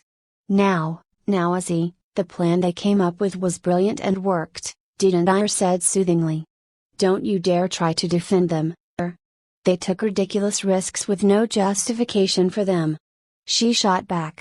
You know, usually I am the angry one and you're the one urging calm. Said with a hint of amusement. You were just as furious as I was when we were watching them. If you keep spoiling them rotten, they're going to get themselves killed. I couldn't help but speak up, only to end up putting my foot in my mouth. Why does my well-being matter to you anyway? It's my life and I am free to risk it in any way I want. I had not even finished the sentence before Oth was in front of me, her hand moving like a whip to slap me across the face. It didn't hurt, but the shock of it left my jaw open as Oth grabbed me by the collar and looked me in the eye, screaming at me. How dare you? The look of shock on my face seemed to make her pause for a moment, as she let go of me and took a deep breath. Then she looked at me with a pained expression and red eyes. There are people who love you, Kyara. Your death will not affect just you, but everyone who cares for you. Your life ceased to belong to you alone the moment you found friends and family. My voice was stuck in my throat, though I did not know what words would come out of my mouth if I could speak. The indignation I felt at Oth's lecturing died down as the once mighty and proud dragon I knew looked like a tired, worried, grieving, and guilty woman. I am sorry I slapped you, Kiara. I don't expect you to forgive me or for you to wish to stay with me anymore. I betrayed my duties to you the moment I laid my hands on you. I only hope that you will take care of yourself from this moment onwards. As Oth struggled to get her last words, as if her lungs could no longer hold her breath, she quietly turned and left the room. The quiet was oppressing, and my own emotions were in turmoil. Durig's jaw was clenched tightly, his fists white as his already bleak expression went darker. Lady spoke softly to me afterwards. You know, Kiara, Oth had a son before adopting you. His name was Izzet, and he was her pride and joy. He was born a decade ago and was growing into a fine juvenile dragon, but he was reckless and delved into the lower layers of the abyss and met his end there half a year ago, not long before Durig's birth. His loss was a tragedy to all dragons, as we are a community of barely 1,000 and everyone knows each other, but none were as affected as his mother. Durig's birth helped ease the grief of losing my nephew, but I worried about Oth for quite some time. She paused meaningfully, as she lifted my chin so that my gaze was off the floor and met her eyes. That was until she found you, my child. Taking you in saved her just as much as she saved you, and she meant it quite literally when she told you that. I know you do not truly think of her as your mother, but rather as your guardian, and I am not trying to convince you to think otherwise. However, I want you to know that she cares for you deeply and thinks of you as her own daughter, and I consider you my niece as well. The trauma of losing Izzet haunts her, and she continues to worry for you. If not for the goddess of fortune's omen, she would have locked you up in the Draconic Isles to keep you safe. Lady chuckled. So even though she isn't asking you to forgive her, I am doing that in her stead. Your disregard for your own life directly poked at her trauma at failing to stop Izzet, and she overcompensated out of fear for your well-being. Even though your plan was ingenious, and I have plenty of praise and criticism to share over your performance in the battles you fought with the denizens of the second layer, I do agree with Oth that you took a risk that you did not need to take. I looked at her for a few moments, then bowed to her. Thank you for your concern and guidance, Auntie. I need to go and apologize for what I said. I said, running towards the door. Auntie chuckled and turned towards Durig. And you, my boy, don't think I didn't notice you blaming yourself for the results of your cousin's plan. But Mom, Durig said, though I couldn't hear the rest as I closed the door behind me and was on my way to look for Oth. As I spoke to the innkeeper, I found out that Oth rented another room. I thanked him after getting the room number, then went as quickly as I could to the room. At the door was the familiar privacy spells Oth casted before, and I opened the door. It seemed like she forgot to lock the door in her distress, and my chest tightened. Oth turned towards me in surprise, as I slammed the door behind me, although it didn't make any sound at all. Kiara? Is something the matter? She asked, as I hugged her as tightly as I could. I am sorry for worrying you, for disregarding my safety, and for the callous behavior I showed you. The one who owes an apology is me, not you. Please find it in your heart to forgive me. I spoke rapidly, afraid she was going to leave me behind. Nonsense, Kiara, I would never hold a grudge against you. She said, as she hugged me back. Are you sure you want to stay with me, even after I hurt you? She said, the fear in her voice tangible. Your little slap had no power in it, and I was hit harder by rank F beasts. I giggled. You leaving me now would hurt a lot more, please stay with me, Mama. I said, my voice straining with emotion. Mom's eyes widened, as tears began to roll down her eyes. She quietly sobbed, as she hugged me tightly. Chapter 36, The Draconic Isles. After a few days of flight east of the continent, we arrived at the Draconic Isles. I had wanted to upgrade my race and class right away, but Mom and Ander said I should wait until we see the life dragon first. Apparently, it's something about rank D species being just right for us to create the next generation of dragons with, as higher ranks would be too difficult to reproduce at scale and lower ranks would be unfit for a dragon. Interestingly, the draconic isles were entirely dragon-made, each isle designed to fit the denizens of its element, and they were arranged symmetrically in the same manner as the attribute chart. To the southeast, a hilly and rugged island with innumerable caves and mineral veins stood, no sign of an easy entrance to the island as the lowest cliff stood hundreds of meters tall. To the northeast, a massive glacier stood just as imposingly as the Earth Island, though I suspect it is an ice island whose roots reach the seabed rather than a floating mass. There were certainly entrances to the interior of the glacier, but none of the ones on the surface were visible to me. To the southwest, a massive volcano dominated the Fire Island. Given that the air above the lava at its peak was bending the light passing through it like a mirage, I suspected that even getting close to it would probably be a little too toasty for me to attempt at the moment. Just north of the Fire Island stood the Wind Island, with its massive, sky-piercing mountain that towered above the rest of the islands. The mountain was roughly similar to a massive wall, as the noise of the ocean winds crashing into it and moving upwards in a powerful draft was audible from this far if you paid close enough attention. Directly to the north was the Arcane Island, or islands, if you could even call them that. Rather than a single body like the rest of the islands, the Arcane Islands were all much smaller than the other islands, but their collective surface areas was likely the same as the rest. That was relevant because even the lowest of the islands were all floating above sea level by hundreds of meters, with some of the islands hovering even further above others. Interestingly, each of the islands possessed structures on all of its sides, even upside-down buildings at the bottom of the floating juggernauts. In one of those islands laid our destination, the island belonging to the life dragon. A quick glance at the atypical island directly below us revealed a rather barren island with many signs of damage on its surface, and no one to inhabit the scarred plains. Curious, I flew closer to Mom to ask about it. Mom, why isn't there anyone on the atypical island? And why does it look like monsters from the 7th layer fought on it?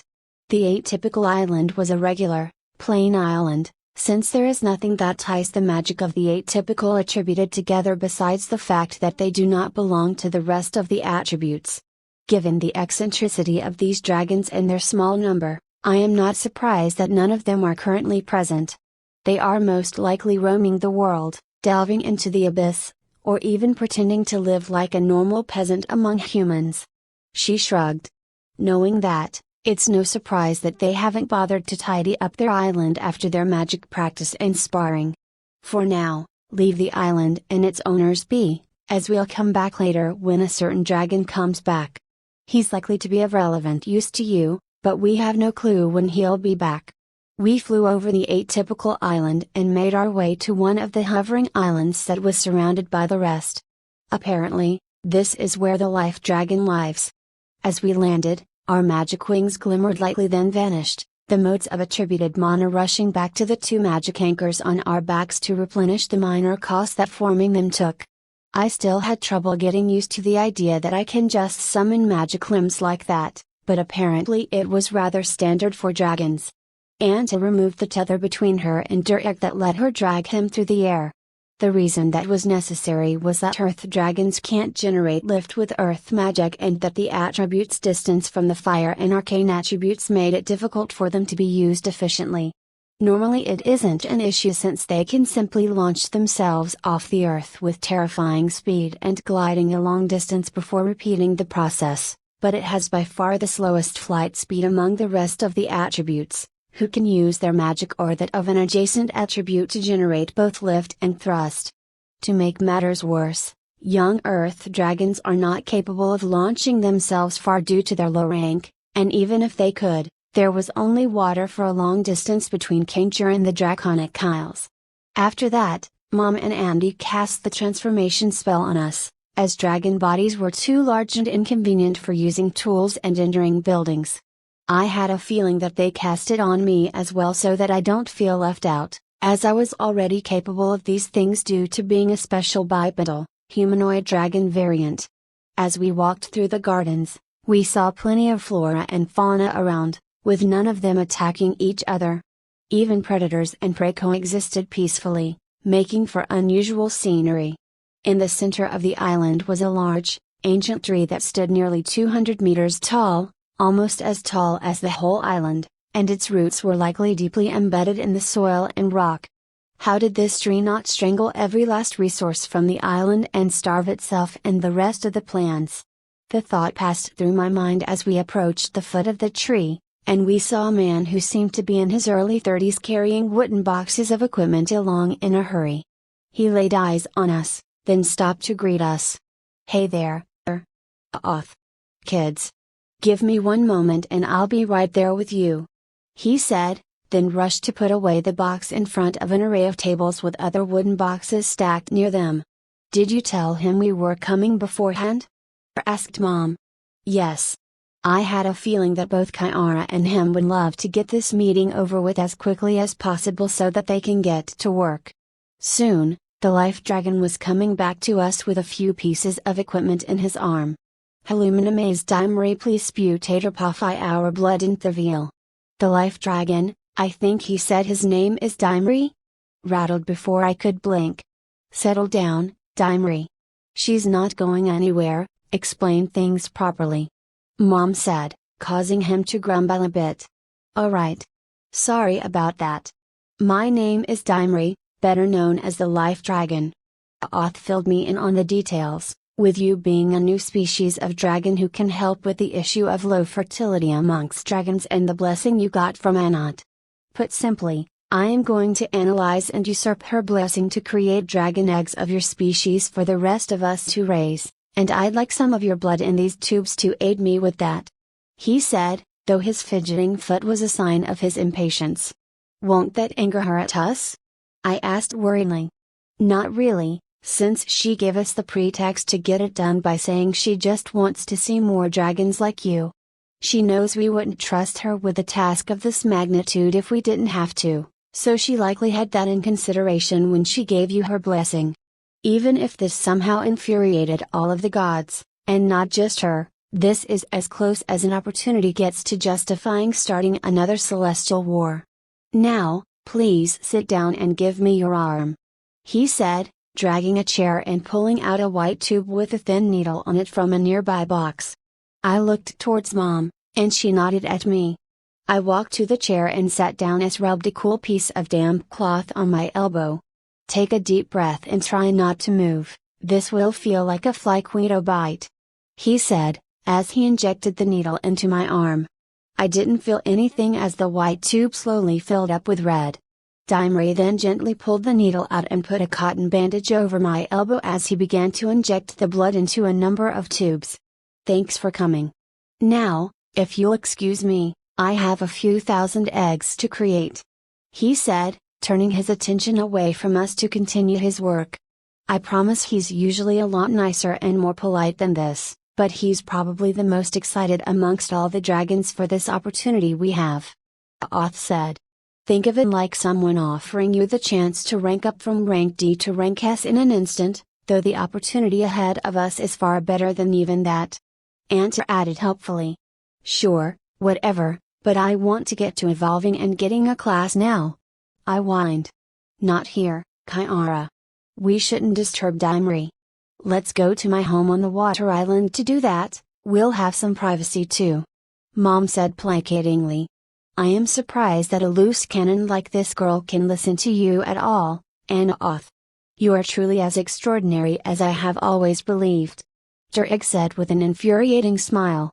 Any thoughts of actually going through with it immediately regardless of their pestering disappeared as the desire to wipe off Dureg's smirk off his face and not give him an inch overpowered my impatience to power up. "Who are you calling a loose cannon, you stick in the mud?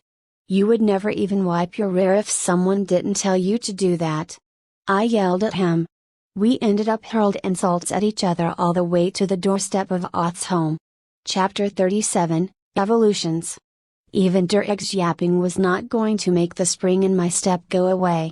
Finally, I get to evolve. As soon as Oth locked the door to her mansion, I didn't realize how huge her house was, and I am preoccupied with more important things right now. The walls glowed with the familiar privacy spells, though these seemed much more powerful and advanced. Remember not to pick anything till we see all of your evolution and class options, and we finish discussing it. Derek said, as I rolled my eyes. I then took one last glance at my current status before I opened the evolution menu. Name, Kyra Oth, Dracosapiens, Level 20, XP, 457,201/max, Divine Shards, 1/ P, 3750, SP, 870, MP, 640, Vitality, 150, Strength, 140, Dexterity, 170, Intelligence, 130, Wisdom, 130, Racial Traits, Sapient Creature, Claw Strike, Night Vision, Regeneration, Draconic Sorcery, Class, N.A., Level, N.A., XP, N.A., Class Skill Points, N.A., Class Skills, N.A., Skills, Appraisal LV. 7, Tail Strike LV. 3, Sneak LV.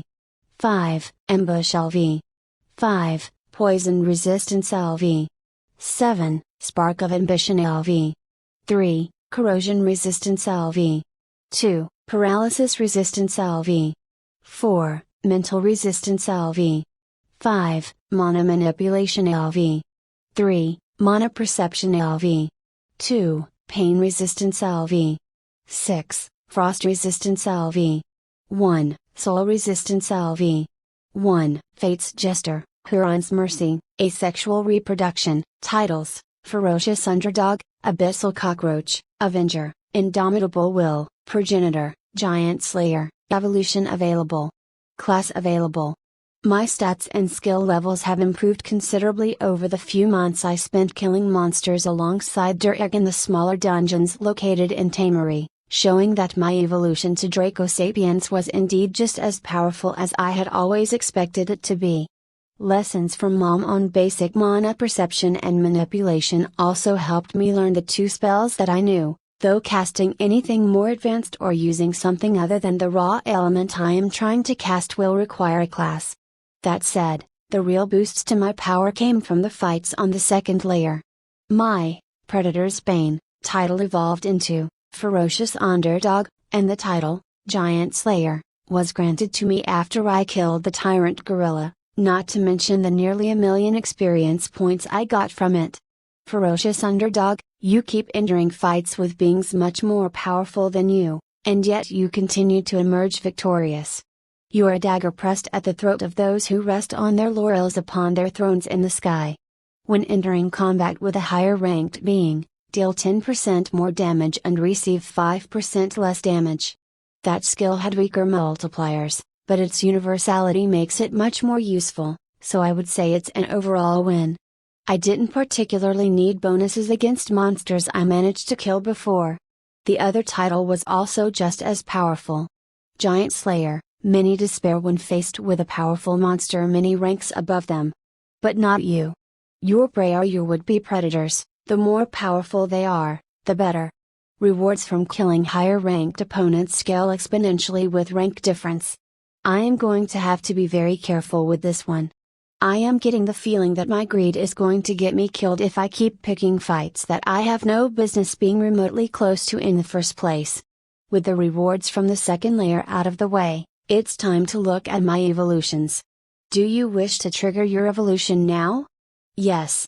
I'll just back out of the menu when I'm done looking around at my options, instead of just picking something straight away like I usually do. Select an evolution, Draco Magnus, Rank C creature. Sapient race. This is the natural evolution of the Dracosapiens species. Draco Magnus improves on the Dracosapiens' powerful attributes, as well as its talent for magic.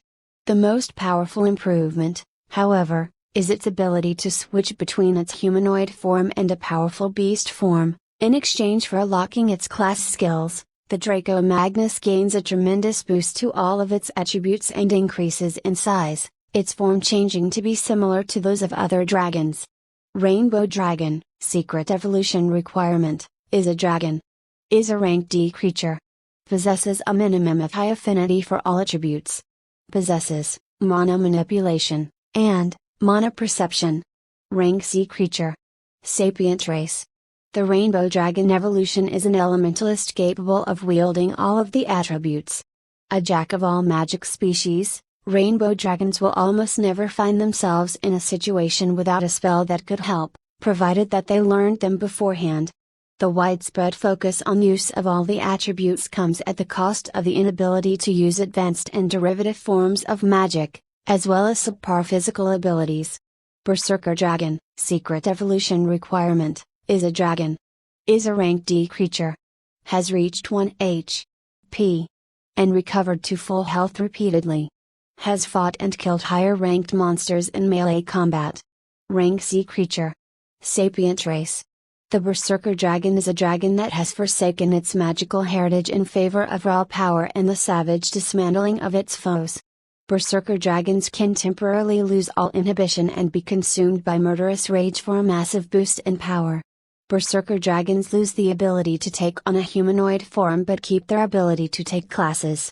Demon of Ambition, Secret Evolution Requirement, has slain over 500 higher ranked beings. Possesses a skill or title that provides bonuses against superior opponents. Deeply desires more power. Rank equivalent to prior evolution. Sapient race. The Demon of Ambition is a highly dangerous individual who seeks strength beyond their means by any means necessary. Its form takes on the same appearance and abilities as its previous evolution. All attempts to appraise it will show that it is a member of that species.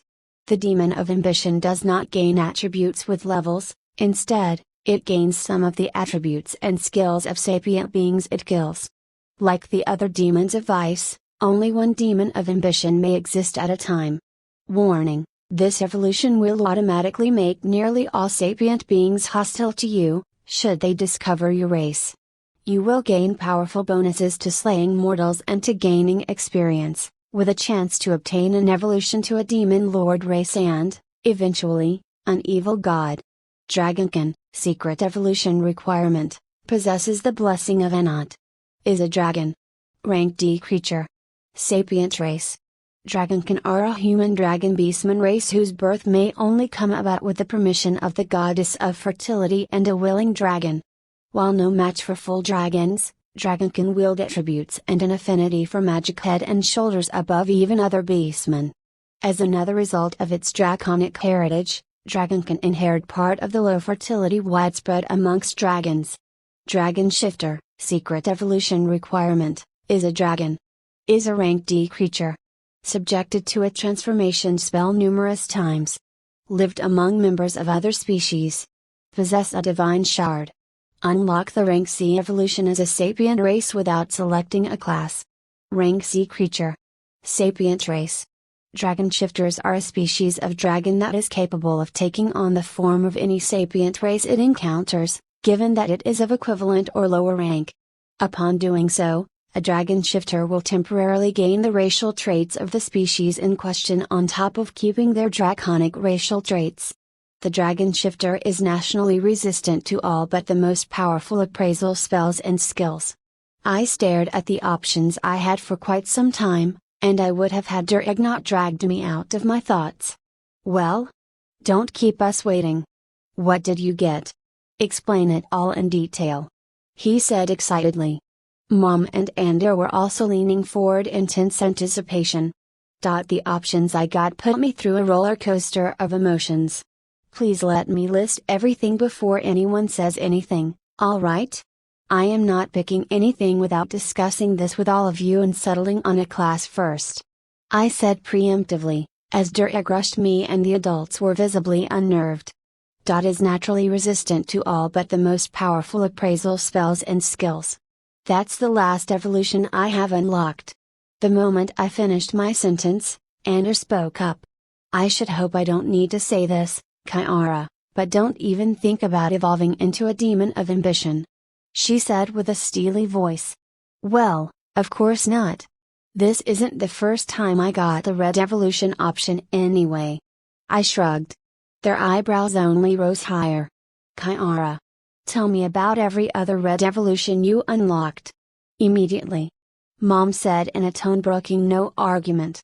Am I in trouble? No, dear, not unless you actually chose one of those evolutions in the past. Now tell us. On my rank evolution, I got the option to evolve into something called the Infernal Lizard, which is apparently affiliated with the evil god of revenge. On my rank D evolution I got the option to evolve into a man-eater drake. Obviously, I took neither of them. 3 red classes in a row. Auntie frowned. Mom put her hand on her face for a moment, as if to chase away a headache. Well, let's put the red evolutions aside for now. For now, remember that you should never pick them under any circumstances. Now tell me which of these seem interesting to you. I thought for a while, then summed up my thoughts. The Demon of Ambition evolution aside, I am also throwing away the Dragonkin evolution. Not only is it another rank D class, but it's even weaker than my own. I complained, shrugging in disbelief. Don't be so quick to disregard, cousin. While I agree that it is worse than the other alternatives, becoming part human gives you access to the racial benefits of one, which will benefit your class experience gain. There's a reason they grew to dominate the continent. Durek said. Anyway, I don't want to take Draco Magnus or Berserker Dragon either. Draco Magnus is just a standard evolution, which is entirely obsolete when compared to Dragon Shifter, and Berserker Dragon has the same problem as the Berserker class, it doesn't boost my magic and even threatens my mind. You'll have to pry those two from my cold, dead hands. I still can't believe you got 2 gold evolutions. Disgusting. Dureg shook his head. That really leaves me with only 2 options, the 2 gold evolutions. The Rainbow Dragon and the Dragon Shifter. I am not sure which of these I am going to take, but I am slightly leaning in favor of Dragon Shifter, if only because Rainbow Dragon is going to restrict my ability to cast advanced and derivative magic. I don't have much to add to what you said, though keep in mind that mastery over the 5 fundamental magic attributes is much more powerful than you give it credit for. For now, I suggest you take a look at your class options first before you decide between them. Mom said, and I nodded. All right, here goes nothing. I said, turning to check my options for a class. Chapter 38, Classical Class on Classes. Do you wish to select a class? Yes. I said, as the room quieted down for me. The familiar list of classes I could choose was there, with the exception of 2 more classes at the bottom of the list. Staff Priestess. The Staff Priestess wields her staff and incantations to deal damage to her foes. Using prayers to her chosen deities, she may use a sliver of the god's power to heal others, cleanse corruption, or repel evil, depending on the blessings and nature of said god. Berserk Pugilist. Secret class requirements: kill 100 higher ranked monsters without the use of magic or weapons. Reach 1 HP in a fight and recover to full health repeatedly. Have not obtained a class prior to this one. The Berserk Pugilist is a mad warrior, with no need for frivolous and unreliable tools like magic or weapons. The pugilist forges their body itself into an aegis that can resist any blow and deal even more damage. In battle, they lose all inhibition, rational thought, and distinction between friend and foe, fighting until they or everything around them is dead. Apprentice Arcane Mage. The Arcane Mage specializes in using raw mana and gaining class experience. With a firm foundation in the basics, owners of this class prepare themselves for a more powerful class advancement in the future, whether they wish to continue using raw mana or wielding derivatives and advanced forms of arcane magic, like mind and soul magic. Priestess of Huron. Secret class requirements: possess a blessing from Huron, the god of mercy. Is a compassionate being. Blessed by the god of mercy, suffering is an enemy priestesses of Huron no longer need to fear. As the paragon of compassion, your god can aid more and more people with the help of those who dedicate their lives in service of the downtrodden. Priestesses of Huron use kind words and deeds, with a healthy dose of healing magic, to comfort those suffering physically, mentally, or spiritually. Elemental Omnimage, Secret Class Requirements, possesses a minimum of high affinity for all attributes. Possess, Mana Manipulation, and Mana Perception. Possess a racial trait for sorcery.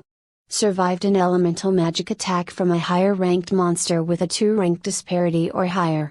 The Elemental Omnimage is a master of all 5 base attributes.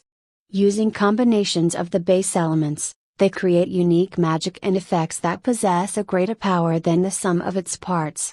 Using the elements together is likely a necessity as they are not able to use any derivative or advanced forms of the elements. Sovereign of Gravity, Secret Class Requirements, possess maximum affinity for the arcane attribute and the atypical attribute, Force. Possess a racial trait for sorcery. Possess a divine shard. Possess Mana Manipulation, Mana Perception, and Indomitable Will. Reached 0 HP. And survived. Has slain a higher ranked monster with a 2 rank disparity or greater, without possessing a class, using arcane and or force magic. Has survived attacks from strength-based monsters with a combined total damage value of 100,000 HP. Or higher. Wielding the unique and powerful magic of gravity, the Sovereign of Gravity can make it all but impossible to stand against them. Whether it be through directly applying a force on their enemies or changing their weapon's weight, the Sovereign's magic possesses a lethality only surpassed by its versatility. While it may be lacking in direct stopping power in comparison to magic of similar tiers of power, it is not the least bit less dangerous than they are. I don't know how long I was silent or how far my jaw had dropped, but I figured that picking it up off the floor and starting to explain might help the increasingly anxious and impatient spectators I had. Durek stared at the ceiling with a vacant, pleading stare, as if it would administer divine justice and strike me with thunder where I sat. A green class, and your first one to boot. Mom said quietly in astonishment. After a few moments, Anta started laughing heartily, much to the surprise of the rest of us. You never cease to impress, Kiara. You haven't just surpassed my expectations, you smashed through them like they were a paper ceiling. Dureg, look at your cousin's progress, why aren't you like her? Thanks, Andy. I hope you trip and break your necks. Dureg said curtly to the two of us, Anto's laughter only growing louder. Mom sighed, then smiled weakly at me. While it might not ultimately change your choice, let's discuss the merits of each class first. Leave your mythic rarity class aside for now. Mythic rarity? I asked. A class or evolution's color indicates its rarity, and we just give them names for simplicity's sake. Common rarity does not get a special color, purple is uncommon, blue is rare, gold is legendary, and green is mythic. If there is rarity beyond that, then I am not aware of it. Red is an exception to the rule, where the color indicates that it is dangerous or evil rather than describe the rarity. It is commonly just called the forbidden rarity, even though it isn't a rarity at all. In any case, Mom sighed again as she leaned forward. Tell us about your thoughts on these classes, then we'll add our own to yours. I spent a few moments, then started crossing out the obvious classes. Obviously, I am not taking the common rarity classes. They're just too weak compared to the other options, so they're completely out of the question. Priestess of Huron is also out. Not that I dislike the old man, but I am just not selfless enough to dedicate my life to healing and helping others. What I want is power, and I won't get that from becoming a priestess. Good call. We haven't even mentioned the outrage that could arise from a dragon serving a god, even if it's Huron. Anta added helpfully. I have no intention of choosing Berserk Pugilist either, for the same reasons I didn't choose the Berserker Dragon evolution. Even if there's powerful synergy between the two. That leaves me with the last two choices, which I seem to have earned only after fighting the gorilla. Speaking of synergy, I smirked at Durek as he moaned in exasperation. The Rainbow Dragon evolution has a very powerful synergy with the Elemental Omnimage class. Rainbow Dragons gain powerful bonuses to the use of the base elements, and the Omnimage class seems to offer many ways to utilize this power. Even their weaknesses are the same, so you won't have to deal with the number of restrictions that come with selections this powerful. I'd say it's good enough contender to rival your other option, Kiara. Durek said, seeming to reluctantly put aside his envy to participate in the conversation. That option is the Draconic Shifter and Sovereign of Gravity. By elimination, Draconic Shifter is the only evolution that is good enough to work with Sovereign of Gravity, given that Rainbow Dragon would restrict both Force and Gravity magic and the rest are much weaker in comparison. Mom said. Anta nodded towards her. Not to mention that it'll shore up whatever weak spots her class may have and let her hide her real race and class in front of humans, amongst other sapient races as well. It's a flexible and powerful option if you ask me. Keep in mind that I doubt many monsters are as resistant to Force and Gravity magic as they are to the other elements. Gravity and Force are also probably some of the most powerful magics you could wield in underground dungeons like the Abyss, right behind Earth of course. Durek smirked. Sure.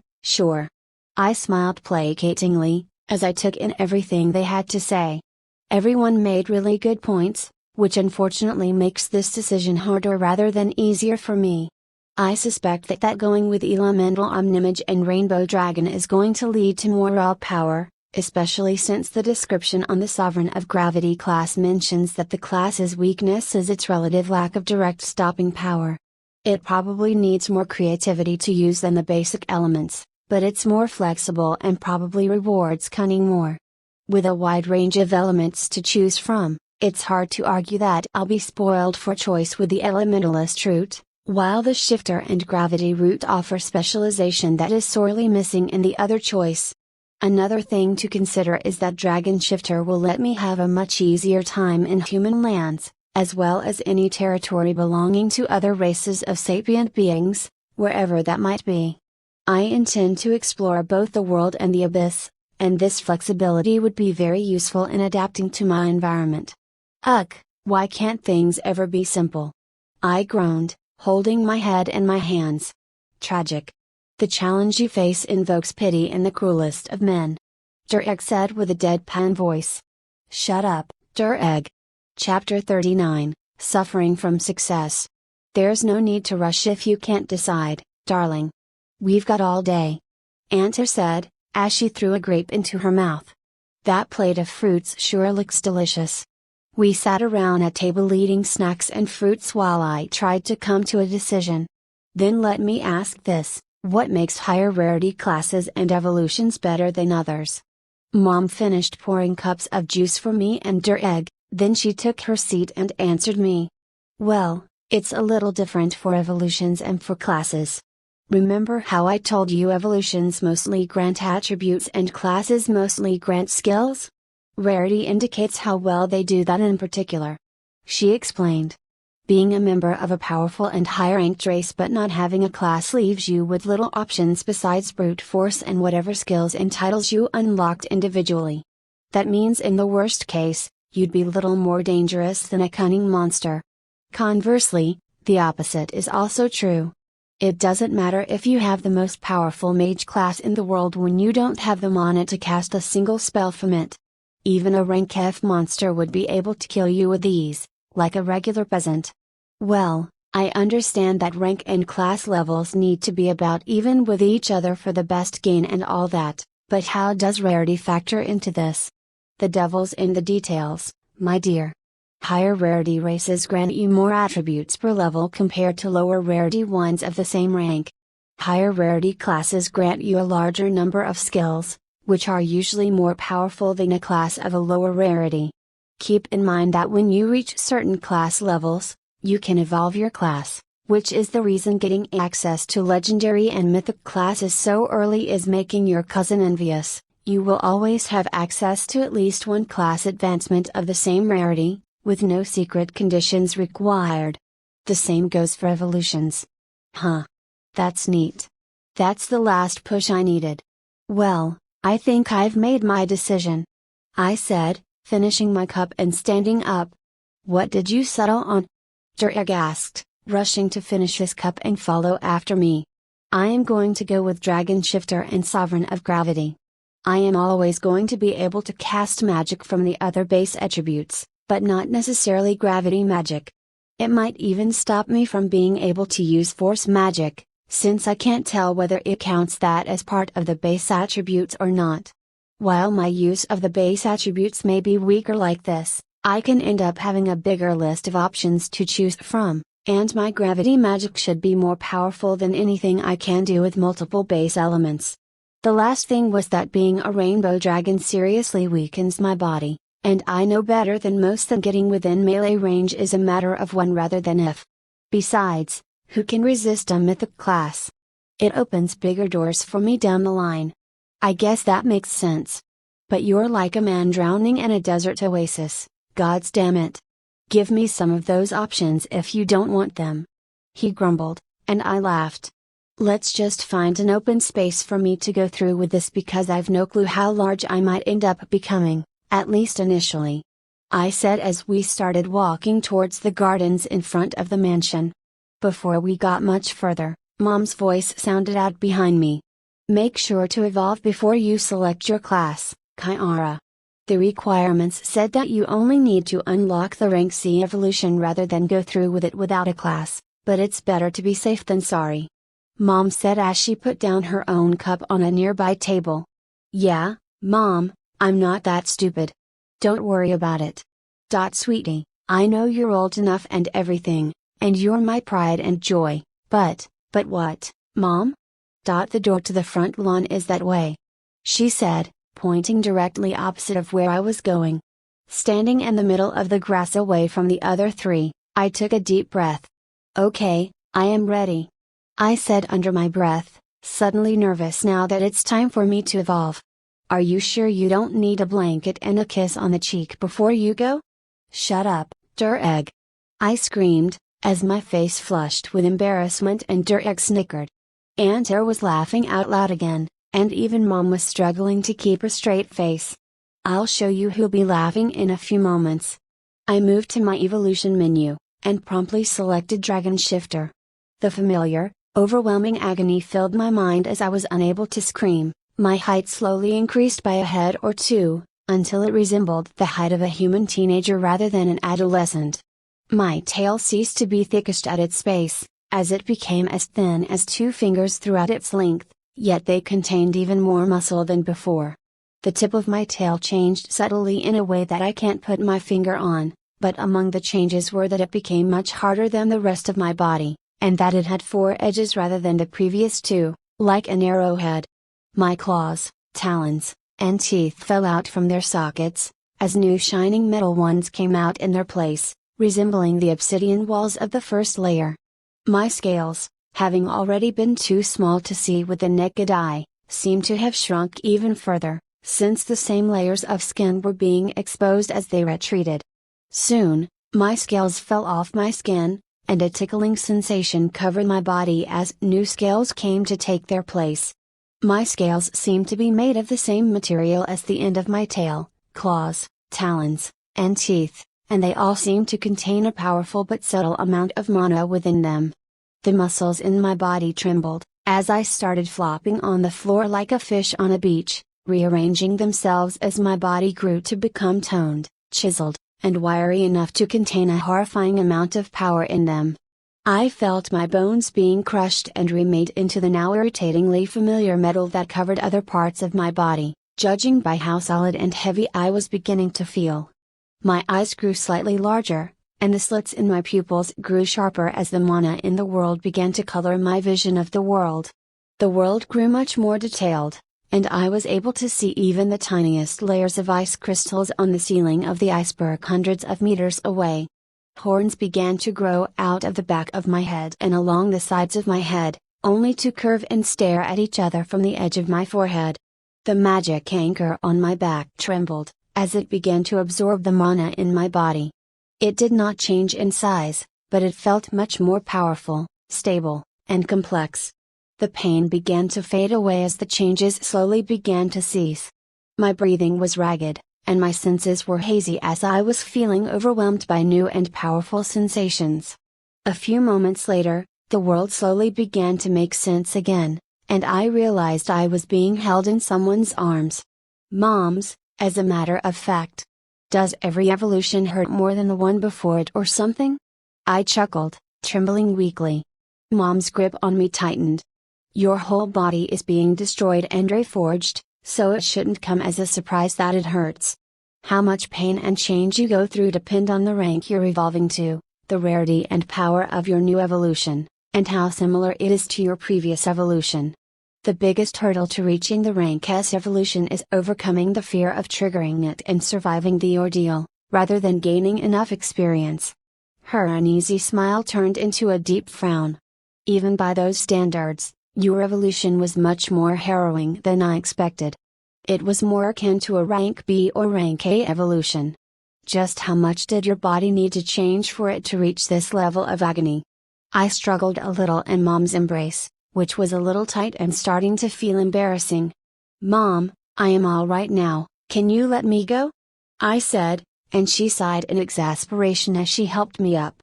As I took in my body, it occurred to me that the changes were less obvious at a rough glance compared to my previous evolutions, but much more substantial. I took a glance at my status, and it was much more impressive than I could have hoped for. Evolution complete. You have evolved into a Dragon Shifter. For evolving into a Gold Race or higher for the first time, Divine Shard, gained. Night Vision, upgraded to Draconic Vision. Regeneration, upgraded to Greater Regeneration. Racial trait obtained, Dragon Combat. Racial trait obtained, Dragon Breath. Racial trait obtained, Shapeshift. Racial trait obtained, Greater Appraisal Obfuscation. Claw Strike, subsumed into Dragon Combat. Skill, Tail Strike LV. 3, subsumed into Dragon Combat. Skill, Mana Perception, subsumed into Dragon Vision. Name, Kyra Oth, Dragon Shifter, Level 1, XP, 457, 201 1 millionths, Divine Shards, 2/H.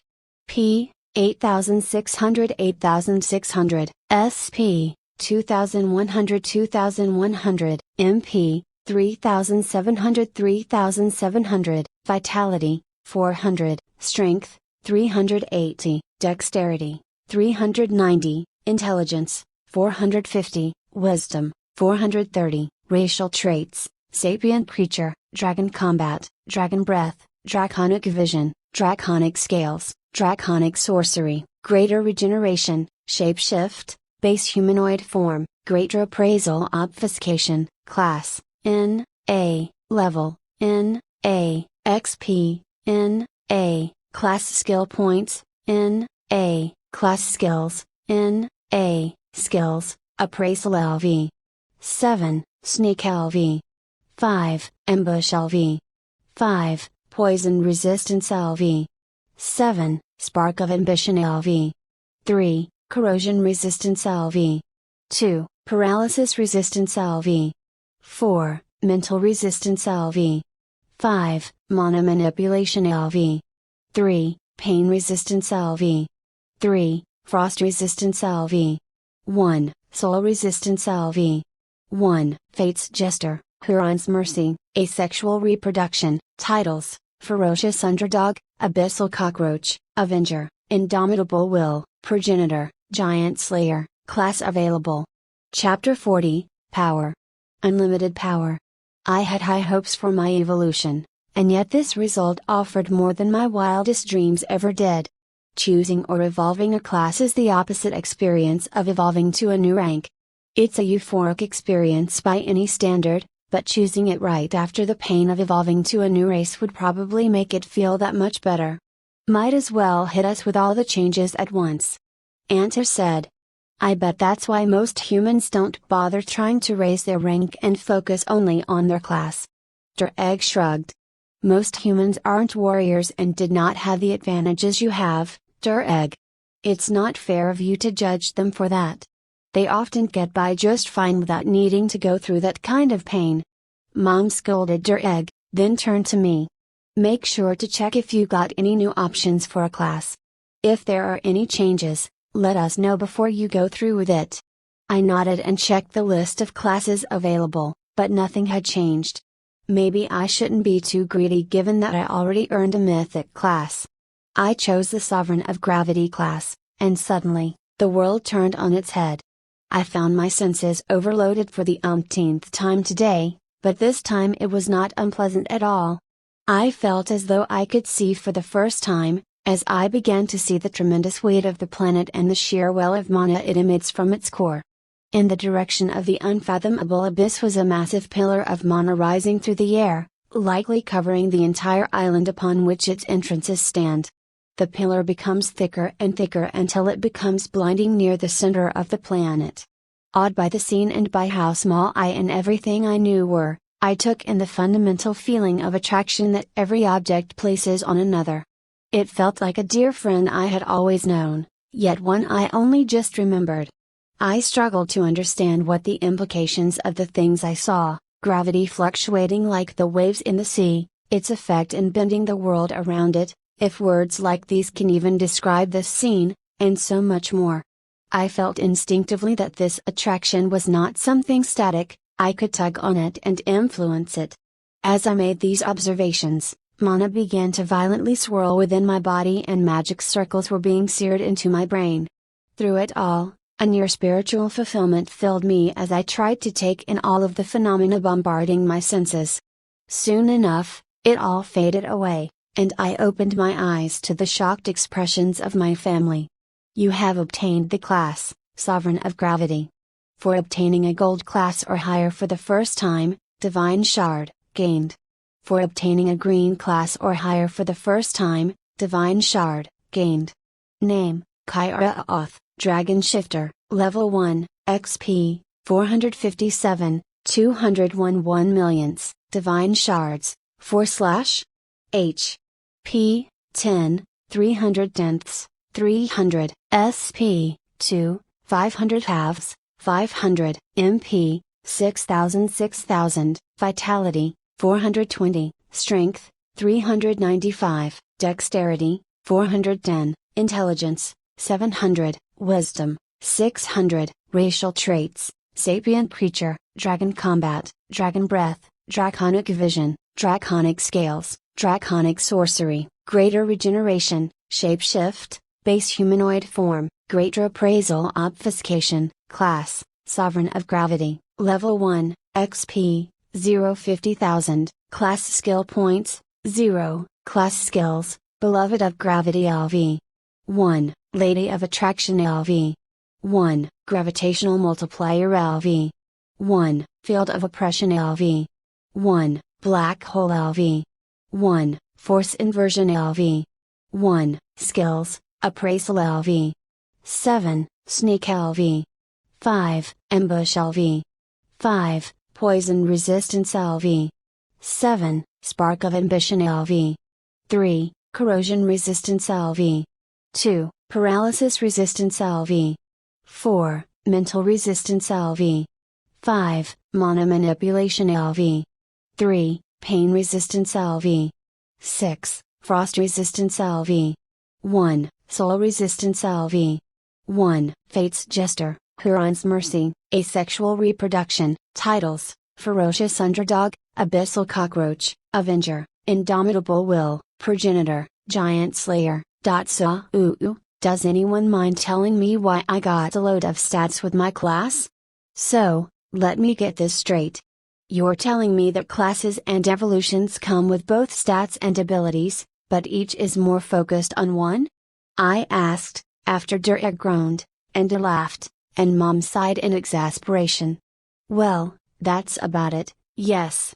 Who would have known you would earn a boatload of both with each of them? Now then, tell us what all the fancy stuff you got does. Anta said. I took a look at everything that was different from before, and I wasn't disappointed. Dragon Combat. All dragons wield ferocious weapons in the form of their claws, teeth, tail, and horns. You possess the natural instinct to wield them just as ferociously as they do. Dragon Breath. Dragons have gained worldwide infamy for their deadly breath attack, which can be infused with an element of their choice. The power of this breath depends on the user's affinity with the element in question, their intelligence stats, and relevant active effects. Draconic Vision. Dragons possess powerful, magic eyes that befit their sorcerer's heritage. Able to see at night, detect heat, and even observe mana, nothing escapes a dragon's sight. The distances and clarity of the sight granted by these eyes is magnitudes more powerful than the vast majority of other species, their only rivals being eyes belonging to birds of prey. Draconic scales. As ancient wielders of magic, dragons have long been acclimated to mana. As a result, they have evolved powerful resistances to unwanted magic through their scales, which denies harm from all but sufficiently powerful magic attacks. Greater regeneration. You possess a powerful vitality. No wound is untreatable, no ailment permanent. You regain 25 HP per second, as long as you possess enough nutrients or mana to support it. Shapeshift, base humanoid form. Change your form to match that of a sapient creature you have encountered before if they are of equivalent or lower rank to you. Taking on the forms in question grants you the racial traits of the creature. Available forms: base humanoid form, base dragonoid form, high earth dragon. Greater appraisal obfuscation, block all non-ultimate appraisal skills, talents, and effects. Customizable. Beloved of Gravity LV. 1. Gravity is a terrifying force to many, but not you. Gravity is your steadfast ally and loyal servant, eager to bend to your will. Lady of Attraction LV. 1. Any two objects possess a gravitational attraction to each other, should they be within a distance proportional to their mass. You may choose any two targets and empower the power of their attraction up to a value of 1m/s2. This effect does not apply if the attraction between the two objects is already above the stated minimum or is resisted by one of the targets. Gravitational Multiplier LV. 1. Multiply the force of attraction applied by gravity spells and skills with a value of up to 2. Field of Oppression LV. 1. Multiply the force of gravity in a radius of 5 meters around you. This force is indiscriminate and applies to all within it, you and your allies included. Black Hole LV. 1. Create a powerful black sphere with a force of attraction 10 times that of gravity you are subjected to for 1 second. This sphere may be launched before being activated. When the duration of the skill concludes, all absorbed objects will be launched instantly at a direction of your choosing at up to 50 times the force of gravity you are subjected to. If no direction is selected, it will spontaneously combust with the same amount of force. No skills, titles, or other effects may apply to this skill. Usable once per day. Force Inversion LV. 1. Reverse the direction of the effect of any gravity skill or spell. Cost is multiplied by 2 for duration of effect. As I read out my new abilities, Durek whistled, and I was already thinking about how to make use of some of them. Before I could try anything out, Mom stepped close to me. Kiara, do not use any abilities, skills, or spells unless I tell you to. Now, I need you to summon your wings and fly after me. She demanded in a tense tone. Seeing that she was serious, I nodded and did as she asked, then we all flew out of the glacier island. We were hovering hundreds of meters above the water, far enough away from all land for none of it to be visible over the horizon. Mom cast her usual privacy spells, and Ander and Durek were a few hundred meters away from the two of us. Mom then put her hand on my left arm and held onto it tightly. Kiara, carefully prepare the black hole skill you have and launch it as far as possible into the sky above us. Make sure that everything it sucks in is blown away from us as well. The air was thick with tension and nervous anticipation. I don't know what Mom was expecting to be that dangerous from this skill, but I nodded and did as she said. I pointed my right hand towards the sky and activated black hole. I felt the mana all over my body drain rapidly as tiny sphere formed a few inches away from my palm, its color so dark that it seemed to devour light itself. As my mana was about to be emptied, I felt the skill nudge me. I knew instinctively that I could launch this sphere at a rapid speed before it activates in a few seconds, or simply activate it immediately. Following Mom's instructions, I launched the black sphere, and it flew faster than any projectile I had seen so far, with the exception of the Frost Eagle's beam, since I wasn't powerful enough to know how fast that was at the time. then watched as the sphere suddenly came to a stop, a moment of calm before the storm. And what a storm it was! The air hundreds of meters around the sphere suddenly rushed towards it, like the eye of an abyssal whirlpool, emitting a terrifying, shrill cry.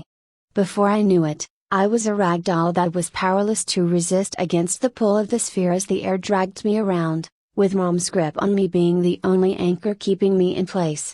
Then, as suddenly as it appeared, the pull stopped, and a loud explosion thundered as a large hole was blown through the cloud above us. A second, significantly weaker explosion boomed as the air surrounding the spot where the sphere once was rushed to fill in the vacuum. As I stared in utter shock, Mother spoke to me in a voice so quiet that it was almost a whisper. "You almost have a month until you have to go back to the academy. You will spend every minute of it learning how to control your new abilities, and you will not use the black hole spell without my supervision. Do we have an understanding, Kiara?" I nodded. Chapter 40, Power. Unlimited power.